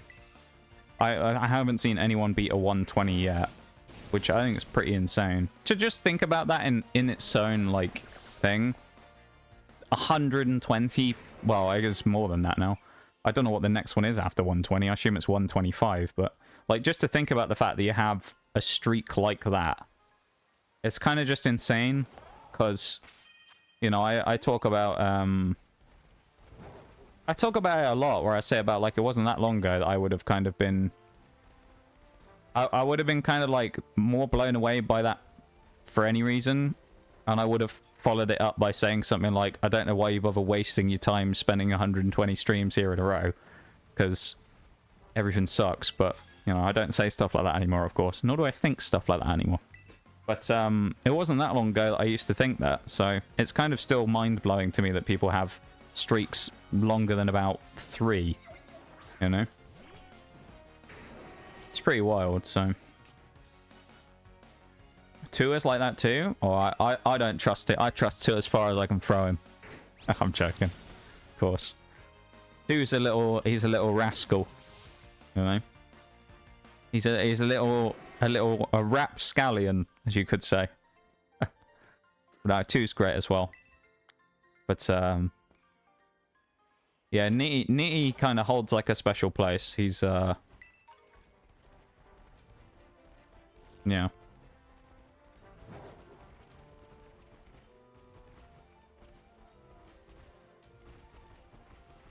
But no, there's a lot of you guys that, like, it probably seems like a bit of a what's the, like, a weird thing to say specifically, like, maybe, I guess, I don't know. Well, like, some of you have come in later than that, so it kind of doesn't apply to you. But if anyone was here, like, summer last year, and you're still here now. That was such a massive time period. Because I think summer last year was the closest I've come to quitting for a long time. Like, I was just kind of done with everything. Everything just kind of sucked, like, super bad last year. And the summer was kind of like the... right in the middle of it. And by about September, October time, I was kind of done with everything. And I talked to Bevan about it, how I had kind of like a... I'd set it up so that potentially the last stream I ever did was going to be the Christmas stream. And that might have been the last one I ever did. And I said to him about it, how if... I remember the conversation, I was talking to him about it, and we talked about how I kind of had this crazy idea for doing this massive Pokemon opening. And I said, like, if this week doesn't go well, and it just kind of feels the same as it has for the rest of it, where it all just feels a little bit like, no matter what I do, everything just doesn't feel very exciting anymore or anything, I'll probably just bin it and stop streaming. And I'll probably just put out a post at Christmas and say, like, cool, I ain't coming back after New Year. See you later. But I never did. So there you go. I'm still here. Yeah, every 5 streams to the thing. I'm surprised they didn't make it so that the stream streaks, like, spread out more the higher you got up, so it went to every 10 or something. But, I don't know. I wish they'd what they should do, this is my only critique of stream streaks, and it's a minor thing. They should give you more channel points the higher the streak is, because I don't really understand why you get the same amount of channel points for a streak of 3 that you do for a streak of 130 or something. You know, it just doesn't really make sense. Why aren't you just giving more, you know, it makes sense to give more channel points to the larger achievement, effectively, doesn't it? So, I don't know. I mean, I'm sure most people don't really care, because it's like, it's only 450 channel points or whatever, but I don't know, I feel like you should get more channel points for the higher ones, but... No, so I'd beat him down, especially if he said that to me. Yeah, probably. This button, the laugh track button ain't gonna save me. Glad you don't think like that anymore, you're awesome. I mean, I'd be lying if I said I never think that anymore, because I do every once in a while.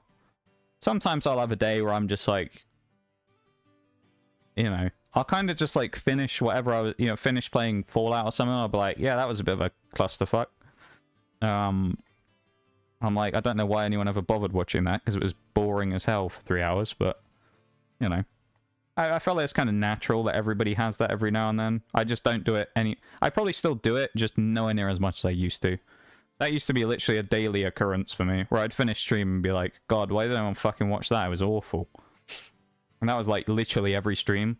Even if I had a stream that was better than the others and had like been really fun and gone really well, I would still look at it and be like, yeah, meh. Love being able to catch your streams more regularly now thanks to my new work schedule. It's, you know, that's one of the nice like benefits of things like that. Of course, if I change my stream schedule as well, it would be one of those ones where it flips who you see and who you don't and things. But it's really cool that we're able to have you more though, Shayla. Because it was always like a special treat to see you on the weekends. And yeah, it's nice that we get to talk to you more. Because we always have interesting conversations about stuff, whether it's about that potential murderer who drove a car into your old building or whatever. You know, there's always some good conversations in there. I don't know. We really appreciate you being around though, Shaylee. You're a cool dude.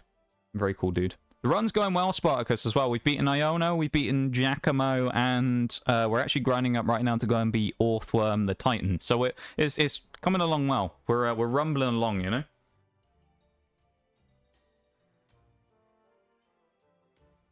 Yeah. It's going well, it's going well. Glad you didn't give it all up in spite of all the bullshit that was touched away. I mean, the thing is, right, it's like, I don't talk about life stuff anymore just because it's kind of not worth it. It's not really worth it because it's like, I kind of have the... Some people will say this is a bad mindset, and if that's your opinion, that's fine. I just don't agree with it. I don't talk about it because it's not going to change anything if I complain about it or not. if I sit here on stream and I'm like, everything's terrible constantly, it ain't gonna change anything. I'm just literally wasting my breath at that point. So I might as well not bother. And we might as well try and have a fun time rather than me just bitching about everything for 5 hours. So I kind of just don't bother talking about it anymore. But, like, effectively, life's not much different from how it was last year. I've changed, though, you know? Where I just feel like I'm in a better position to deal with it than I was before. So while nothing is actually any different, arguably you could say that some stuff is actually worse than it was before last year, and it's probably even more difficult to deal with. I'm probably just, as I say, in a better prepared position to actually deal with everything that's going on. And I have a better handle on it right now. But of course, you never know what happens. Life's very unpredictable and things could change in an instant. And I might be feeling in control of everything now and talk to me again in 2 months and it'll be the complete opposite. Who knows? But for now, at least, though, I'm feeling a lot better than I was before, yeah. But, yeah. I'm glad that you guys are glad that I'm still around streaming. Because some of you, I mean, some of you, of course, didn't even know me at that point in time. Some of you have only met me after that kind of grueling period of time. So I'm glad you didn't have to experience the dark ages of last year. Because some of those streams were fucking terrible. They were really bad. But I guess it's kind of weird because, like, it shows sort of the transformation of me starting the Monotype runs during that period of time. And we're still going now, and it's kind of like night and day. I expect if I went back and watched some of the VODs of the OG Monotypes, the first, say, 5 runs, probably would be like night and day compared to now. You can just tell, like, I know someone said this before, I don't know who it was, but you can tell by, like, listening to my voice that I'm, like, better than I was before.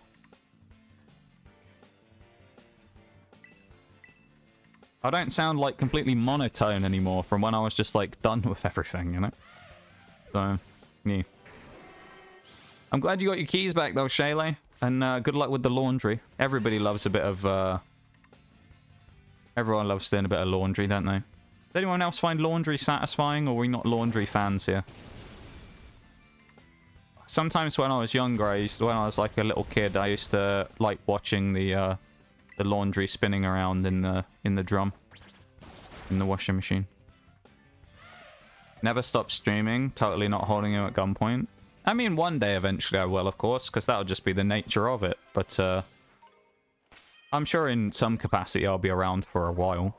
I don't intend on stopping anytime soon, nor would it probably be a very smart decision for me to do that. So, you know, I anticipate being here for the foreseeable future, but who knows, I suppose. No one can really predict the future, so... yeah. I don't intend on necessarily going anywhere unless anything violently changes anytime soon. So we'll see. Friend had an airbag sort of thing. He used to pry the door open and a hanger to snag my keys. And oh, yeah. No, I've seen those before. They're like, yeah, it's like an air pocket that you can get in the edge of the door and then inflate it, isn't it? And it, like, opens the gap up. I think I've seen them use things like that before, in not just in retrieving keys, but I think I've seen like emergency service people use that before as well to try and open doors sometimes. If like there's been a car accident or something and they're trying to open a crumpled door, if they don't have the jaws, like one of those big hydraulic jaws to open up things, I've seen them do stuff like that before where they'll get an airbag in between the door and then pump it up to loosen the door up. It's pretty cool, actually. It's one of those, like, science things that's quite cool, isn't it? Because you think the air wouldn't be, even in an inflatable bag like that, wouldn't be powerful enough to actually jam the door open, even just for a little bit of space. But it's kind of cool that it can survive that amount of pressure crushing down on it. It's quite impressive, I think. We're also going to, I think we'll go fight Orthworm in a minute. We'll fight this one trainer and then go do that. TikTok. That's what you should be watching. There's a new TikTok out tonight as well of the most chaotic siege round, most chaotic last 20 seconds of a siege round I've ever seen. If you haven't seen it, which you won't have because it doesn't launch for an hour and 5 minutes, then there you go. It'll be out tonight in an hour and 5 minutes. And if you don't have a link to the TikTok channel already, then there's one below the stream. Or you can do exclamation mark socials, which will show you the link to the TikTok account. It's mostly Siege clips on there, though, although I am thinking about diversifying some of that stuff at this point. But I don't know. Anyway, let me continue on with my laundry talk. 150 stream street. You should buy your dinner with the movie, JK. I should take out a small loan of $1 million to pay you guys all back for the amount of time you've spent here at that point. Buy you all a pack of Pokemon cards. That would cost me a small loan of $1 million, to be fair. That'd be expensive. Actually, Mirage, are you still here? I'm interested. You'll be able to answer a question for me. If you're still here, Mirage, out of interest, how much was that one of those packs of cards you bought today? Because I haven't bought packs of cards, Pokemon cards, from like a retailer other than like a card shop for, well, since I stopped buying them back in the day. So I'm genuinely interested. How much was it when you bought those packs earlier? If you can hear me right now, you might be in the middle of an Apex game or something, but you can hear me. How much were those packs? I'm kind of interested. If not, I'll find out tomorrow anyway, because I'll play Siege with them. But it's the last day of the season tomorrow as well. Should be fun. Laundry can be satisfying unless it's socks. Socks are hateful and evil to match. You don't like socks? I don't mind socks. Socks are kind of cool. Socks are a bit annoying if they're inside out. Sometimes you get socks that look like they're inside out, but that's just the way they look. So you end up trying to dry them off afterwards and like hang them up, and then you realize they're actually the right way round, but you thought they were the wrong way round, and it becomes a giant pain. You go in circles trying to figure out which way round they should be. I'm also finally caught up on chat as well. I was quite far behind there for a minute, so thanks for bearing with me for a minute there, because I was on a bit of a chat. So thanks for letting me catch up. Laundry is so satisfying, and it's something I had to learn. I thought you said, part of me in my like Twitch brain thought you said it's SMH my head, something I had to learn then for a minute. Ignore me. I'm just slightly stupid sometimes. Something I had to learn when I lived alone for 1.5 years, so it's extra special. Yeah, laundry's not bad. I do like doing it. It's kind of satisfying. Something about it. Speaking of, I should start readying for laundry before my meds kick in. And I'm a soggy mess. Hopefully you don't fall apart like a wet piece of paper there, Ernie. But have a good one. I'll see you when I see you. Of course, my dude. Thank you for being here, of course. The legendary Nitty of the Cosmos, formerly known as Cosmic Nitty. Thank you very much, my dude, for being here as always. We appreciate you very much. Everybody does. Everyone has very high opinions of you, I know, as well. Just not just here, but in other places. And we appreciate you very much, my dude. You take it easy, you have a great night. And we will see you when we see you, okay? Laundry is the worst chore, I think. You think? I mean, some of them are quite nice because you get to kind of see something happening, you know? I like that part of it. Like vacuuming. Vacuuming in itself is kind of boring, but being able to see the carpet visibly change from where, like, there's crumbs or something there that you've picked up, I think that's satisfying, and it makes it feel better rather than just a boring old chore. Trying to remember as well if we can get Sableye. I think we might be able to get them in the caves, but I genuinely can't remember, so... Orthworm, I think, is over there somewhere, isn't he? I think we've gone past the actual dip where he is.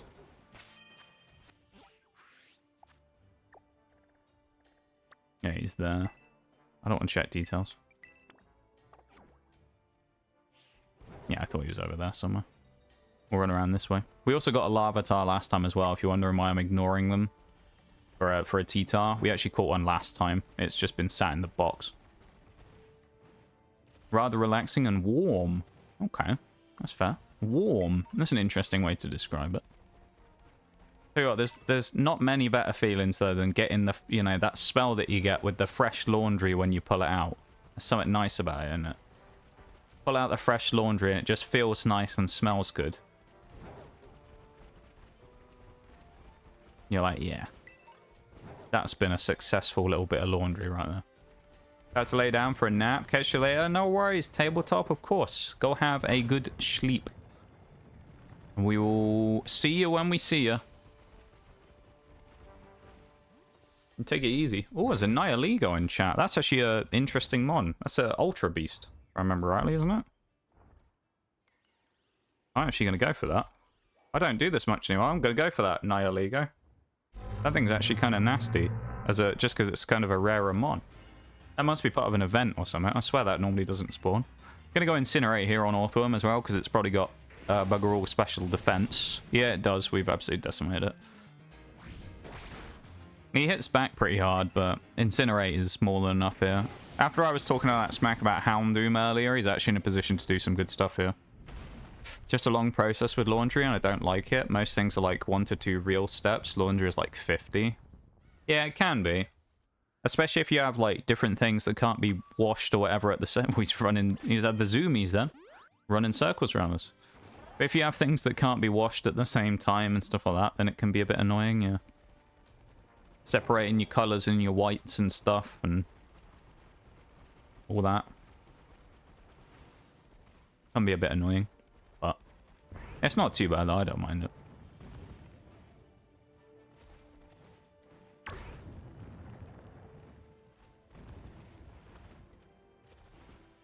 Orthworm, in theory, should go down here quite easily, I think. Didn't get it. Oh, no one got Nihilego down. I think it must have a low catch rate, I'm guessing.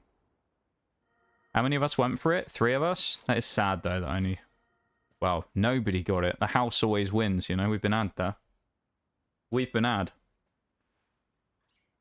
I can't believe that. That's devastating. We've been absolutely mugged by the game. Have to wash the stuff, then dry the stuff, then fold the stuff, then put away the stuff. That's too much. That's true. A lot of different processes to get to the end result of a folded piece of laundry inside a drawer. That's fair. I'll give you that. That's a fair point. I didn't think about that. The actual, like, washing process is good, though. Post that, not so much. Most people don't have dryers over here as well. That's actually a thing that, probably most people will be like, what the? Yeah, a lot of people don't have dryers over here either. They'll just, like, air dry stuff by sticking it up on a washing line or something. As we switch to the BRB really quickly as well, because, it's about that time for another break, so, yeah. Who knows? It's ad break lottery. You might get some, you might not. If you don't, you're one of the lucky ones. So, while these are going, though, I'm going to quickly go and... I'm not going to do some laundry, don't worry. I'm just going to go and stretch my legs again, because it's that second break on the hour mark. So, I'm going to go and do that real quick, okay? So, I'll be back in a second.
Alright, we're back in the action again now. That was slightly longer than the usual break. I was just filling up with water as well. Ooh, how close can you get without knocking out Orthworm? That's a hell of a hit from Houndoom. That's incredibly close. Shame you won't get hit by Sandstorm and die to chip damage, but what can you do? Doesn't really matter. Either way, game over. We win. Lovely stuff. That was easy, wasn't it? That was a bit easy. No, we'll take it. Well, we'll take it. It was good. We'll take that fight. No problems at all, though.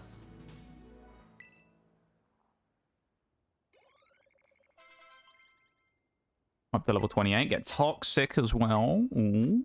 Yeah, massive on Stunky, actually. While Skuntank isn't going to be probably a huge player in this run, it certainly is going to be a massive check to one counter, which we have, which is Fairy, of course.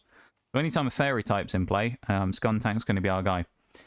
But also Skuntank gets access to certain other things as well, like Flamethrower, which is going to be good. So we'll have effectively 2 Pokemon with fire moves that we're able to use, as well as some of our other counters that are quite useful.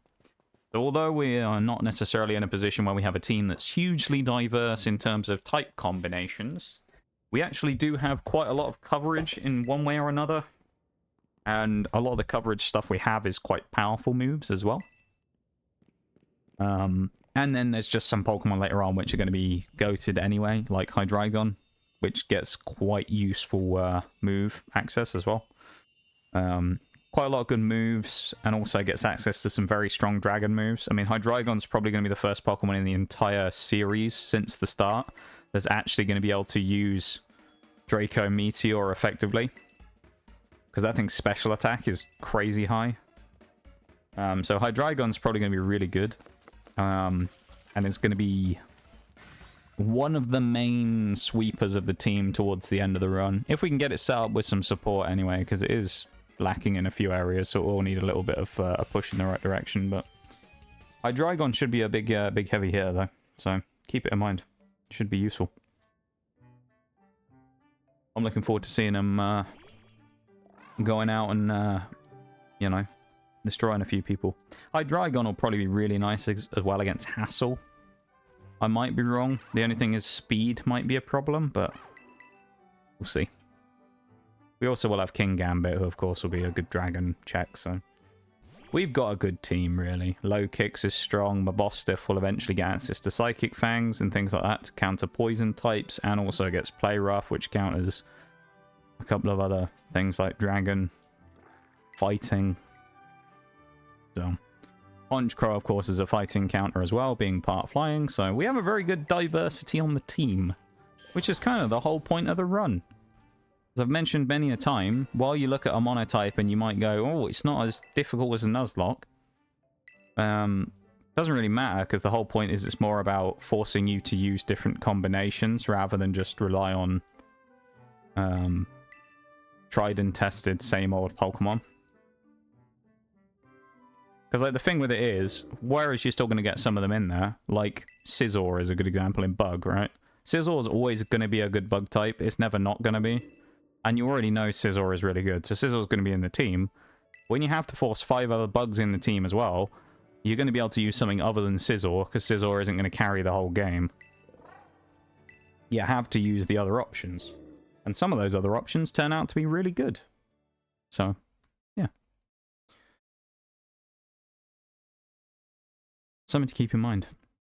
It's an interesting, like, thought exercise. And it's just fun to try out different teams and try out different mons. A lot of Pokemon I've used in these runs that I haven't previously used in anything before in Pokemon. And I think that a lot of them are quite fun to use. And I found some favourites that I quite like Orthworm, funnily enough. Who, when we used Orthworm in Mono Steel, he became a bit of a hero for the stream. And, you know, we started enjoying using him, and it became a bit of a kind of funny thing to use the Orthworm. And it was great, so, yeah. Do we go for Mela now? Now, if we are, who's on? I mean, Houndoom's obviously the main choice here. Past that, Pawniard is a big disadvantage. Everyone else is kind of decent here. I mean, Io is not insanely good. We don't have access to any water moves. I mean, past... Like, Torkoal kind of gets immediately shut down by Jupiter. So...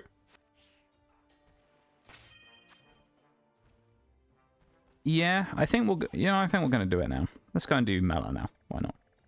And then, basically, by the end of the day, we will have hopefully beaten her. Then we'll beat Kofu and Larry.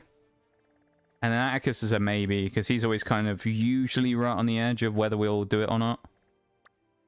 He's always at that point where you fight Atticus in the way that these runs normally go structure-wise at the end of the stream.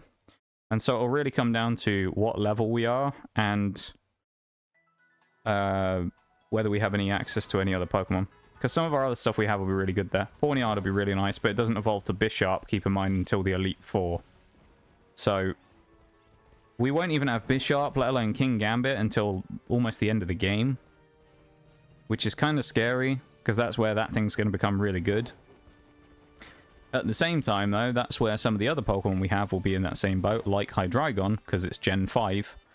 And if you don't know Gen 5, the most notable thing from Gen 5 when it comes to evolutions wasn't anything really crazy about, like, new baby forms and friendship evolutions and stuff. It was pretty much that most of the stuff in Gen 5 had really high levels at which they evolved. Particularly the end game type stuff. Bisharp, Hydreigon, Braviary, Mandibuzz, stuff like that. Pretty much all of them are up in the high 50s. Well, mid to high 50s. It's kind of annoying.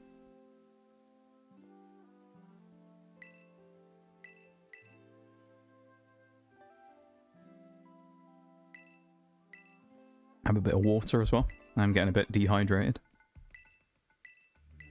Thank you for being here, everybody, as well. I appreciate you guys hanging out and vibing. Whether you're lurking or chatting or whatever it is you're up to. Thanks for being here. I appreciate it.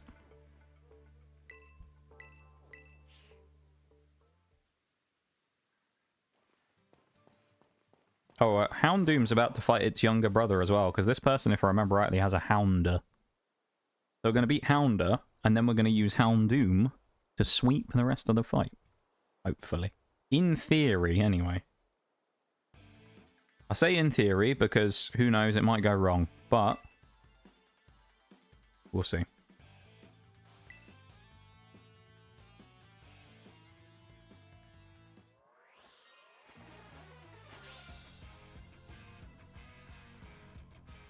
No you, no you.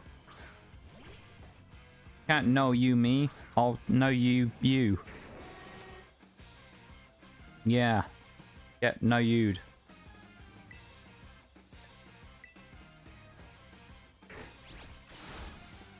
Nice.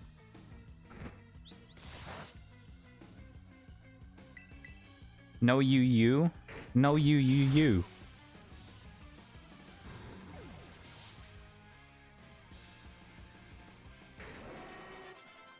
Nice, level up on Honchkrow to 28 as well. Bit of passive leveling before the next gym. Houndoom's kind of going to be useless in the next gym. The only thing where I have any real util will be against Crabominable, probably, because I suspect we'll be faster than it, so we can actually hit it with Thunderfang. Oh, most likely we'll get one-shot by Crabhammer. So, Houndoom's kind of having its little moment in the sun while it can, because it's probably not going to be that useful in a little while. Larry it'll be okay for. What about after Larry? Rhyme, in fairness, it'll be useful for. Same with Tulip. And Grusha, of course, it'll be kind of insanely good for. Eri will be good for Lucario if it can live a hit, which I doubt it. Or it can outspeed. Ortega, it'll be okay, because it'll actually be neutral. And the Elite Four, it's good against Steel, not so good against Ground. It's not really great against Flying, but it does have Thunderfang, so... And then Dragon, it's kind of crap against. Final fight against Geeta, though, actually, to be fair, Houndoom works well in. But that's just because Fire's good against her team. She has at least 2 Pokemon weak to Fire, and then she also has a Spathra who's weak to Dark as well. The Houndoom will have multiple ways of actually being able to beat that thing. Avalugg gets one-shotted as well by it, and yeah. Have we got the right Pokemon at the front of the party? We do! Well, sort of. Lokix is in third, but it's part bug, so... Lokix will be alright. I believe in Lokix. If there's ever a Pokemon in this team that we shouldn't write off, I think it's Lokix. It proved before, in a previous run, that Lokix, you don't fuck with Lokix. You know? Lokix is a little badass, so you don't mess with him. If you do it at your own peril. So I have high hopes for Lokix. I'm guessing Mirage is in the middle of an Apex game or something as well. So I'm going to look that up later. I'm going to look it up later on at the place where he went and bought those cards from. And I'm genuinely interested to find out how much he bought a pack for. This is kind of funny as well, Oreo. You know, with the Pokemon cards here. With Paldea Evolved, specifically. Mirage went out today and he bought 2 packs. Paldea Evolved. Right? He pulled one of, like, the 3 EXs that I don't actually have. And I've opened, what, like 4 booster boxes? So I've opened 144 packs of Paldea Evolved. And I still don't have one of the EXs that he pulled from 2 packs today. And I was like, no way. It's not even like it's one of the rare ones or a full art or anything. It's just the regular. But I still don't have it. Meanwhile, I can go out here. I can't pull the Chi-Yu or the Chien-Pao. But I can pull 2 belly bolts out of the same box. I mean, come on. How am I pulling 2 belly bolts out of the same box and then not getting the other EXs? Unbelievable. It's very sad. I'll have to just open another Paldea Evolved booster box at some point and actually get the cards I need. Still need to finish Scarlet and Violet base, but I don't really know how I'm going to do that. I don't want to buy singles, but... always how it is? I know, right? So silly, though, that that's how it worked, where he managed to actually get the, one of the few... I think I only need something like 4 EXs still. I know I need the Chien-Pao and the Chi-Yu. I think it's the Lycanroc I need. And... there's a Glamora EX I think I need as well. There might be another one. I honestly don't remember. There's quite a lot of EXs in Paldea Evolved, strangely. Oh, there's a Dedenne regular one I need as well. I have the full art, but I don't have the regular. Yeah, there's like maybe 5 or 6 EXs I don't have from Paldea Evolved. In fairness, it's probably going to be the biggest set in Scarlet and Violet, though. I don't see anything else getting close to it, considering it's nearly 300 cards. Which is ridiculous, quite frankly, for one set, but... pretty gnarly, though. Nice. We got Drought in game, and then in Pokemon Community game, we've got Starting to Rain. So there you go. Go for the beat up. It's going to hit 6 times, I believe. Or is it 5? I can't remember if it's for how many's in the party in total. I think it's in the party in total. 5 hits. 6 hits. Yeah, we're going to get smogged now, probably. Well, it's smog or overheat. If it goes for overheat, oh, it's actually gone for overheat. It doesn't know we have flash fire. Oh. Oh, a flame wheel even. Uh-oh. Oh, well. Oh, it doesn't boost our attack. I thought it did. I thought it boosted stats as well as healed. Clear smog. Well, doesn't matter if we did have a boost to stats anyway. I guess we're just going to go for beat up again then, because there's no point using Fire Fang. I don't think. It now knows we have Flash Fire as well, which means it's probably guaranteed to use Steel Roller on the Reverum Starmobile, which is kind of annoying. At least we knock this thing out there next turn, yeah. It's kind of annoying that it found out we had Flash Fire that early, but it kind of takes my trump card away. We get the kill though. There goes Torkoal. Yeah, Beat Up is a move that does very little damage, but it's based on the amount of Pokemon in your party. So if we had Pokemon that had fainted, obviously it would do less damage, but in the case of this, where we have them up front with 5 in the back, we still get 6 hits every time. Now, against something that's neutral, it's not going to do that much, but super effectively against a Psychic type, Beat Up will probably do a significant amount of damage. We'll try it here, I guess, against the Starmobile and see how it goes. It's going for Screech, so it's trying to drop my defense down. And then it's going to go for Steel Roller, which is scary. I mean, it's 6 hits guaranteed every time, because Houndoom's at the front and he's the only one with beat up, so I guess we'll just use that. It's completely checked from using a fire move right now because of Houndoom existing, so... this thing can only use Screech and Steel Roller. Its speed boost is kind of annoying, though, unless it uses Steel Roller now. It's gone for double Screech. It's good, though, because it is wasting turns, albeit it means it's probably going to have one-shot Houndoom, because we're at -4 defense. We are getting a chance to get it close to half HP completely for free here, which is pretty good. Its speed will be kind of concerning, though. Then again, it's boosting its speed, but not necessarily its power. It's also wasting its turns of Sun, which I think should be running out, I was about to say, any second now. So there you go. So the Sun is now gone. This thing has Flame Charge and something else. It's gone for 3 Screeches. We're at -6. It should still have Steel Roller, though. Maybe it doesn't, and that's why it's not using it. I thought it should, though. Maybe the moveset's wrong on my sheet, but... Well, if it is, then that means that this is especially easy, because it literally can't attack us. I'm sure it can, though, because I've had this with Armor Rouge before, when I had a Flash Fire one, so I don't know. No, it's Swift, not Steel Roller. Okay. Okay, we win then, because it's dropped our physical defense down to -6, and it has a special move. So, yeah, we win. This might actually have been the biggest dismantling of Mela we've ever done. Which is kind of insane, because she's been kind of annoying on some of the previous runs. I kind of am a little scared about fighting her when we have to do Ice, though. Because I think Mono Ice is going to be a real pain against her. But, yeah, certainly against Dark, so far, it's been a... Well, Giacomo and her have really got pummeled, but it's not even been close. I'm surprised that was so easy. So obviously the moveset stuff was wrong then on the sheet, so it had Swift instead.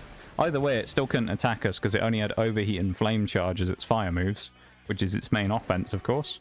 And without any offense against a fire type, only has to use Screech and Swift. It's not getting anywhere near the same amount of power, so it's not as big of a threat. But Houndoom soloing 2 in a row now. It's kind of weird. Maybe I shouldn't have talked that much smack about it earlier.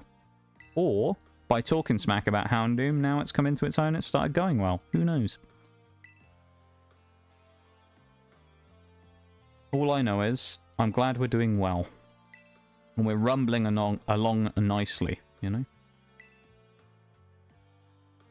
Thank you for the silent lurk, Shaggy. I appreciate it, my dude.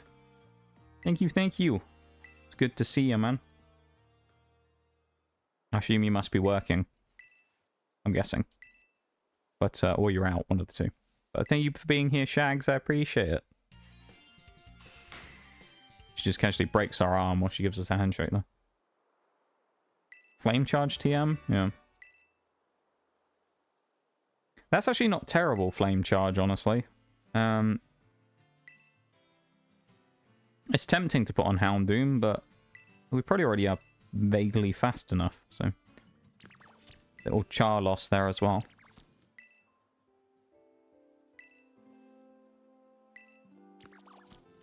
Look at him. What a little guy.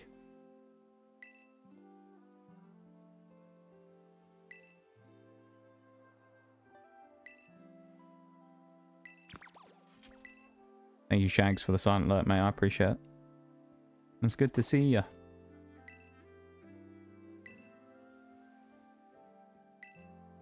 Poor little Charlos. Abandoned by his friend.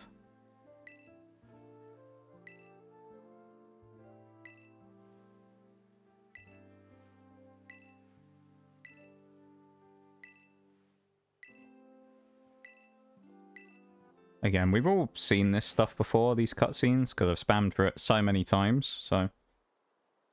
We don't need to spend time lingering on the text. We just need to kind of clear through it, because, you know, we haven't got all day. This now, getting this out of the way, sets us up nicely for Kofu, who we're going to be fighting, probably, I'd say, within the next 30 minutes or so. Because we're at about the same level that we need to be already, so I think it's just a case of basically going to Cascarafa, then going to Port Marinara, as I call it, and then grabbing items and stuff and getting ready for the fight. Because by the time we've done the little mini quest to go and give him his wallet back that he's lost, we will probably be ready to fight him. So, yeah. Thank you for the hydrate and the spinal, Val. I need that, actually. I'm really dehydrated today, I think, because my mouth goes super dry again within about 10 minutes of drinking previously, so I'm guessing I'm just mega hydrated. It wouldn't... mega dehydrated, anyway. It would make sense, because I treated myself yesterday to my every once in a while food that I'll get, where I order something. I got some Chinese food last night. But Chinese food tends to be notorious for really dehydrating me, so that's probably what it is. Probably still super dehydrated from yesterday. Thank you for the redeems, Val. I appreciate it, and I hope you're having a nice weekend.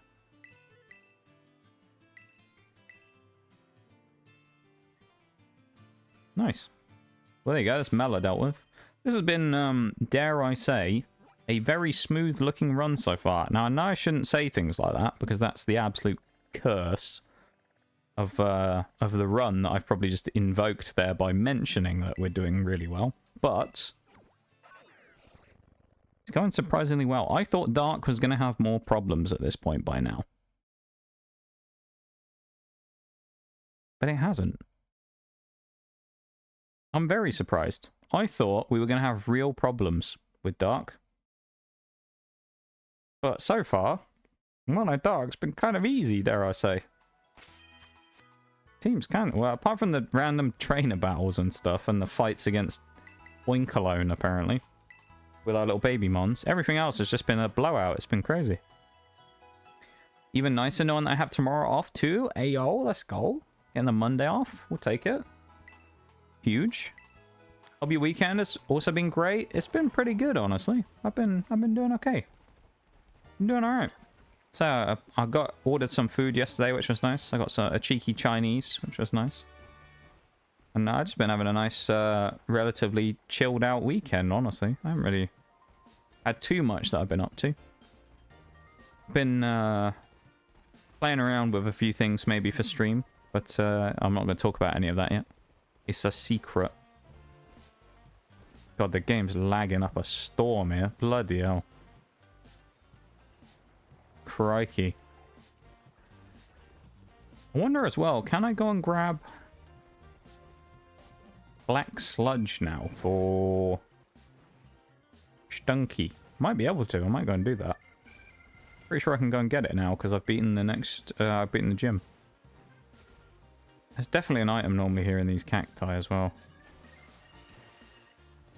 Lurking while getting stuff done. No worries, Shags.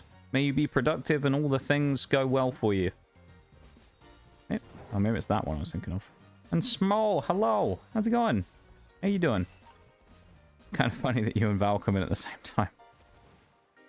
I'm doing pretty good. I'm doing pretty good. Dare I say, I'm doing quite well. And I hope you're doing well too. Hope you had a nice weekend.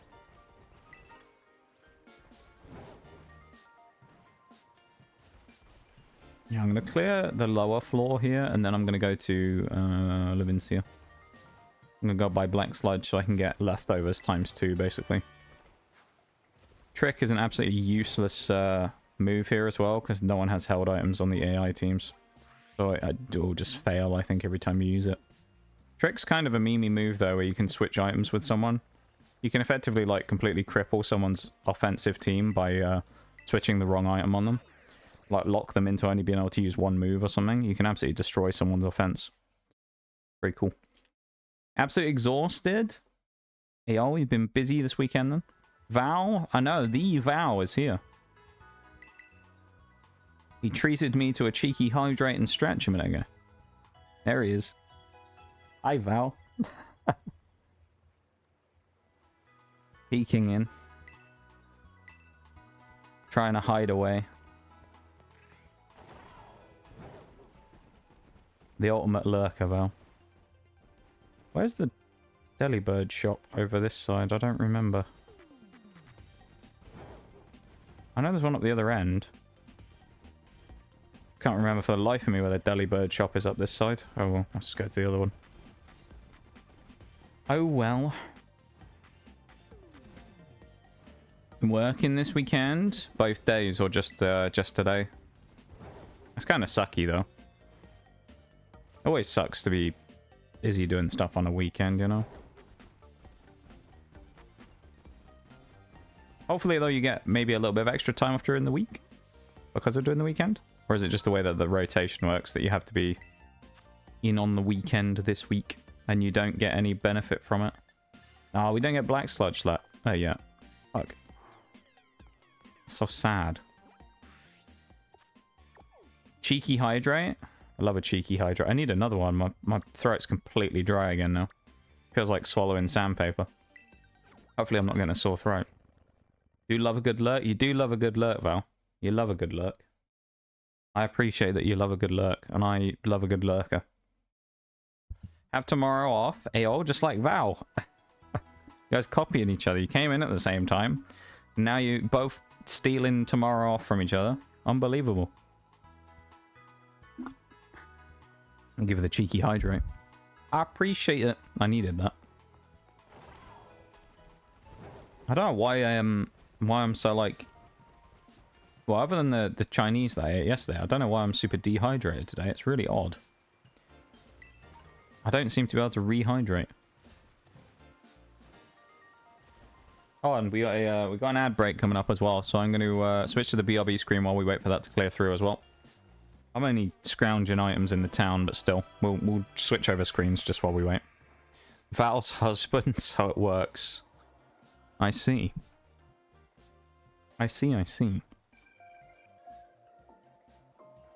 You guys and your relationships, unbelievable. Unbelievable, I say. Tell you what I'm going to do while we're on the BRB. I'm going to look up what I was asking Mirage earlier. What is the price of a pack of Pokemon cards from the shop that you got them from today? I want to know. I bet they're ridiculously expensive these days.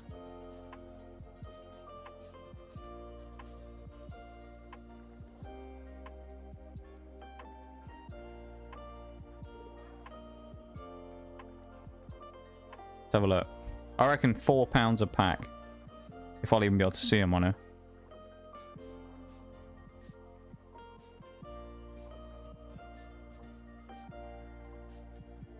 I don't think they even appear on here. Oh, mate. Can't find them on the website. Just books. Disaster.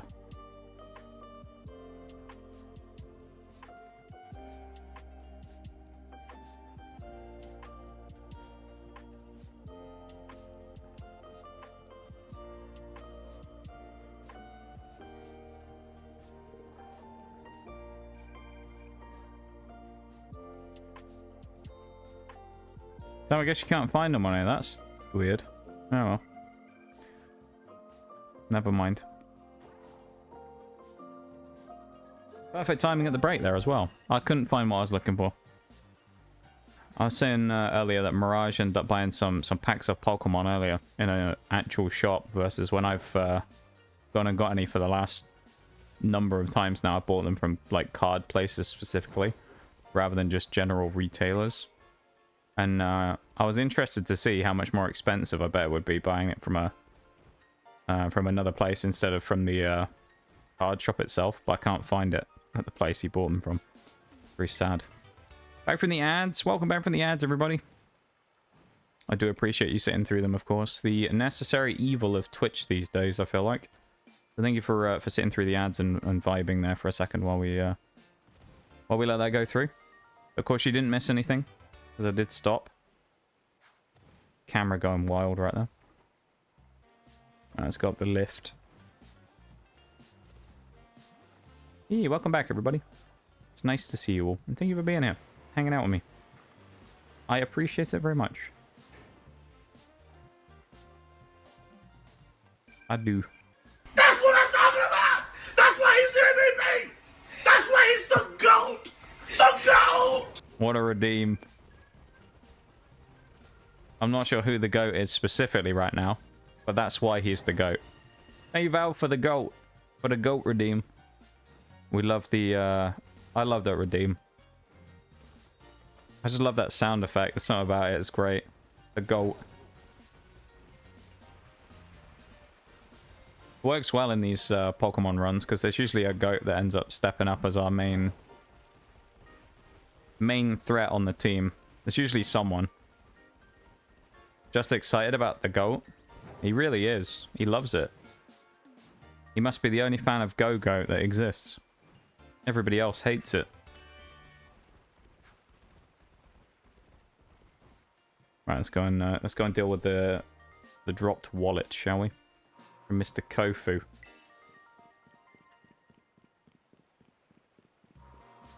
Very excited about the goat, isn't he? Thank you for the redeem, Val. I appreciate it. I think that's the newest one, isn't it? I don't think I've added any since. Cheese used to be a mainstay classic of the stream, but cheese has become less of a... It's like died off a little bit because I can't shoehorn it randomly in anymore by just saying cheese all the time. So I've cheese is on the back burner for now, but I'm sure I'll make a return at some point. Also, is it not weird that you have the water-type gym leader who has a wallet that looks like a Venonat? I think that's a bit strange. Where are we gone? Down here is where we want to go. Port Marinada. That's where we're going to go. Yeah, Mr. Kofu, the gym leader, lost his wallet when he ran out to go down to the market. So we have to go and give it back to him. Because he didn't check his pockets. That's what we're going to do. Going to go and give him his wallet.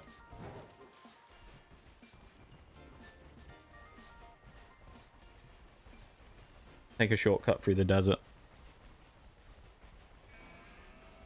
Hopefully dodging everything, because there's actually a few gnarly Pokemon here I don't want to fight. Particularly the Great Tusk over there.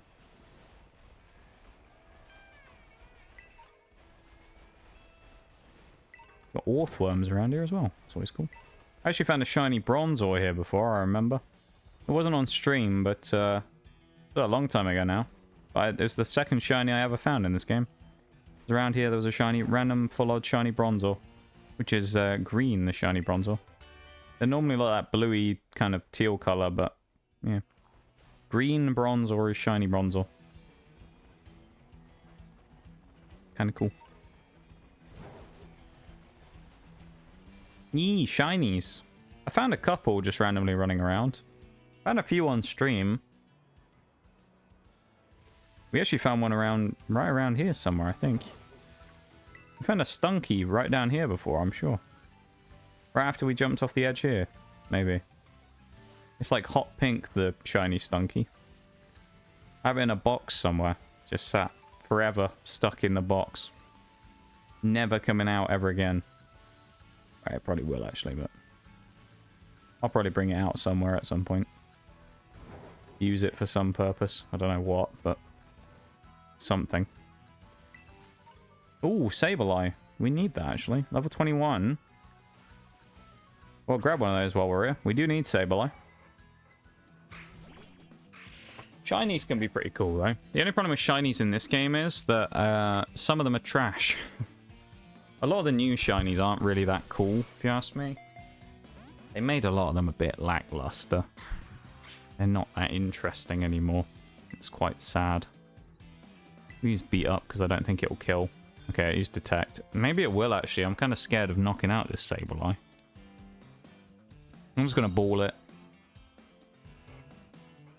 Sableye gives us a normal counter though, because we now have a Ghost type if we catch it. Female Sableye as well.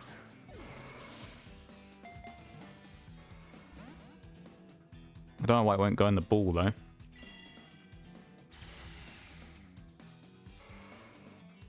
Well, I guess we move on to Dusk, as it's just changed to nighttime. Basically the same catch rate as an Ultra Ball, plus the bonus from it being night. Oof. Playing hard to get this Sableye as well, god damn. Really does not want to go in the ball. Come on. In you go.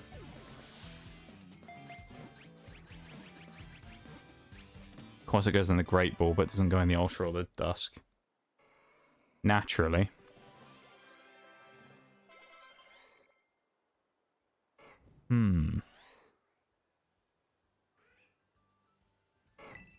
Faint. Who's that on? Our Lokix, we don't need that. It's a crap move. So we're naming most of our Pokemon after moons and things like that. So, like celestial objects. So I'm looking at names for this one. I've got a couple of Saturn moons. Tethys, I think, would be a cool one. Going for Tethys.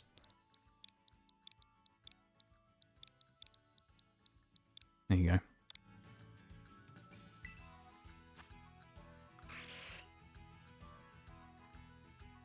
Oh, that's such a rubbish ability. Oh, stall. That's such crap. If we got Prankster, that would have been so much better. Why is that an ability that we're always last to use our moves? That's such a rubbish ability. Who wants to go last? Nobody.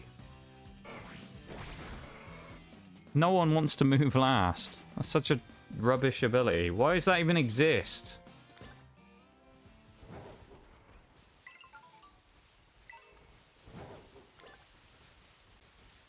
That's so dumb.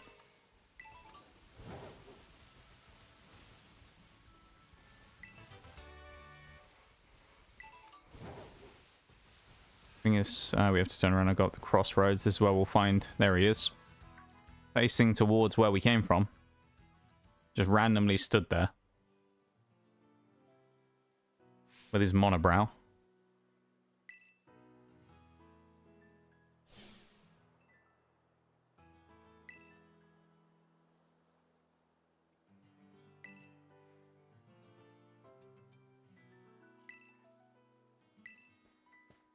Very easily distracted there is Kofu, and then he just runs straight past us. Little does he know. We could have just...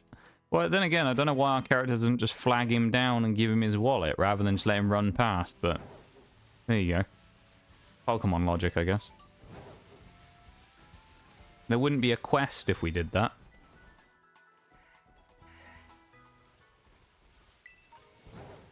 Pretty sure there's an absolutely useless TM up here, but I'm going to go and get it anyway, because if it isn't useless, then it might be good.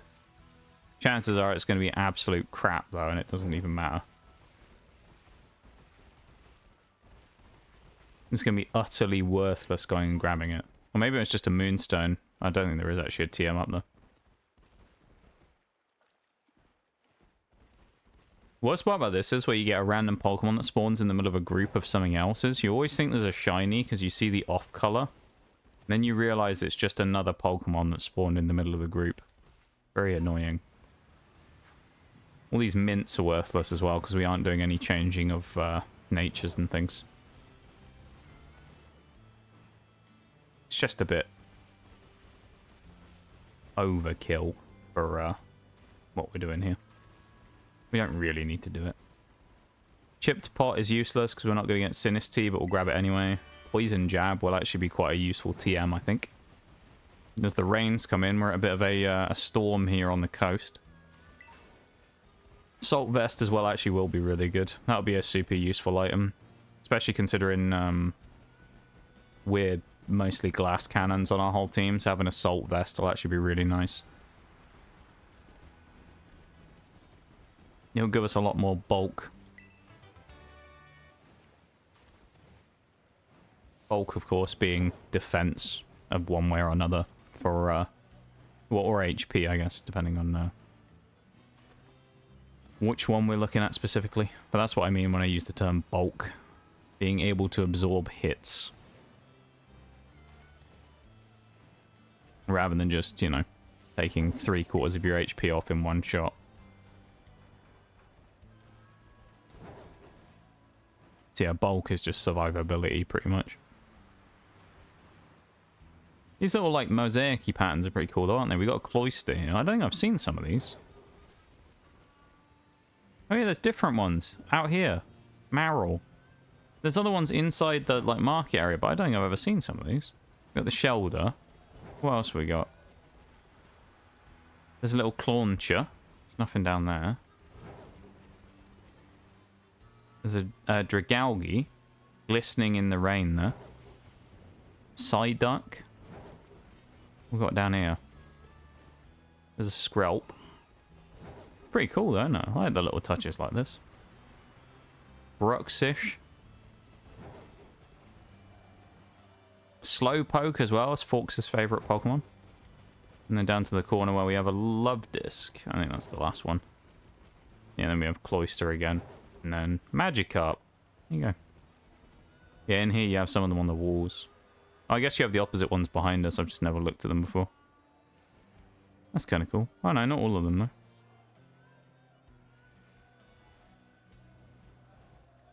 Oh, there's more up the other end, but go and do the fight. Get this out of the way, and then we'll get ready to go and challenge Kofu. Which will give us a little while to set up fighting Larry and probably Atticus, depending on time, but we'll see.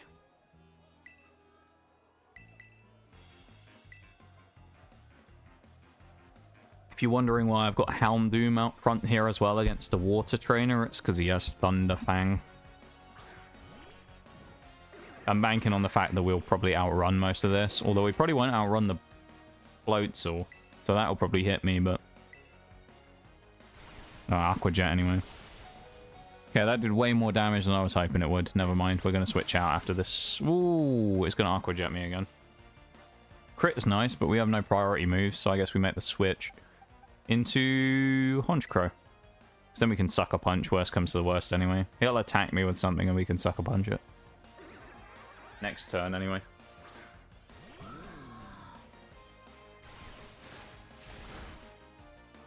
Crit. Damn. That's some power right there. 6 HP bank's quite nice actually there. Honchkrow is definitely not bulky, but it can attack well. I guess priority moves also... Well, that's kind of dumb. Well, there's a new thing you learn every time you play. You actually can't Sucker Punch on a priority move, which is interesting. So we're going to die here with... Yeah. You can't... How does that make sense? You can't Sucker Punch a priority move. All that Sucker Punch requires to actually attack is that the opposition uses an attacking move. Yeah, if they use an attacking move that's a priority move, it fails Sucker Punch. That's a bit dumb, I think.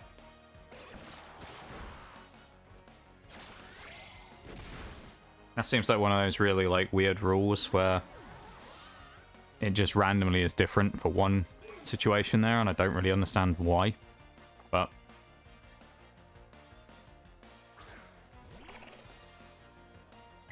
It's not a Nuzlocke though, so it's not the end of the world. If it was, I'd be a little disappointed that my Honchkrow died there. Well, I say a little, very. Lokix, though, of course, the legend himself here. Bulking out the hit there from a little Clauncher and giving him a bit of a smacking, so...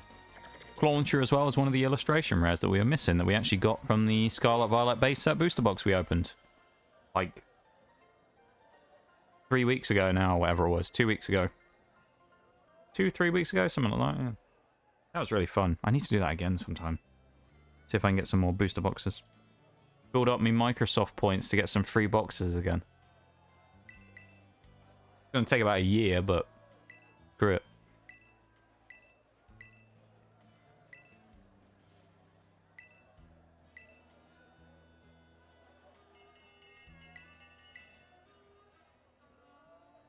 Alright. Go and get the seaweed.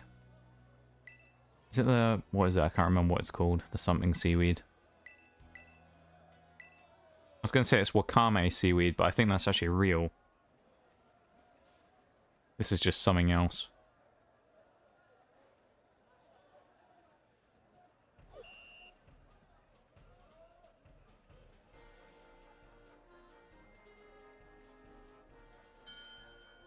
Oh, it is Wakame seaweed. Hoenn's legendary Wakame seaweed.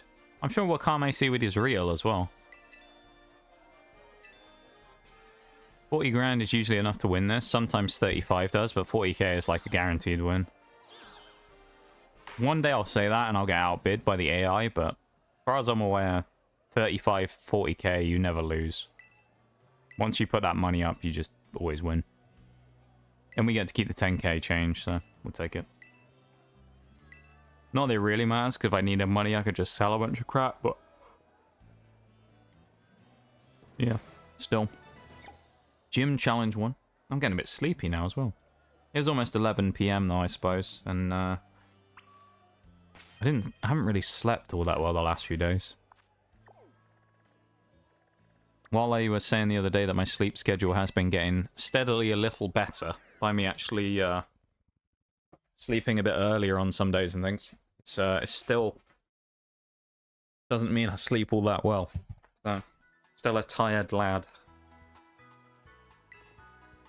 Just noticed as well, I'm not sure when this happened, but apparently we've dropped 250 frames at some point, so God knows when that happened, but yeah, it's probably like a half-second delay or something on stream. Very odd.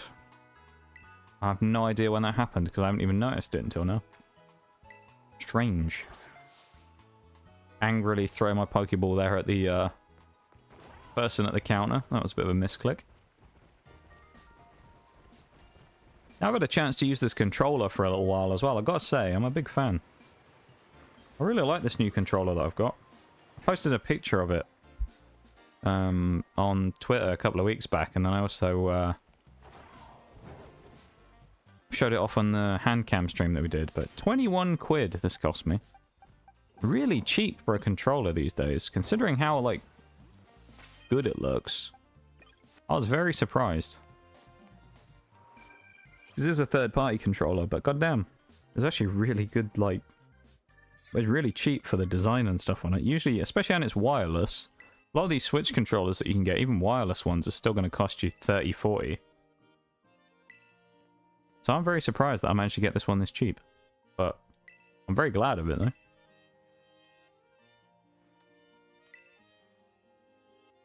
It was a great pickup.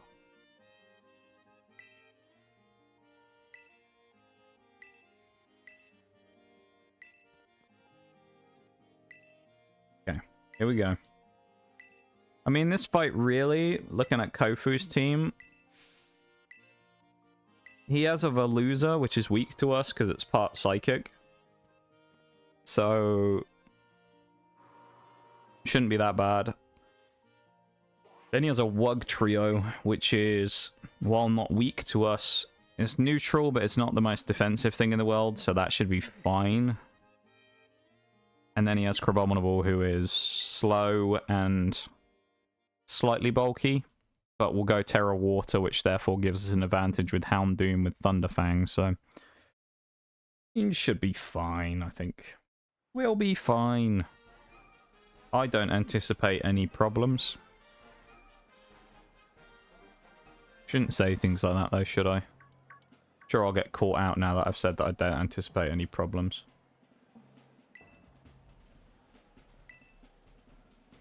I bet I will.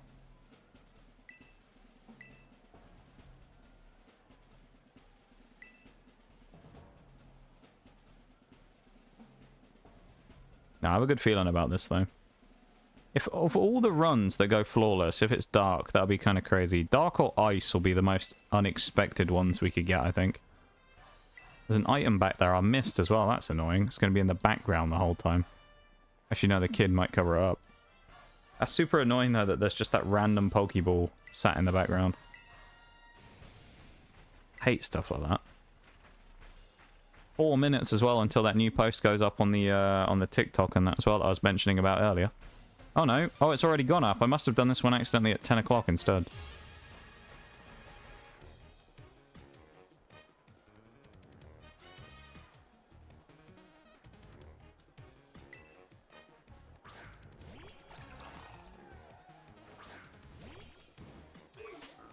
Yeah, I forgot that one went up early.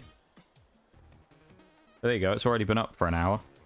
So there you go. If you want to go and look at it, exclamation mark socials. You can get the link down there. Or below stream, it's just there already anyway. Go for a lunge. Knock the attack down on Veluza here anyway as we outspeed.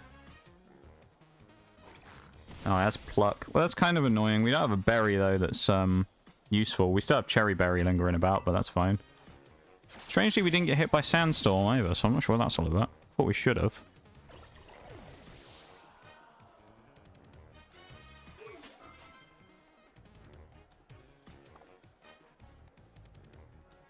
That's weird. The weather effect sandstorm is there, but we aren't getting hit by it. That's odd. Thought we should be. Wugtrio outspeeds us as expected. That lunge could actually be kind of useful, because it's now... Oh, the speed drop's not great, though. No, maybe we die here. Okay. Oh, confusion. We're going to be at -2 speed.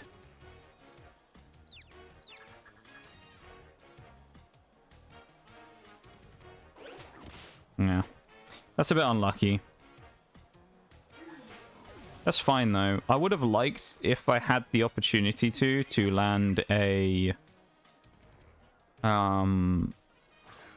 hit with lunge on Crabominable, but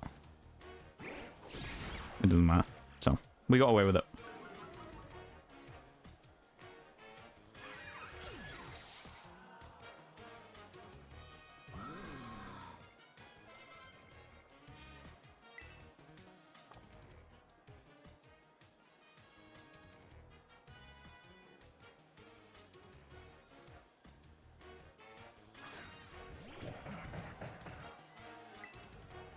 Best choice here, really, it's going to go water. So, I mean, wing attack's decent, but the best chance here is to go for Night Slash, get a crit. And then whoever else comes in afterwards will deal with the cleanup. But Honchkrow probably, unless he gets lucky, is not going to win this fight specifically. And then we'll go from there afterwards.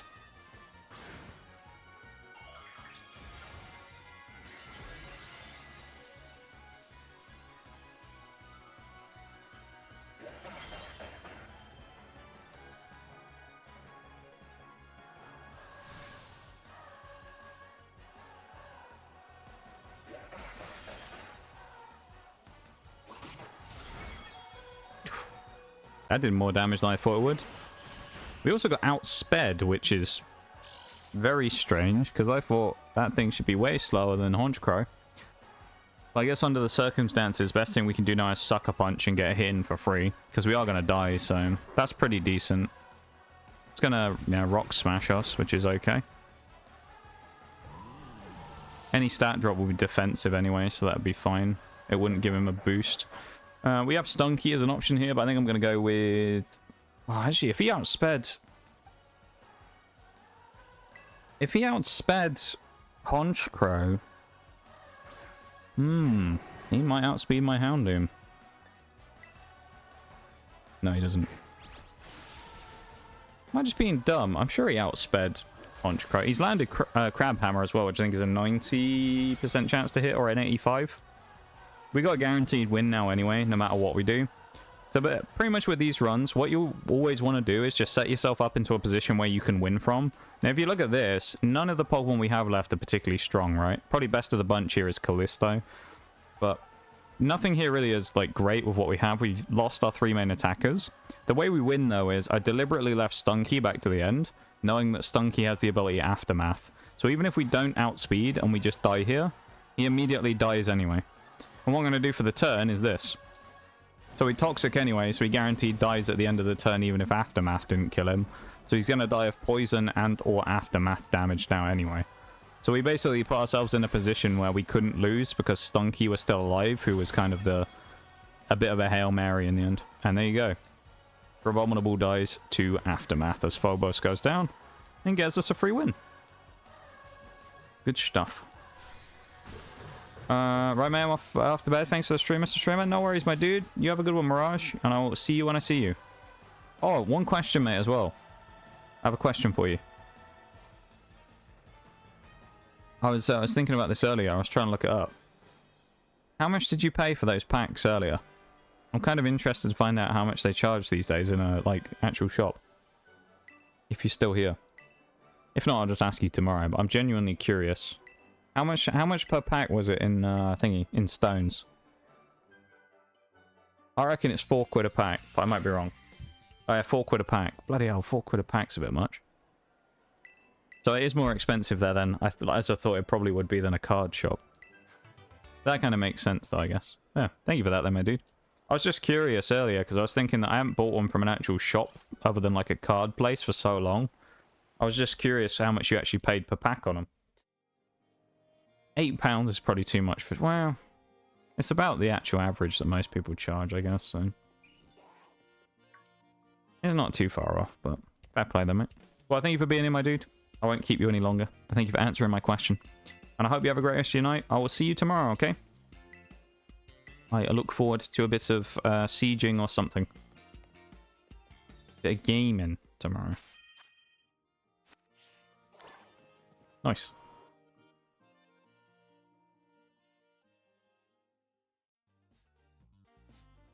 Welcome in, Gold. How's it going? Hello, hello. I hope you are having a nice weekend so far. Well, there's a bit of a sandstorm up here again. Also going to go and grab that item because I don't want to just leave it there. Although I don't know how I missed it the first time. I guess it is kind of tucked in. It's down here by this pillar.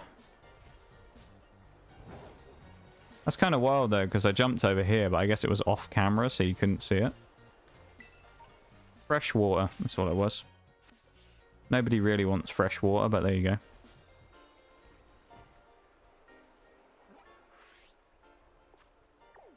Alright, Larry's next, but I need to level up before I do Larry. So the real question is it finally time to go to the spot up here? I think it might be time to go and do the Chansey spot. Oh. We switching screens while the thing's going. Good, just gonna do some hunting. How's you? I'm doing pretty good. Doing pretty good. We're having a good time. Mono Dark's going pretty well so far. We're successfully chipping away at stuff and, you know, rumbling along. So yeah, things are going good. We're doing pretty good, thanks. Doing pretty good. I'm glad you're doing well too.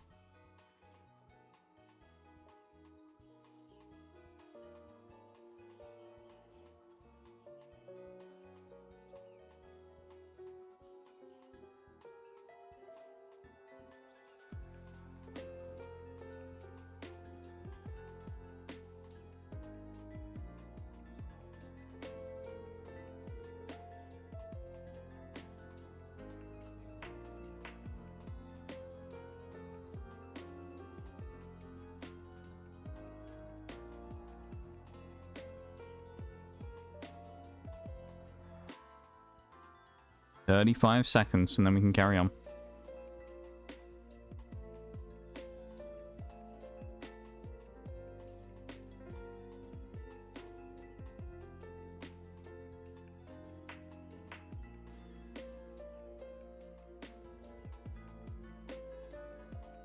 Means pre-rolls should be off now, I think, until the end of stream, which is very nice. That will completely eliminate pre-rolls for anyone coming into stream. 5 seconds. Let me switch back. In preparation. There we go. We should have Scarlet and Violet music going on as well. But welcome back from the break, everybody. I appreciate you all being here. Thank you for hanging out. Thank you for sitting through the break and helping to support the stream. Welcome back to you, Gold, as well. Hello. I'm glad you are doing well. It's good to see you.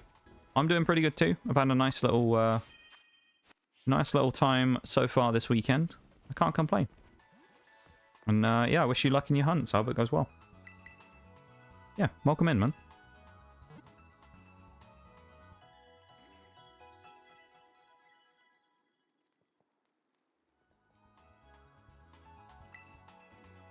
Nice.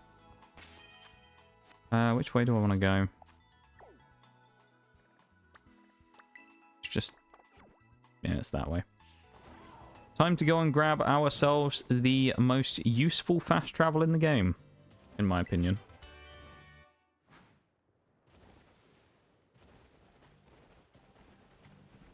It's also actually Sneasel who's here, but we can't just Sneasel. It's right at the top of the level cap. It is... well... go on, we'll grab one. I mean, Larry's 36, so we can catch one. Means we can get a Weavile at 36 as well. I reckon it lives one lunge.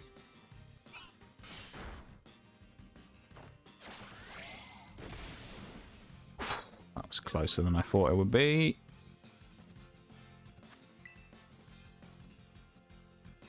a lot closer than I thought it would be.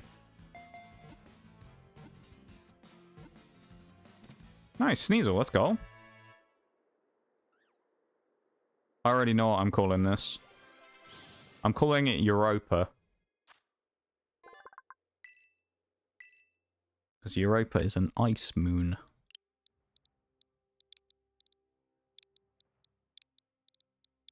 Europa, the Sneasel. 2k Sword and Shield surprise encounters for Morgrim. Did get a shiny Spritzy last night. 1745. Surprised it survived. Me too, actually. I thought that, well, I mean, Sneasel's frail, but we were, what, 8 levels under. I guess we have got high attack, though. Fair play. That's some commitment, though, to shiny hunting. I certainly don't have the patience to shiny hunt like a lot of people do. I know a lot of people, I mean, like with that, you've done 2,000 encounters. I just couldn't do that to myself.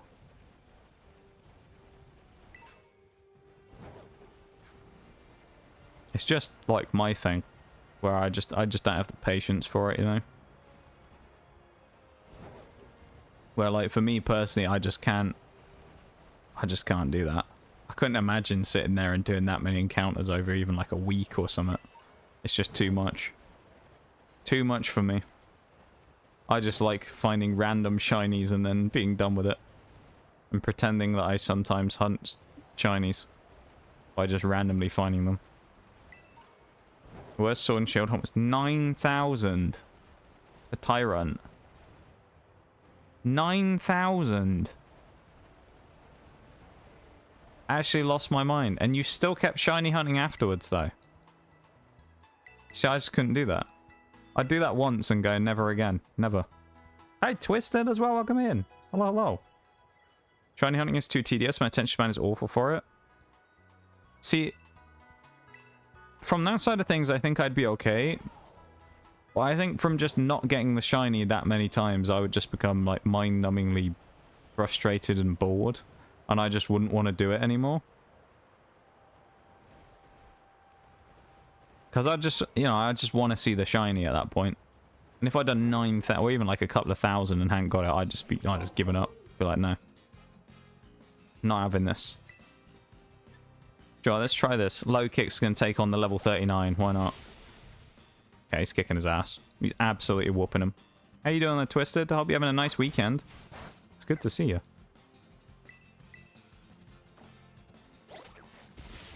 Over odds, and then there's that. Yeah, I mean, that's pretty awful. Painful as it was, the feeling when I got it was amazing. Yeah, I mean, to some degree I can imagine. But also it's kind of just relief more than anything of getting it. Because I remember, I've mentioned this a few times, but I'm obviously a Destiny player. Me and Chili were doing one of the dungeons a while back. This is like a year ago now. Called Spire of the Watcher, which is a it basically gave you the cowboy gear. You can get the cowboy set, and we wanted to get the cowboy set of gear, specifically the hat, and it pretty much was an absolute nightmare because it took us like 100 and something runs of the same encounter to get me a hat, in which time during that period of time Chili got I think 6 and I got 1 in 100 and something encounters, which took place over about a week, and we probably did multiple hours each time in each grinding session trying to get it. So it's like I feel like it'd be more of a relief feeling more so than the excitement, but I don't know, you know. That's the closest thing I can equate it to, anyway. Closest thing I could think to relate to is farming. Oh, farming crowns. Ugh. That's just as bad. Crowns is terrible. And then you have those achievements for getting, like, what, gold big and gold small crowns for everything in the base game. It's like, what evil person came up with that? Yeah, the crowns in Monster Hunter are evil. Or at least they can be. I mean, sometimes you just get randomly lucky, but the fact everything's so random with them is a blessing and a curse.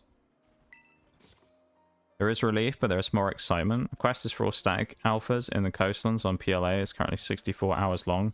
Only have 6 out of 16. That doesn't sound... I mean, 64 hours doesn't sound too bad. But I think that's in comparison to, like, some grindy games where you can spend thousands of hours. So, I don't know. PLA shiny hunting, though, seems to be at least a little more friendly than some. Then again, in this game, it's probably the easiest. What with the Herba Mysticas and stuff, I gotta say. And the sandwiches, probably it makes shiny hunting way easier than it's ever been. Which is pretty cool. I don't know.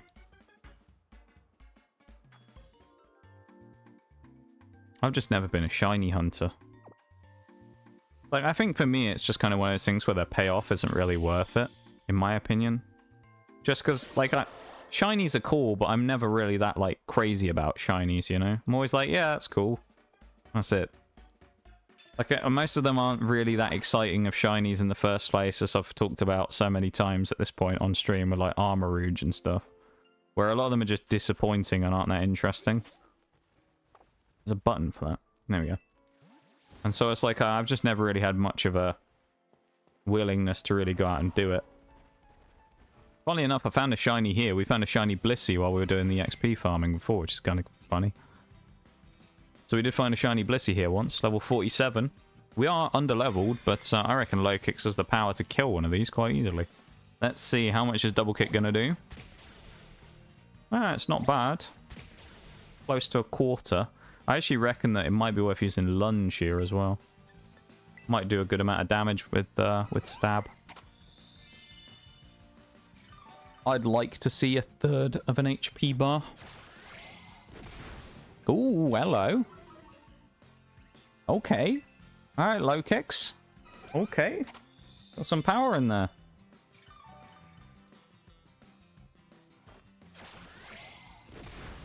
Nearly half each time. And the minus attack is nice. We'll do a double kick then to waste a bit of PP. So -2 attack, and it still did a decent amount of damage. Albeit we are still significantly under-leveled, but... We're aiming for 36. Currently, Lokix is 29, so... We'll get a couple of levels off this one. Probably at least 1 off this Chansey, if not 2 levels, depending on how much XP we already have. This is just a really good farming spot for anyone looking to level quickly. Sprigatito's gone up from 10 to 20 in one little burst there. We also should probably get Krokorok, I think, by the end of this. Don't think we'll have Crocodile yet, though, but we will have Krokorok. Krokorok would be nice. Seed Bomb. That thing learns Seed Bomb at level 20. Wow.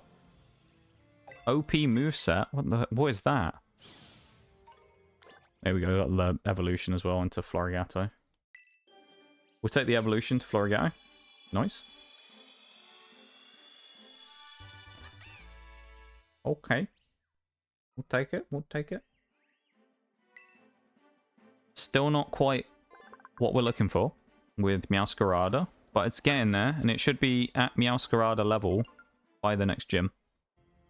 Well, so by the end of this little grinding session, it should be available to use. Which then adds another Pokemon to the roster, and a Grass type, which we probably could use. Lokix is 2 levels higher. Depends on the defensive stats on this Chansey, but yeah. Okay, never mind. This Chansey isn't really very bulky. Even for a Chansey. Like, I mean, I know they're not physically bulky, but still. That was some damage from Lokix. One hit with Lunge did 90%. It's pretty crazy, isn't it?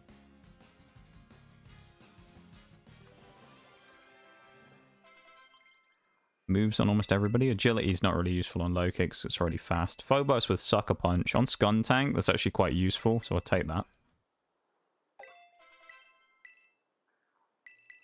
Titan taking Crunch. I mean, that's pretty useful on Crocodile as well. Or what will be Crocodile. Fury Swipes can go fuck itself, quite frankly. A lot of Chansey here. No Blissies, which is good. What was a Thunderous? And we're getting some Pokemon today.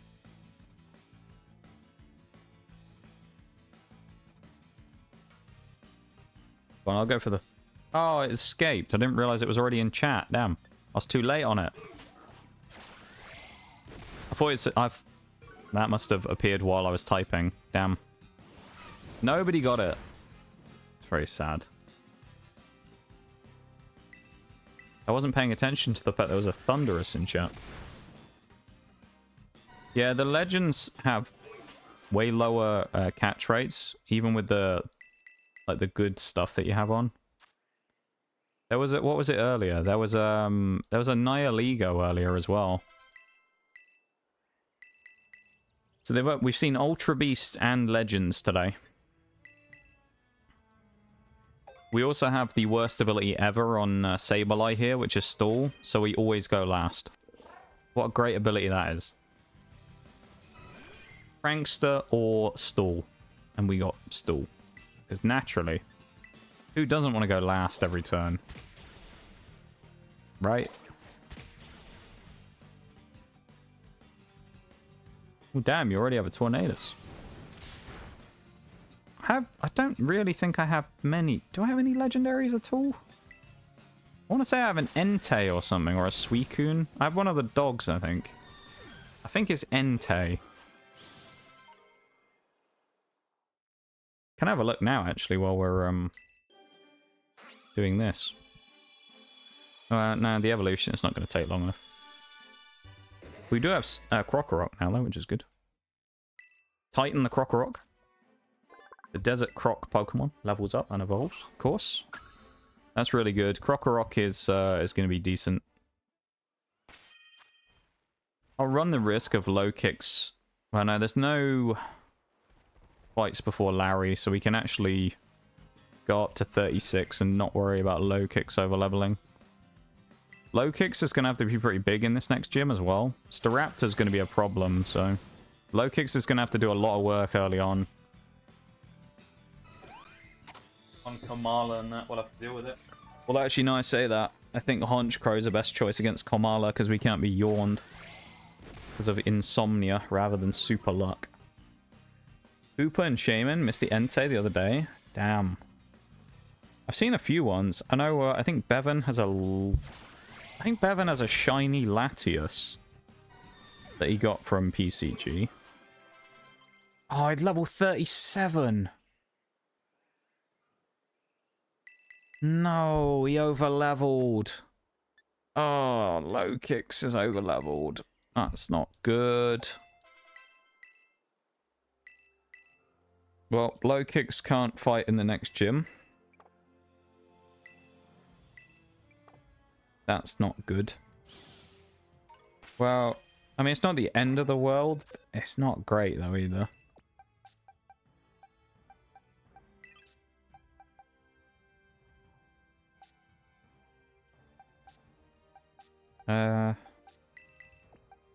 Chuck you in. Honestly, don't know if Houndoom has the power to knock out one of these, but we'll see, I suppose. Correct me if I'm wrong, but isn't Staraptor not Altaria? The only gym leader ace that tears to one of its stab typings. Yeah, I think you might be right, yeah. First one's... Oh my god. KT has Teddiursa, which is normal, so no. Gratios has Sudowoodo, which is rock, so no. Iono has Magius, which is ghost, of course. That's not going to do enough damage on beat up. Kofu has Crabominable, which is fighting ice. Rhyme is poison electric.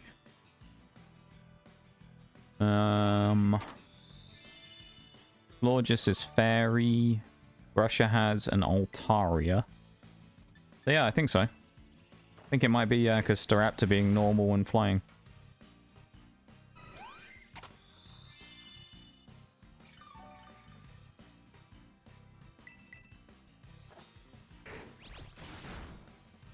Welcome in, Annowell. How's it going? Welcome to stream.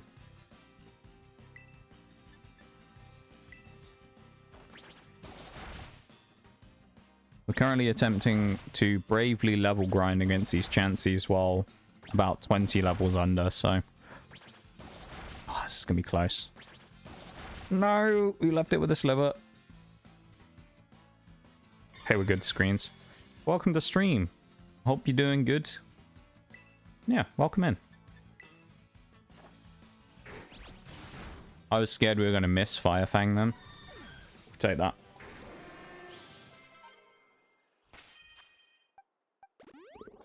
Alright, so beat up is useless against Chansey. It does, like, no real damage, so we have to Firefang. Burn would be nice here, though, just to get the extra chip damage.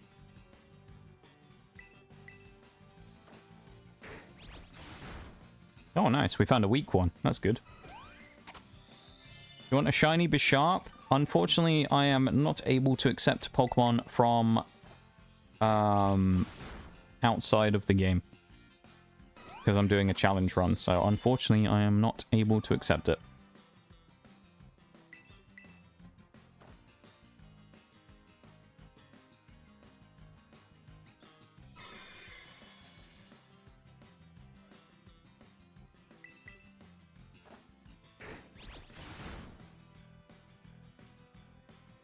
Our own non-shiny Bisharp's actually going to be pretty nasty in this run. He's not in the team right now, but we do have one that's Defiant, so it's actually going to be really good.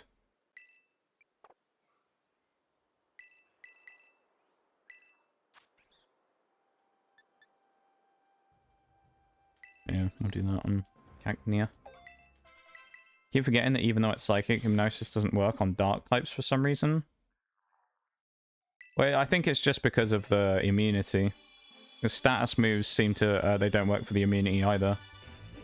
I found this out before, one way on Pokemon Showdown when I was playing against Bevan, when I used a, what was it? I used Thunder Wave when he had a lightning, a Volt Absorb Pokemon, and it gave him health back. It had like a Volt Absorb something, I can't remember what it was, and it gained health from me using Thunder Wave. So those types of moves are kind of dumb. Like abilities and typings and stuff still like triggers the immunities and things. Does work though? That's weird. It shouldn't, I don't think, because I'm sure that status moves normally don't work on the immune types. That's odd. Maybe it's just an exception for some reason on Hypnosis. That's odd though.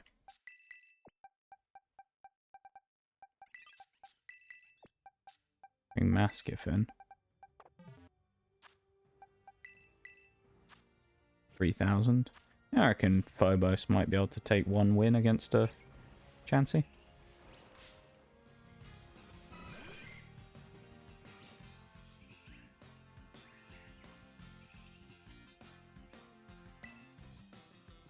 Oh, I guess we have to Toxic and then Sucker Punch. Or something. Oh, no, I guess I Venoshock. Even though it's special, I just have to sit here and Venoshock it now that it's Toxic. That's stupid. Should have checked to make sure I had a physical move first. That's how I'm imagining things. I'm going to test it in a second. One. Let's do some scientific testing. This is going to be a long fight against this Chansey. I'm telling you now. Long old fight.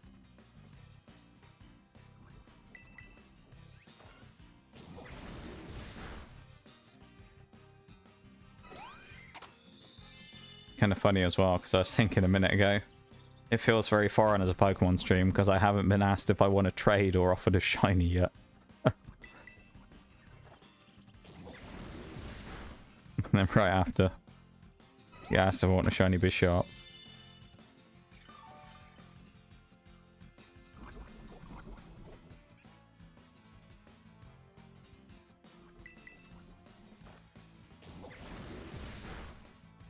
pretty much we have to rely on Toxic doing enough damage to kill this Chansey, otherwise we can't kill it. Morgrim to sleep with Hypnosis. Weird. Yeah, it's strange. I don't know. As far as I'm aware, it shouldn't work, so... Or, like, based on the logic of the other status moves, it shouldn't work. You can't Thunder Wave a ground type. Things like that, so... Nor can you Will-O-Wisp a fire type. Weird.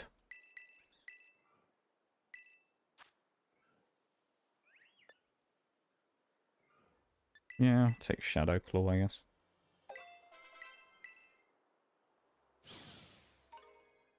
Unless, does it have an ability that makes it so that it can hit anything? Ooh, I also didn't realize this was going to happen quite yet.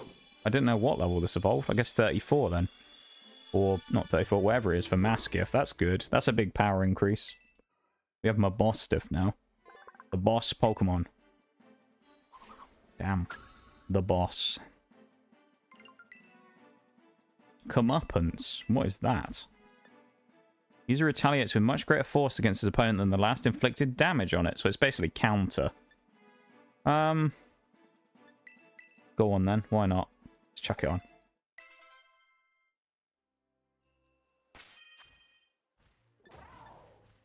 Also can use status on the same type as the move. But can Hypnosis work on Psychics? Yes. I'm pretty sure it should be able to, yeah. That was a misclick.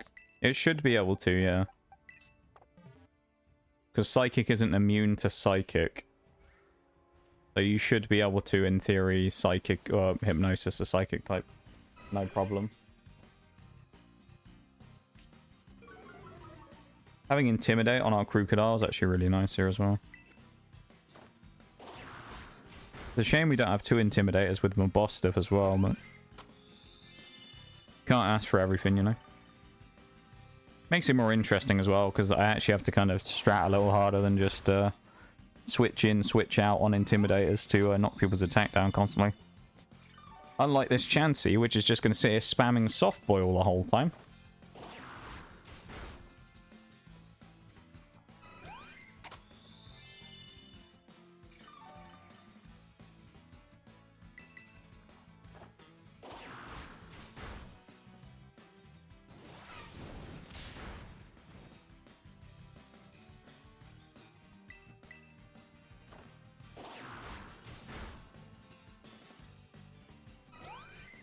Does, but shouldn't, like how T-Wave doesn't work on electric types or Stun Spore on grass types.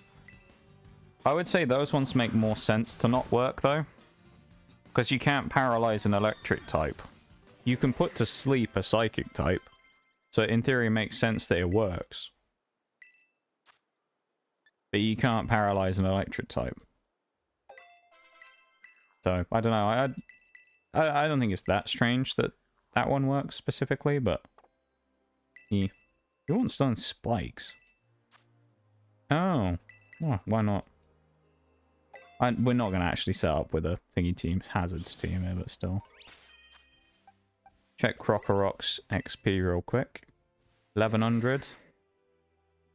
I think it's going to overlevel if I keep going, so we're going to switch to Mabostiff and pray it has the power to knock one of these Chanseys down. Unless you para through Body Press.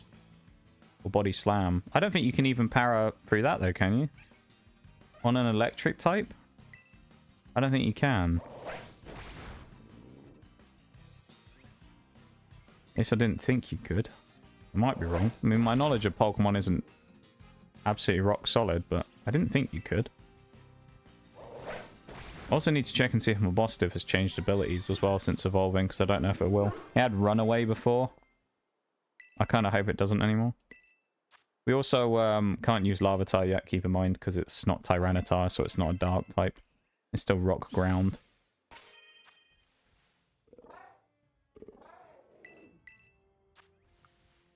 Guard Dog.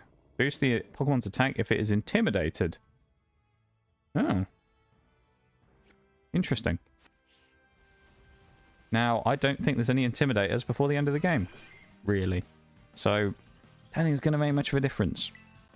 I can only think of maybe one, which is Director Clavel's Gyarados. It's like the only Intimidator I can even think of before the end of the game.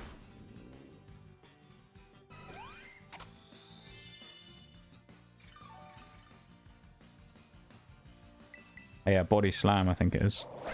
I do like Body Slam as a move. It's kind of useful. I'd imagine it can't para, though, just because of the anti-para properties on an electric type. Who knows, really, though. Pokemon's logic sometimes is a bit weird, where certain things work and certain things don't.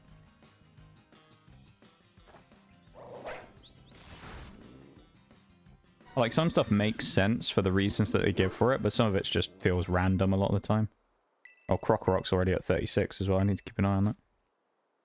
Crunch is nice. We have 94 base attack with Crunch now. That's handy. Oh, who's evolving? Oh, we get Cacturne now as well. Nice. We can use Cacturne. Hello, what we got here? Sandstorm can bring up any stones, drastically increasing their drop chance. And Rock-type Pokemon are appearing.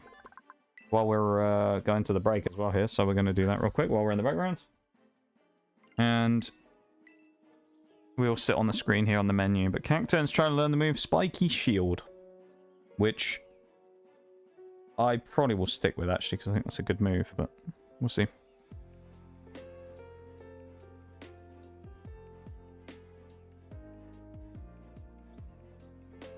According to Bulbapedia... Oh, okay. Here we go. We're going to get the definitive answer here. Electric is immune to Parrot entirely. So there you go. So it shouldn't be able to, in theory, get hit by Body Slam Paralysis. Interesting.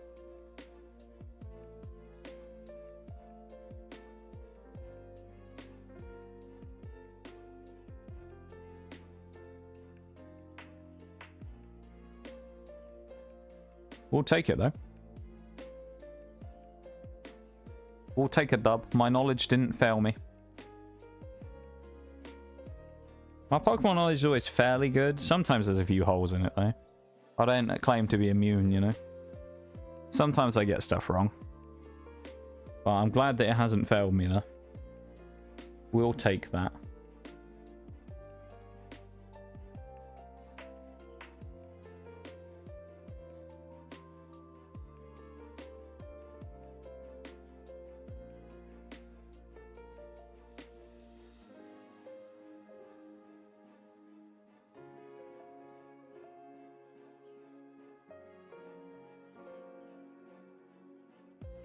Wonder if synchronized bypasses that? No. As far as I'm aware from stuff like that in the past, if it tries to status something that's immune to status, it'll just tell you it's immune. Because I think I've seen it with fire types before where they'll get hit by, like, burn and it doesn't work. It will just say that the synchronized failed or whatever. I think. Hi, Sasha. Hello. How you doing? It's a bit late for you. What are you doing up? Go to bed, Sasha. I swear to God. How you doing? It's nice to see you. Hope you've had a nice weekend. Always good to have a Sasha here.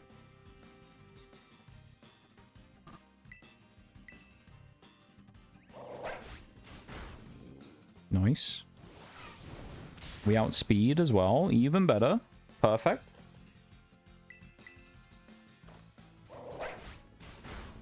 By the time we finish grinding this little spot here, and we have everyone at level 36, I think we'll be about right on time to finish the last fight against Larry. And then probably wrap up stream, I think. So, it's still going to take a little bit, but... 500 XP. Yeah, you can't go at the front. Yeah, oh, I don't think it's great at the front either. I can bring Honchkrow to the front, yeah. That'd be the idea. Or, yeah, let's do Honchkrow up front. I think that's a good idea. Lokix accidentally over-leveled, if anyone's wondering why he's kind of in quarantine on his own. We accidentally over-leveled him. Got caught up on Kingdom 2 Crowns. And I'm now just eating. What are you eating, Sasha? What food have we got? What grub? I'm very intrigued. How is Honchkrow getting outsped? That seems weird for Honchkrow. Usually quite fast.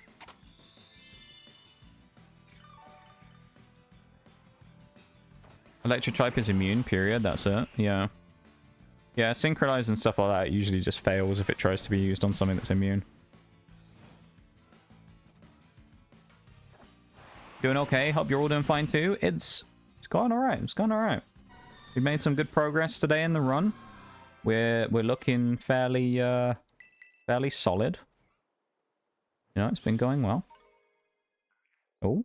Okay, we got Pupitar, who's now not going to evolve for another 30 levels or whatever. Hey, bit of duck, is it? Okay. Bit duck. I mean, it's fairly common in France, of course, but good stuff. A little bit of duck. That sounds good. Oh, Eris is evolving as well. Let's go. We have our starter available now. 304 encounters since the shiny Spritzy, and I've got a shiny Phantom. That's goal. Huge. Yeah, 304 is still, like, too many for me. Even just thinking about 300 encounters, I'm like, nah. I can't be doing that. I'm kind of, like, impressed by people who shiny hunt, because I just couldn't sit there and do that for a shiny Pokemon, you know?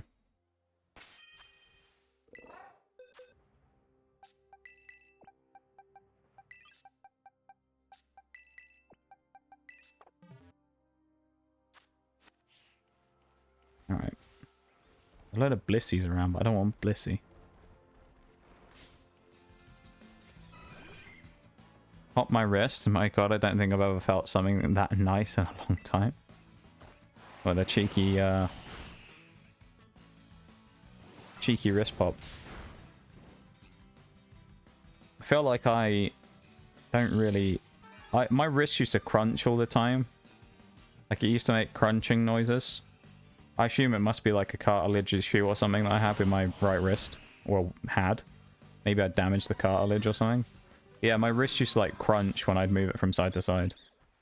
It used to happen all the time. If I ever waved to people, it would like crunch my wrist. It was really weird. But I've never had like poppable joints.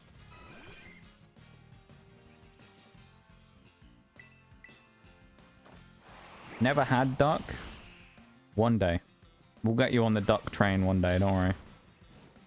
We'll get you on the duck train. I do like duck, though. I think most people tend to like duck. It's quite a nice meat.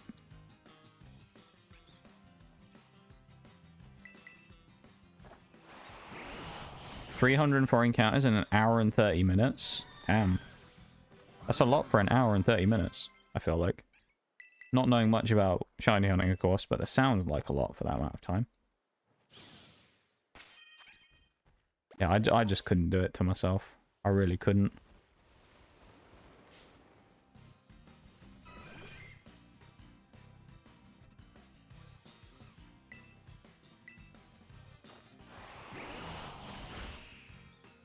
Yeah, I suppose in comparison to 2000, it's not actually that much, is it? But that's crazy, though.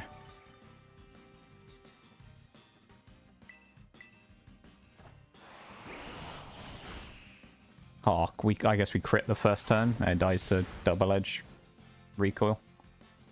Let's go. 3 or 4 encounters a minute this way. Jeez. I don't know. I feel like it's just one of those things where for me the concept of shiny hunting is just not worth it, you know?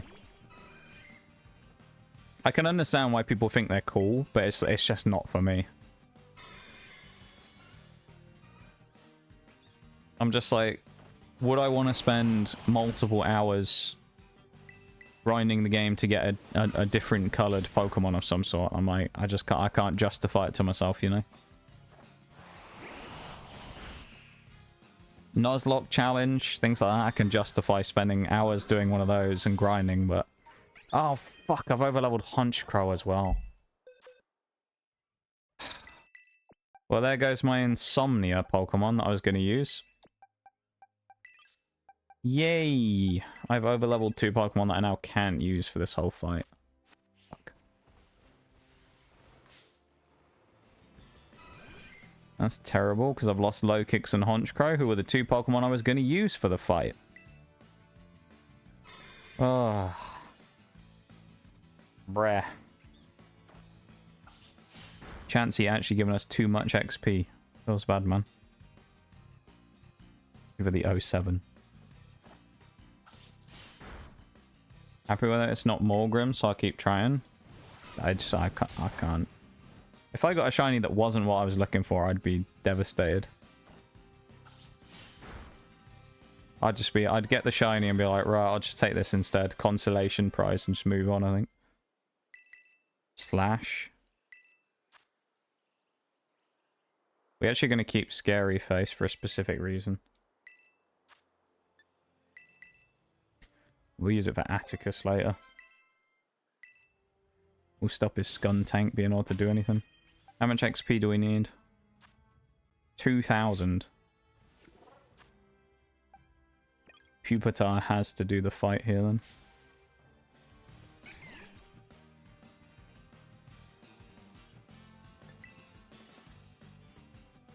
Couldn't run away from Chansey. Oh, it was a Hoppip and it was Giga Drain.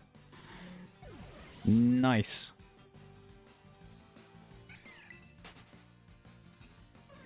Level 50 Hoppip with Giga Drain. Brilliant.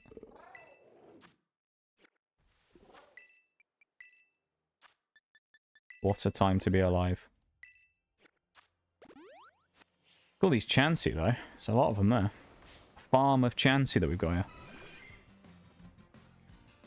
Phantom really is a fantastic shiny too. What does shiny Phantom look like in comparison to regular Phantom?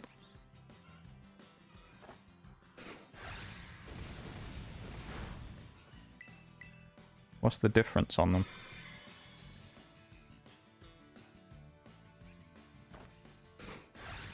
I'm going to double check this real quick to see if Larry... I'm sure he's 36 cap, but I'm on the cope right now. No, it is 36. Oh, it's so bad that I did that. Well, alright, we'll keep you up here because you can't be used yet. We'll pick our team then. I remember to do your name, Sasha, as well, for our pick. So your named, correctly named Pokemon is here. Pawniard. Anyone who I want to drop out for this fight? Because I do kind of like the idea of bringing Skuntank, but...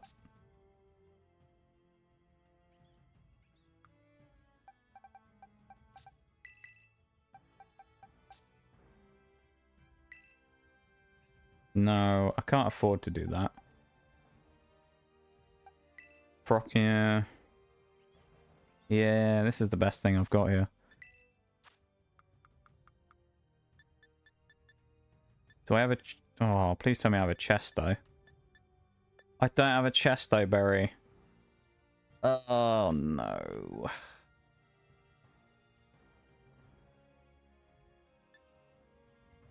Well.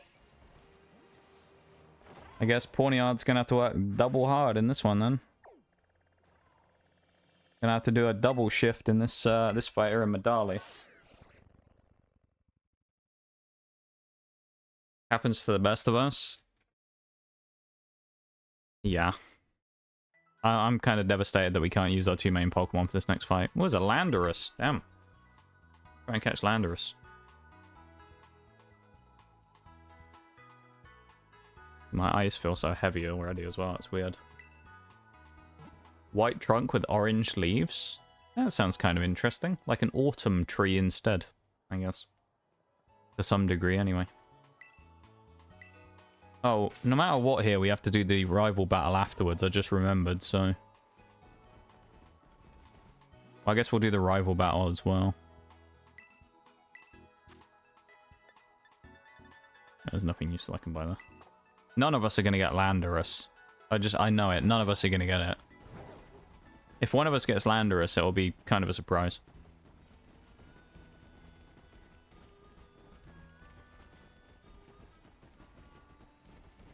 kind of hope someone does, but I don't think any of us will.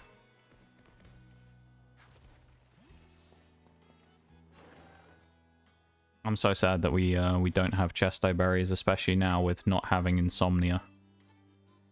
Oh, I haven't talked to the gym. Oh, yeah, oh, rigged. Rigged for the streamer. I actually got the Landorus. Let's go. I needed a bit of luck after over-leveling my Pokemon. I'm so surprised. I didn't think anyone was going to get it. The legendary seemed to be really rare. But let's go. Hey, I have a Landorus now. I assume you can't change it to Therian. You can only keep it in Incarnate, I think it is the name of the form. The Genie form. And then Therian's the alt form. I think.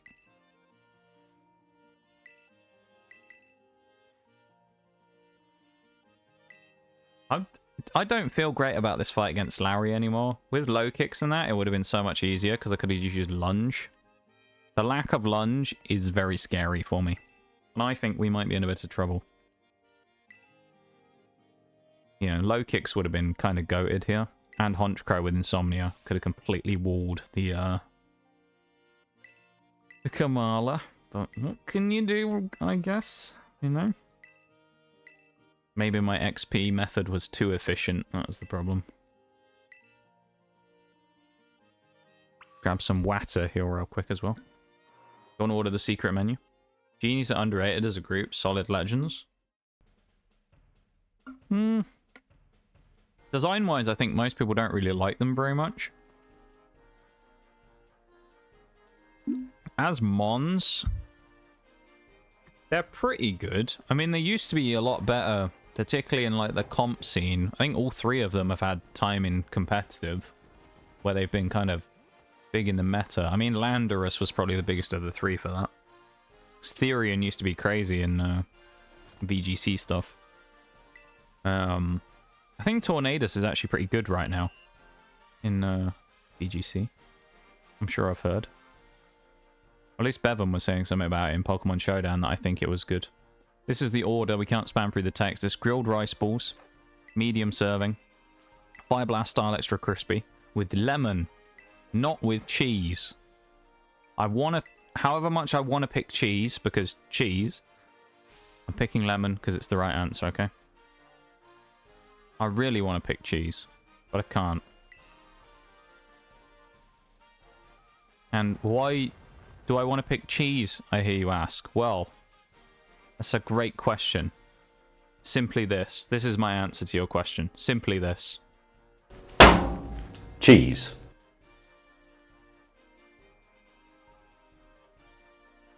Cheese. That's why. Cheese. That's why we wanted it to be cheese. Love how the clients just yeeted for the Pokemon battle. It's great, isn't it? They all just randomly disappear. They're like, no, mate, we've got a bunch of extra like stuff around. We'll just flip this over and make it into a battle arena now instead. Can't be good for restaurant, like, monetary side of things, can it? They're removing half their covers every time someone goes for a Pokemon battle with Larry. Cheese. I know, it's great, isn't it? It's one of my... I think that might still be my favourite sound alert that we have. Cheese.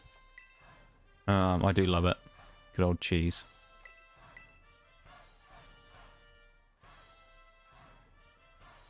It's been on the back burner recently, cheese. We haven't experienced cheese as much as we once did, which is a good thing, though. You know, it means that it'll have a big comeback one day. Cheese will make its triumphant return. It'll be glorious. Here we go. Kamala coming out first. I don't know how we don't have a Chesto berry as well. That's kind of crazy.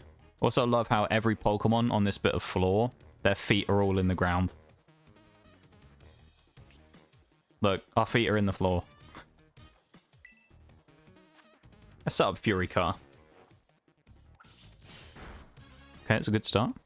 Yeah, there's the yawn, as expected. Sound alerts are awesome, to be honest. I love sound alerts. It was one of my favorite additions, I think, to the stream. That did a surprising amount of damage to a steel type. Well, we're banking on waking up now. Sleep, okay.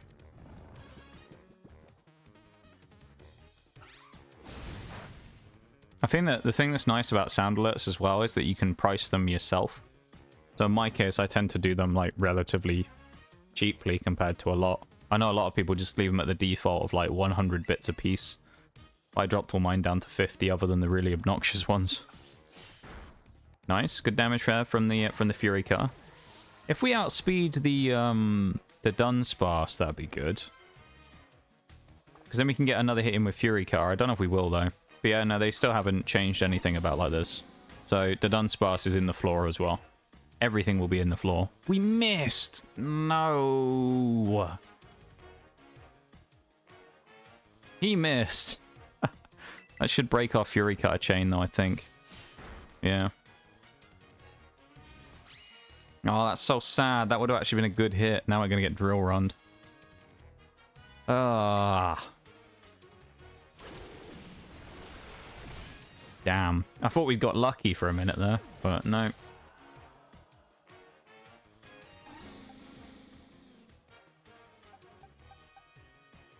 Don't really know what our best option is here, because Staraptor's the last Pokemon. Probably, I guess Meowscarada's good, just because Staraptor's probably going to kill it anyway.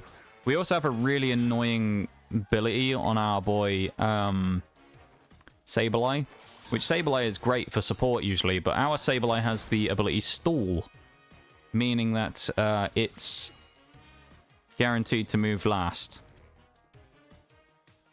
on a Sableye. Because that's really good, isn't it? That's the last thing Sableye needs, is to move last, with how frail it is. Hey, Christoph, how's it going? Welcome in, man. How you doing? Hey.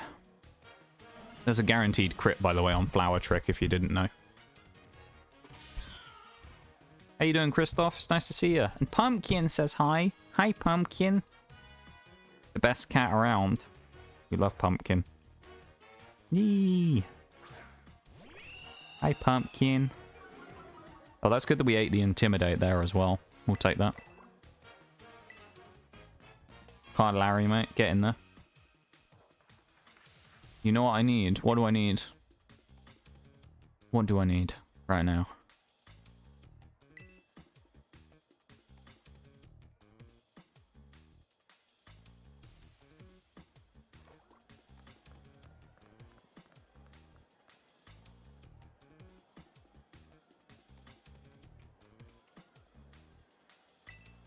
Make Pumpkin a sound alert. Yes. That's a good idea. I like that. Pumpkin sound alert. That'd be a good sound alert, yeah. I like the sound of that.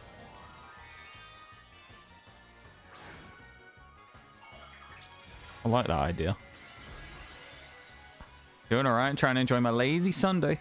Good old lazy Sunday. Figured I'd pop in for a minute before making some dinner for my son. Well, we appreciate it, Christoph.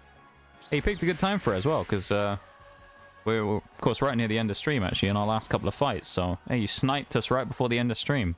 It's perfect timing, then. Good stuff. Yeah, it's nice to see you, dude. I'm glad you're doing alright. It's always nice to see you. We always appreciate having a chance to have a little chat with Christoph. Oh, we got a crit. Let's go. Yeah, it's always good to see ya. Little cat. Yeah. The little cat. Sableye can't stop getting crits. What is this? No way we're getting 3 in a row. Yeah, I didn't think we would.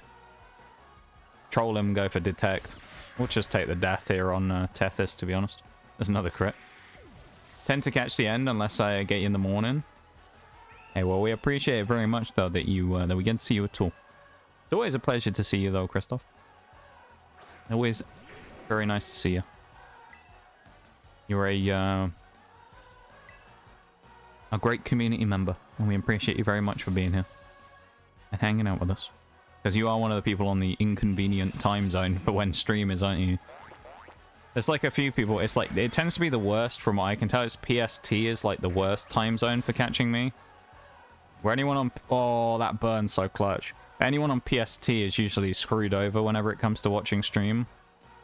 Because it tends to just be like bad times, unless you're up usually super early or aren't very busy.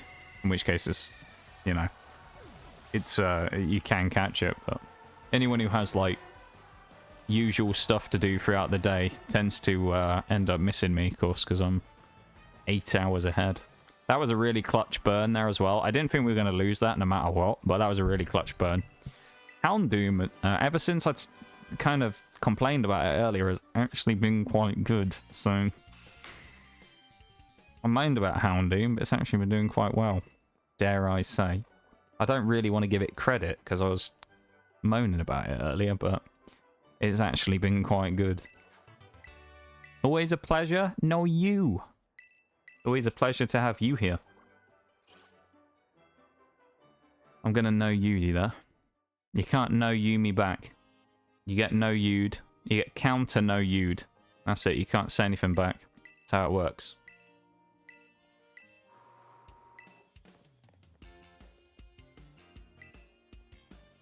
TST and usually end up around 6:45 AM. But by 7:30 I'm heading to work.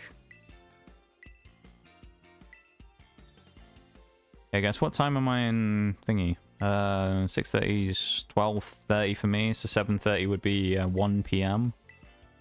So yeah. Yeah, it's kind of like in the middle of the day for you, in like the work day. So it's, well, presuming you work a usual kind of like fairly normalish work time scale, of course. But, yeah. It kind of sucks, because I know, I mean, the majority of people on Twitch in general are from the US. And I think, for me, I think the majority of people who watch me are from over in the US as well.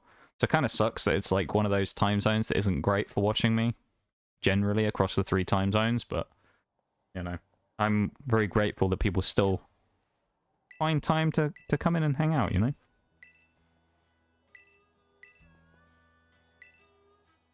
I really do appreciate it. Stream wouldn't exist without you guys, basically, so appreciate it very much. May I propose? No us. No, you can't. You can't, Sasha. You can't propose that. Okay, my stream and it's my rules. So no us is banned. Doesn't exist. Yeah. Oh, this thing's gonna have... Oh no, this Lycanroc's gonna have a ground move in it. Don't do it to me, Lycanroc. I know you're gonna hit me with, like, Drill Run or something. Oh, it's... Okay. Okay. Okay, take Accelerock. Okay. Oh, Metal Claw. Nice. Okay. Hit me with, like, Growl or something. That's what we... It won't do it, but hit me with Growl. Give me that Defiant boost. Oh. Oh, we got an attack boost off of thingy as well. Nice.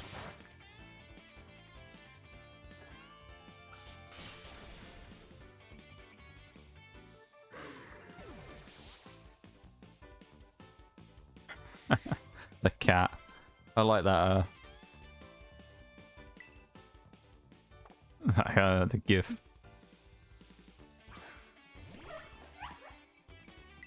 That thing does have a fighting type move now. That is kind of scary. Yeah, we die. Ooh, I thought we might have... No, I was foolish to think we could outspeed that. That thing's really fast. We got Voltorb in chat. It's not quite as glamorous as the last few Pokemon that we found. But a Voltorb in chat right now. We're switching to... Go on, let's go Tethys. Let's give it a chance to do something again. It landed 2 crits in a row last time. Let's see if Tethys can do something vaguely useful here again. First of all, with a Fake Out. Yeah.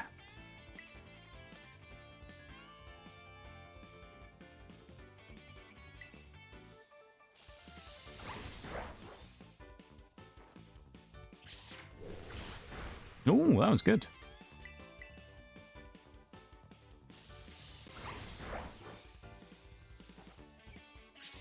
Exclamation mark, Pokeball. You just didn't want to catch the Pokemon. You just wanted the Pokeball. That's all you wanted. You wanted to catch a Pokeball. Exclamation mark Pokeball.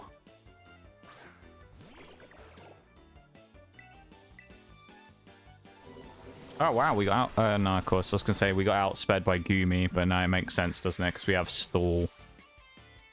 Crap ability, dude. Stall is such a rubbish ability. I hate it so much. Got Houndoom. Yeah, Voltorb is kind of Pokeball-like. You're not wrong, actually.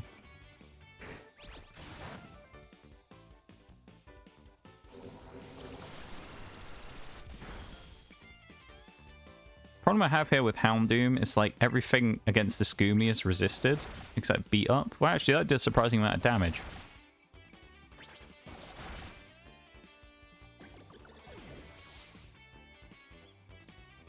That was surprisingly good. Houndoom, I've had like the biggest change of heart here on Houndoom, I feel like, today, because it started the day being absolute rubbish, and it's actually started going well now.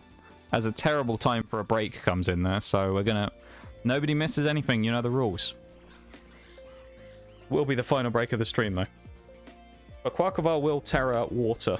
And whether or not it outspeeds Houndoom, I don't know. So we could go for Beat Up, or we could go for Thunderfang. I'm not really sure what I'm gonna go for.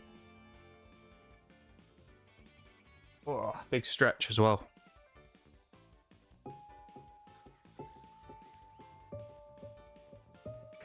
Stretch my shoulders because I'm actually going to get up in a minute anyway when I'm done with streaming a little bit. Get a snack.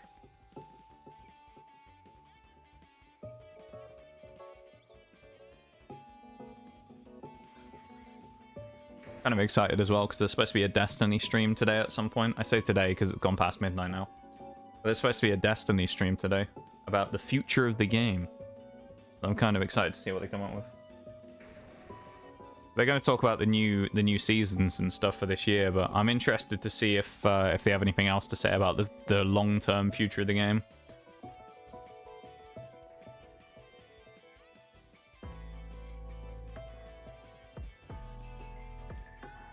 Yeah, schnickety snack.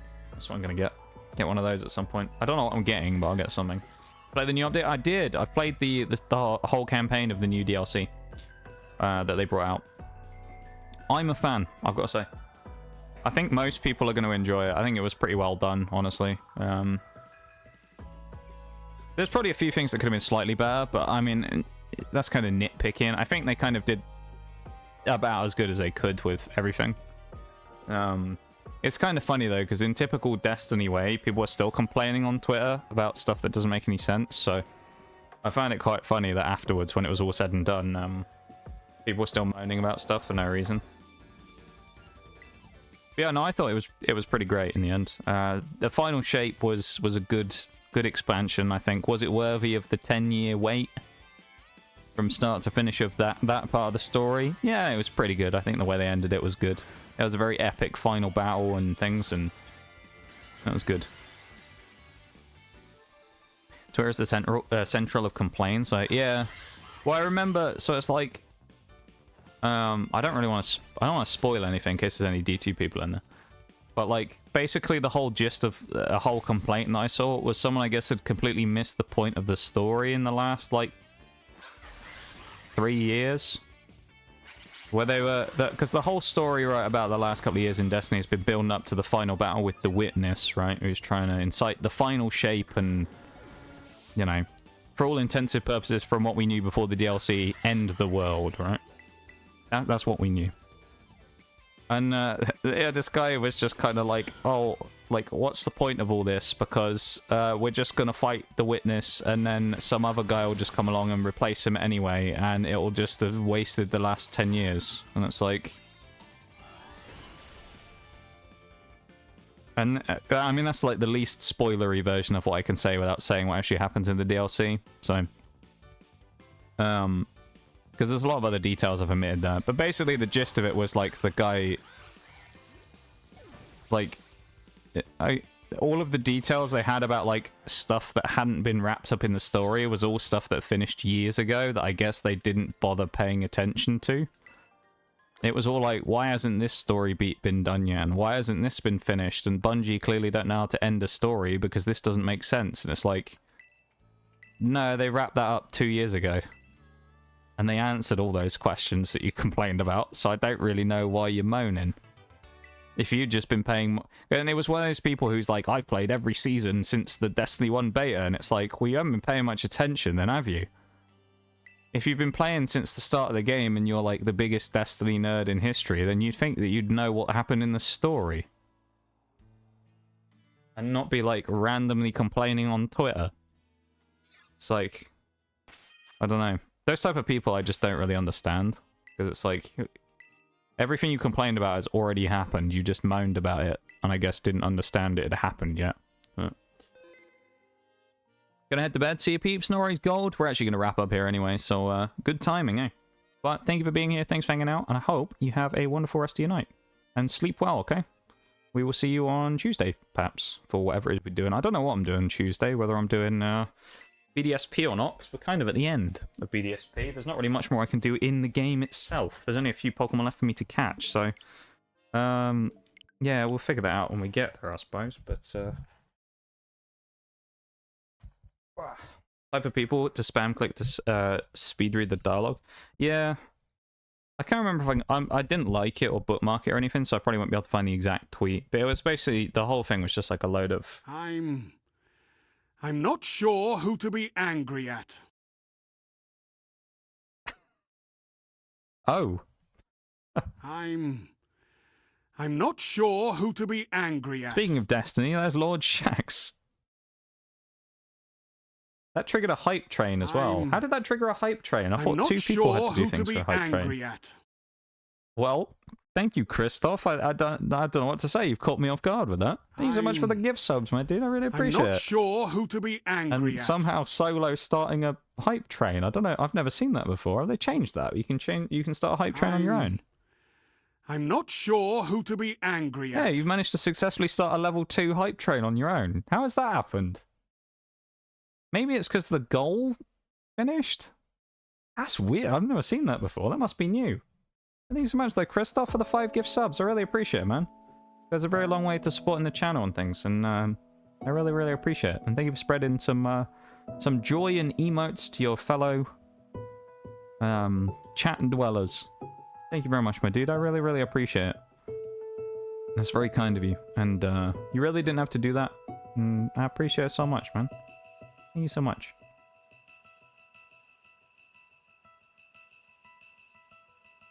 You guys are too nice to me, you know that? And thank you. Why are you thanking me? I haven't done anything.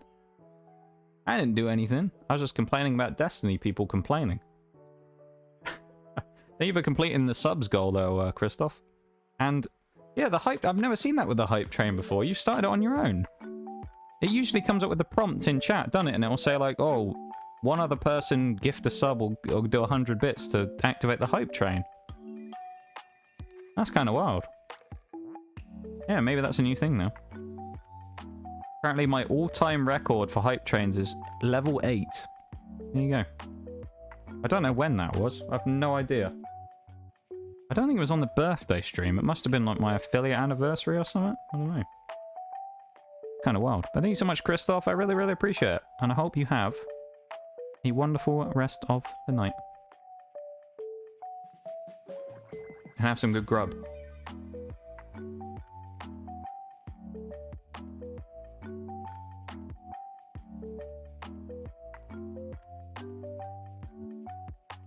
You guys are wild. Giving me a hype train and everything. Can't believe it. How can I leave now and you've sent me off on a hype train? You know? This was all part of your master plan, wasn't it?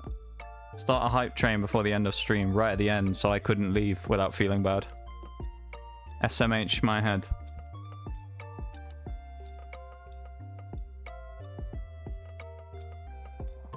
See what I can scrounge up as I didn't pull anything out. Hey, what do you mean? I'm confused. Well, I'm confused. Hi, Shags. What do you do, fellow kids? Hello, Steve Buscemi Shags. How's it going, my dude?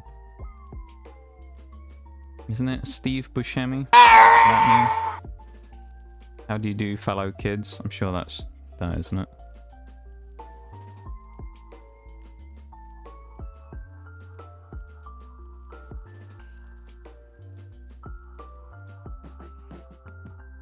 Even the Yoda there, Shags. Oh yeah, you're talking about what you're cooking. I was confused for a second as to what you were talking about scrounging up. Okay. So you're gonna have to try and make some out of nowhere, I see. Okay. You're gonna try and make some food out of nothing with no plan in mind necessarily. I believe in you, Christoph. There, you can do it. We believe. Hey yo, and Shaggy with a 50 streams. Holy, I couldn't see that for a second. A 50. Oh my god. Thank you so much, my dude, for the 50. I really appreciate it. It's very kind of you, man. You guys, what have we had today? 50. How many have we had in total? We had a 50. We had a 65. A 30. We've had some big hitters today. God damn. Thank you so much for that, everybody. Whole sentence was autocorrect balked.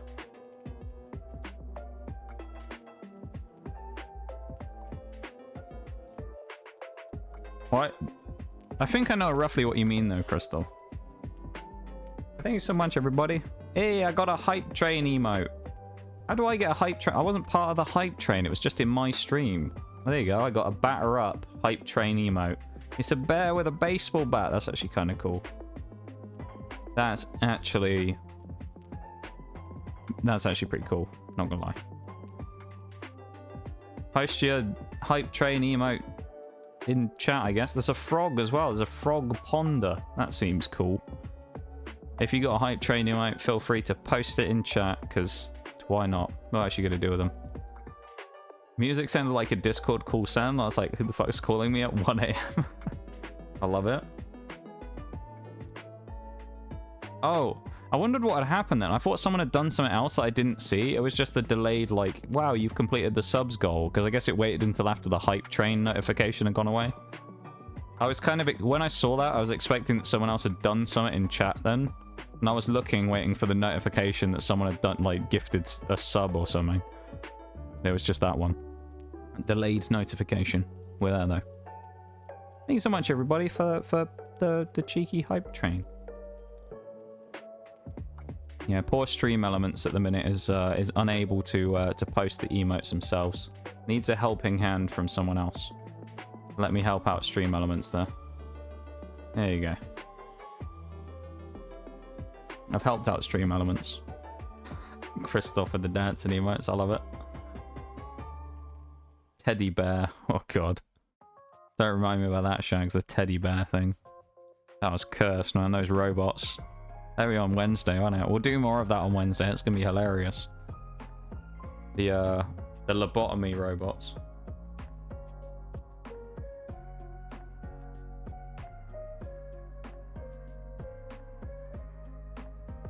Good old lobotomy robots.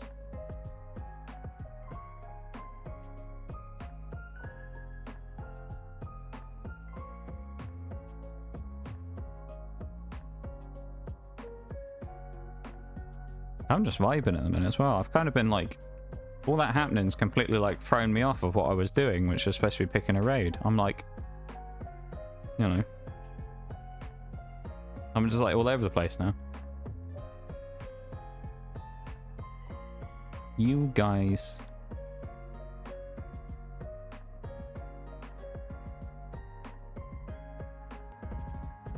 Okay.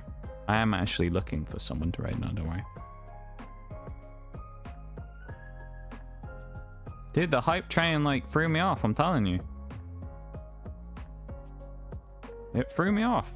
I wasn't ready. I was not ready.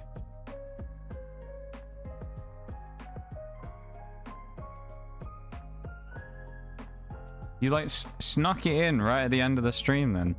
I was, like, fully roused, like, right, we're ready. I'm getting ready to pick my raid, and then out of nowhere, I just hear Lord Shack screaming at me. You know, about You know, not knowing who's done what. Not knowing who to be angry at. Doing what I can.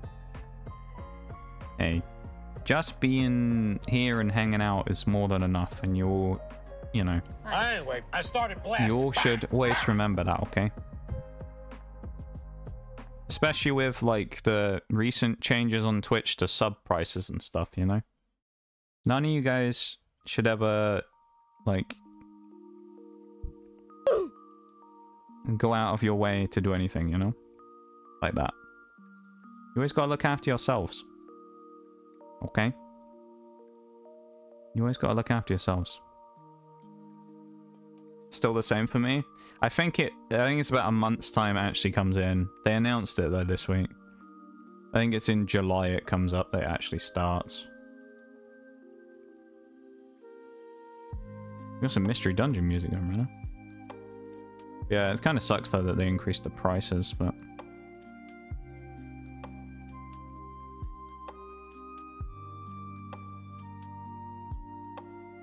not like you can really do though, is there, I guess? Yeah, you guys are already far too nice to me, let alone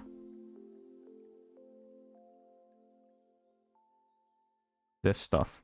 So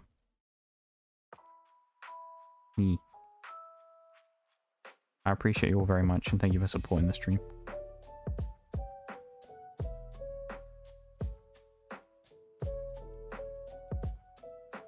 Already watched Netflix, got like 4 or 5 times. There's Spotify for me as well. Spotify constantly like keeps going up. Would be bad anyone today with warnings, or is a surprising mechanic? Yeah, I've seen a few things about that, Shags. Apparently it's a thing that happens if you do it to people on mobile and they don't get the notification, they can't get out of it. They get like stuck in the ban. So if you do it to if you do it to someone who doesn't get the notification to pop up, then they actually get banned. Or they get like stuck in the void because it doesn't officially ban them. So they're just kind of stuck in the abyss. So I don't know what you do. I guess you'd have to just talk to the streamer and like see if you could get them to help you out somehow. But I don't even know what you do. Yeah, I don't know what you'd do in that situation. You'd be absolutely stuck, so good to know not to get myself banned. It's specifically using the warnings thing. This is a thing for any mods as well. So if you use the new warnings feature, then just like maybe just avoid using it and just whisper people for a little while until they fix it. Because if you send it to the wrong person, it will effectively ban them from chat. When I say unofficially ban, it won't tell anyone that they're banned other than them. So they'll think they've been banned, but they can still do everything you could normally do if you weren't banned, minus chatting. So it happened to Nitty this week. So he couldn't talk, but he could see everything else. But no one officially banned Nitty. It was just that like Bevan sent him a meme warning for disrespecting the mods or something, and then it didn't pop up for Nitty, so he ended up getting like unofficially banned, and then he updated the app and it gave it to him, so I don't know. He got out of it in the end, which is the main thing, that he didn't get stuck in there forever. That's a good thing. Because that would have been pretty bad if he'd actually been stuck permanently. We wouldn't have been able to have old Nitty in chat if we did that, you know? It would have been very sad having, you know, big man Nitty in chat.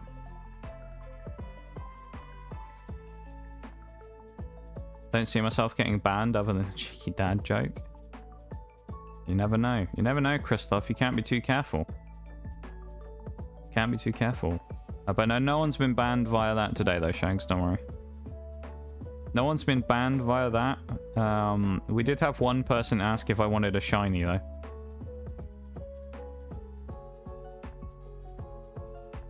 So we did have one of the bingo card filled out today.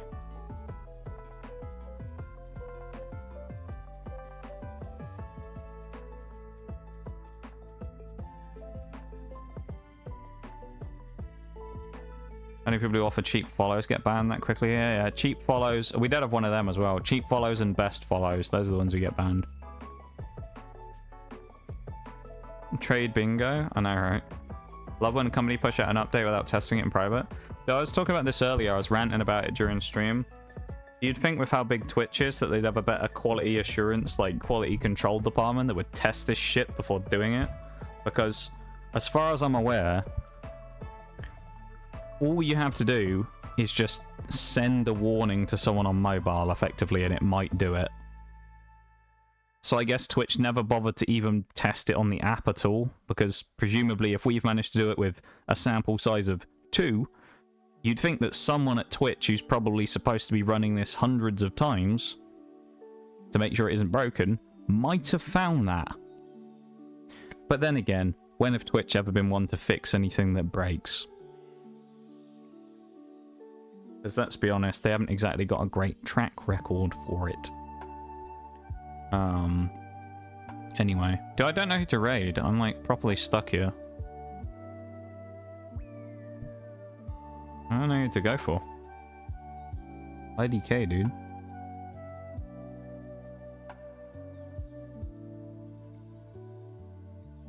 Everyone who I raid on Sundays is like either offline or I've raided them super recently, so. Have a great rest of the day, Christoph, and I hope you are very successful coming up with some grub to, you know, create some good grub. That's what we need. Make yourself some grub. Welcome back, Shaylay, as well. Hello. Hello, hello. Get that song. You lived. You did. Have a good night.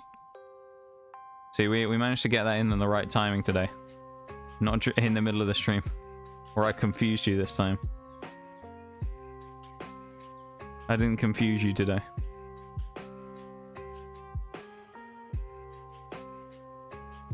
That's what we love to see.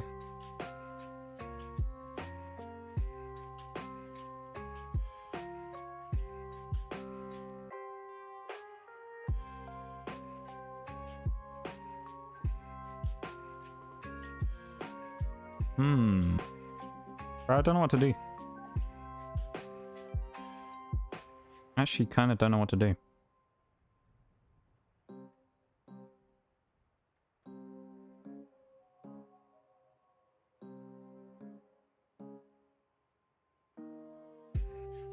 I don't know where I want to go. Like, do I want to go in Pokemon or not?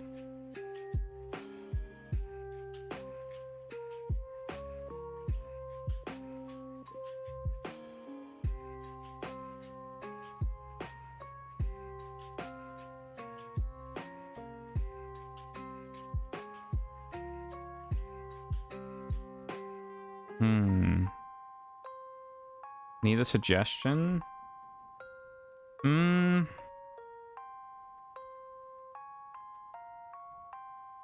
think I'm alright. I'm just kind of narrowing down.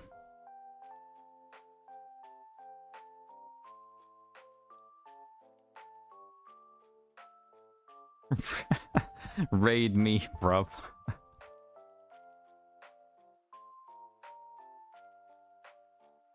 I'm raiding Shaggy Dog 83 tonight. None of you have heard of him before. He's a new guy on Twitch. Old Shaggy Dog 83. He's a new guy. New streamer. First stream ever. You imagine that though, like first stream ever and you get raided.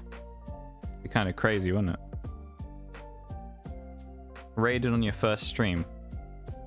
If you didn't know anything about Twitch beforehand, you'd be freaking out when someone raided you on your first stream. You'd be like, what is this?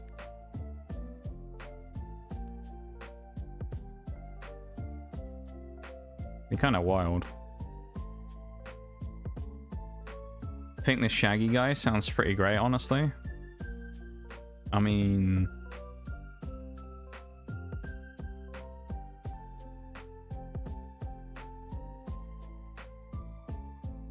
yeah, he sounds pretty cool. He sounds pretty cool.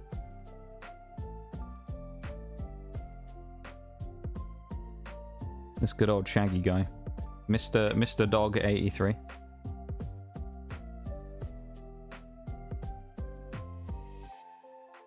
Unreliable source, you think there, Shags? Is that what it is?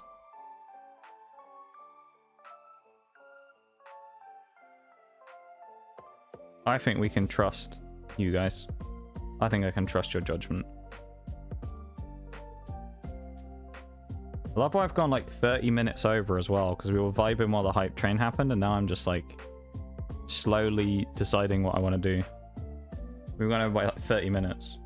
I'll have to start whipping out the snoozes on the break soon, otherwise we're gonna hit another ad break, which we don't want. That would be not good.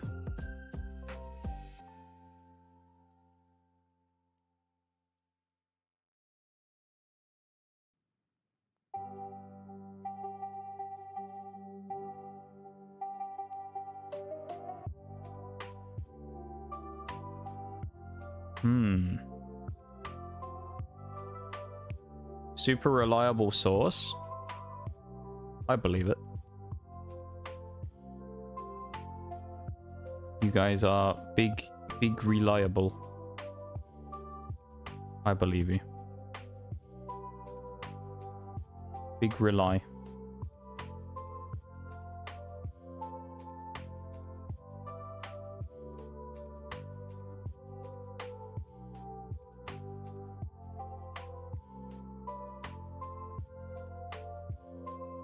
Alright.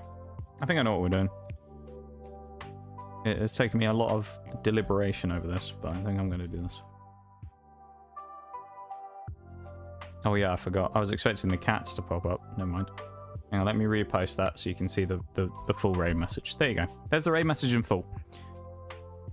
Without stream elements getting robbed of the ability to post emotes. I was saying about that earlier as well. That I think it would be cool if stream elements and bots like that were exempt from the subs rule, basically, where they could just post emotes regardless because they were bots. So it's kind of like, although it's a meme where we like, you know, we gift a sub to stream elements, like stream elements I feel like shouldn't, speaking of gifting a sub to stream elements for the meme, I feel like stream elements shouldn't need a sub to do the same things that subs do, you know? SMH my head. I should have known it would be you, shouldn't I? The great war for stream elements subscriptions gifting continues. Thank you for the gift sub to stream elements, Oreo. I appreciate it very much, even though I'm mad at you for doing it. Thank you for the gift sub to stream elements. I appreciate it, and I hope you enjoy the emotes, stream elements, and use them well, giving us very colourful commands for the foreseeable future.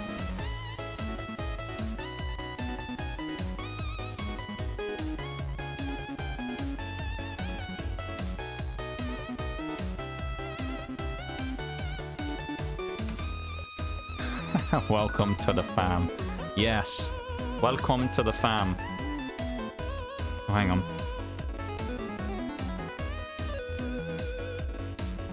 Okay, yeah. Alright. Are you ready? Everybody ready? Here we go. Command is in chat.